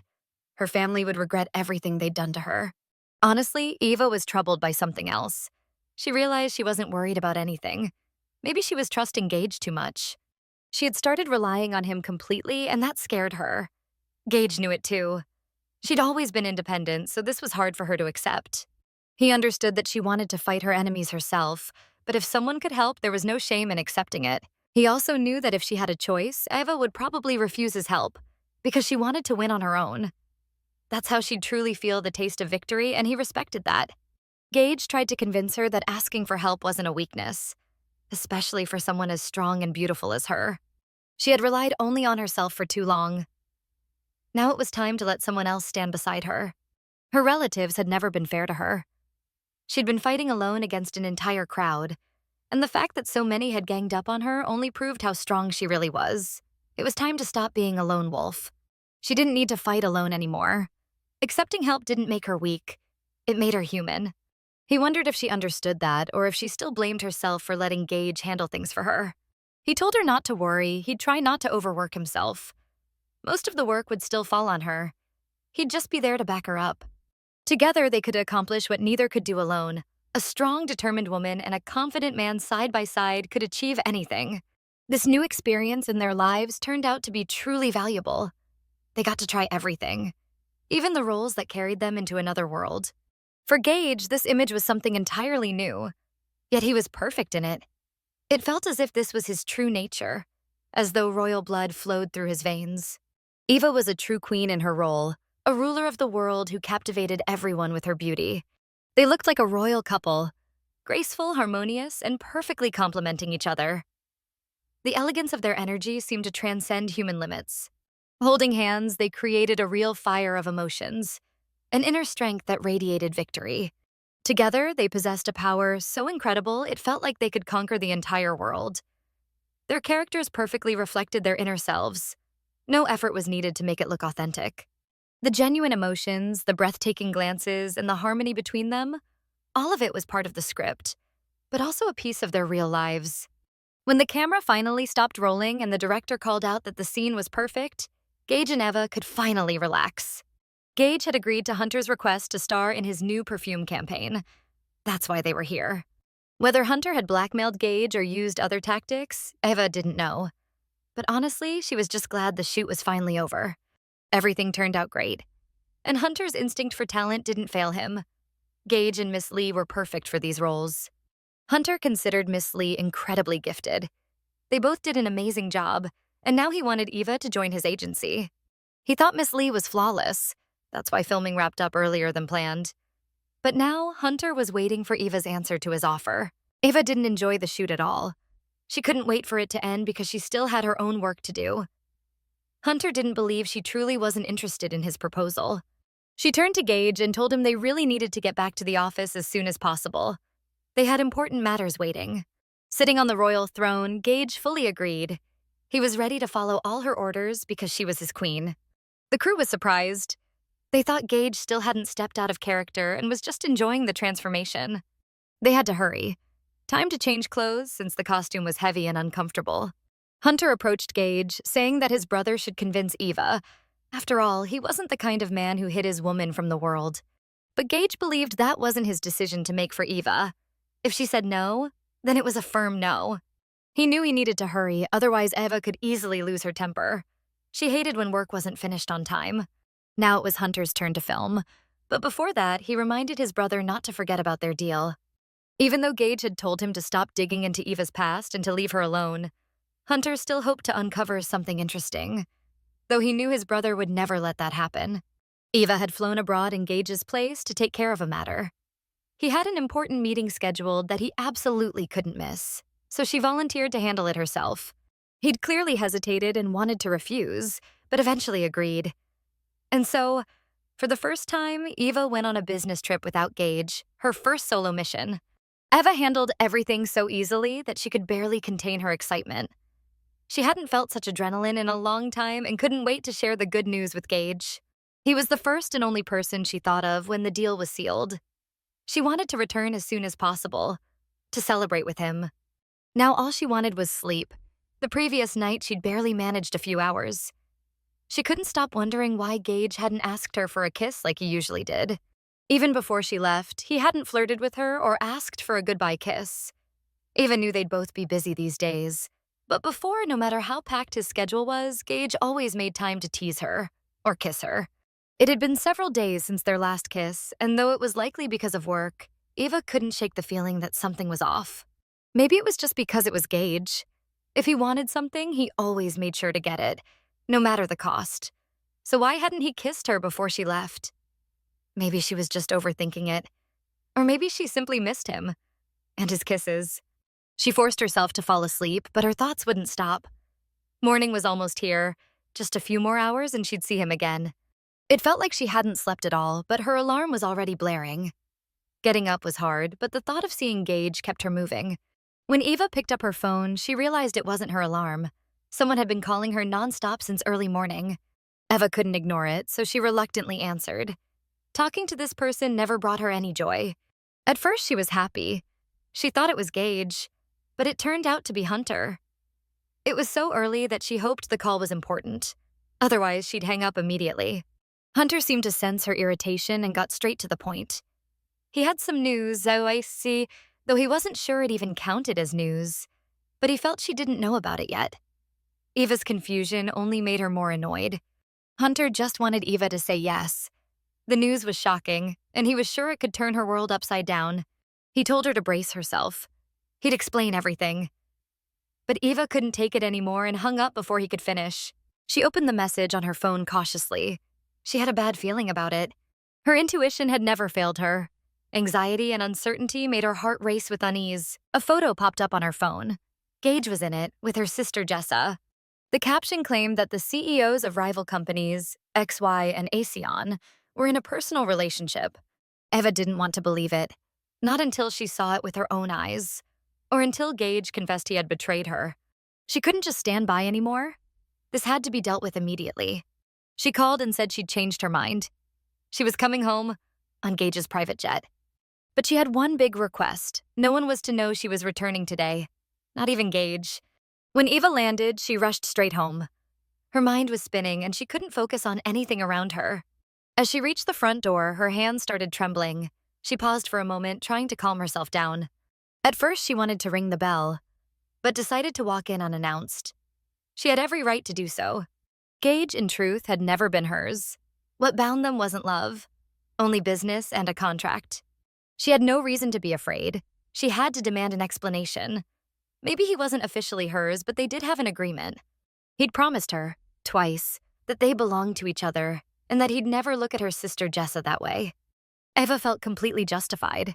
She had every right to demand answers from Gage. Besides, she was already inside. It was too late to turn back now.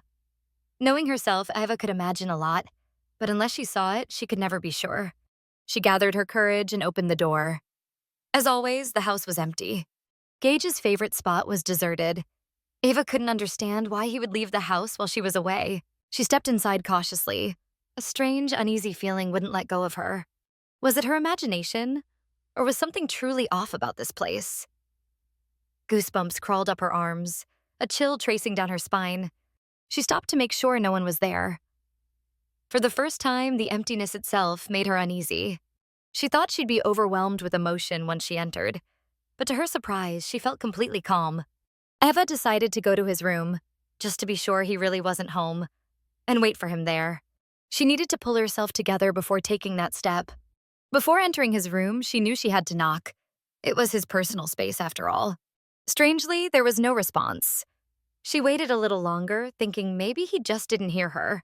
Finally, Eva gathered her courage and pushed the door open. The room was empty, but something about it felt wrong. His bed was perfectly made, but Eva knew Gage never liked sleeping anywhere else. Not in hotels, not in his office.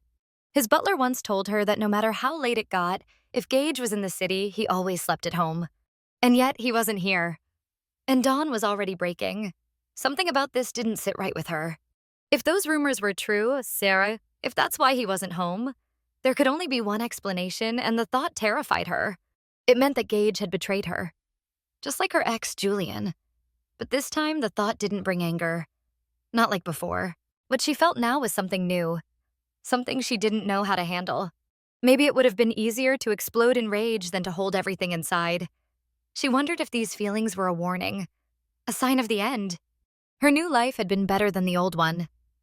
She'd gotten used to having someone by her side, someone who cared, who supported her. Could it really all fall apart again? The thought of starting over for the third time drained her completely. A chill ran through her body. She could feel a light breeze at her back. Something was wrong. Eva decided to stay hidden. Whatever was happening in Gage's room, it didn't make sense. Then she saw it.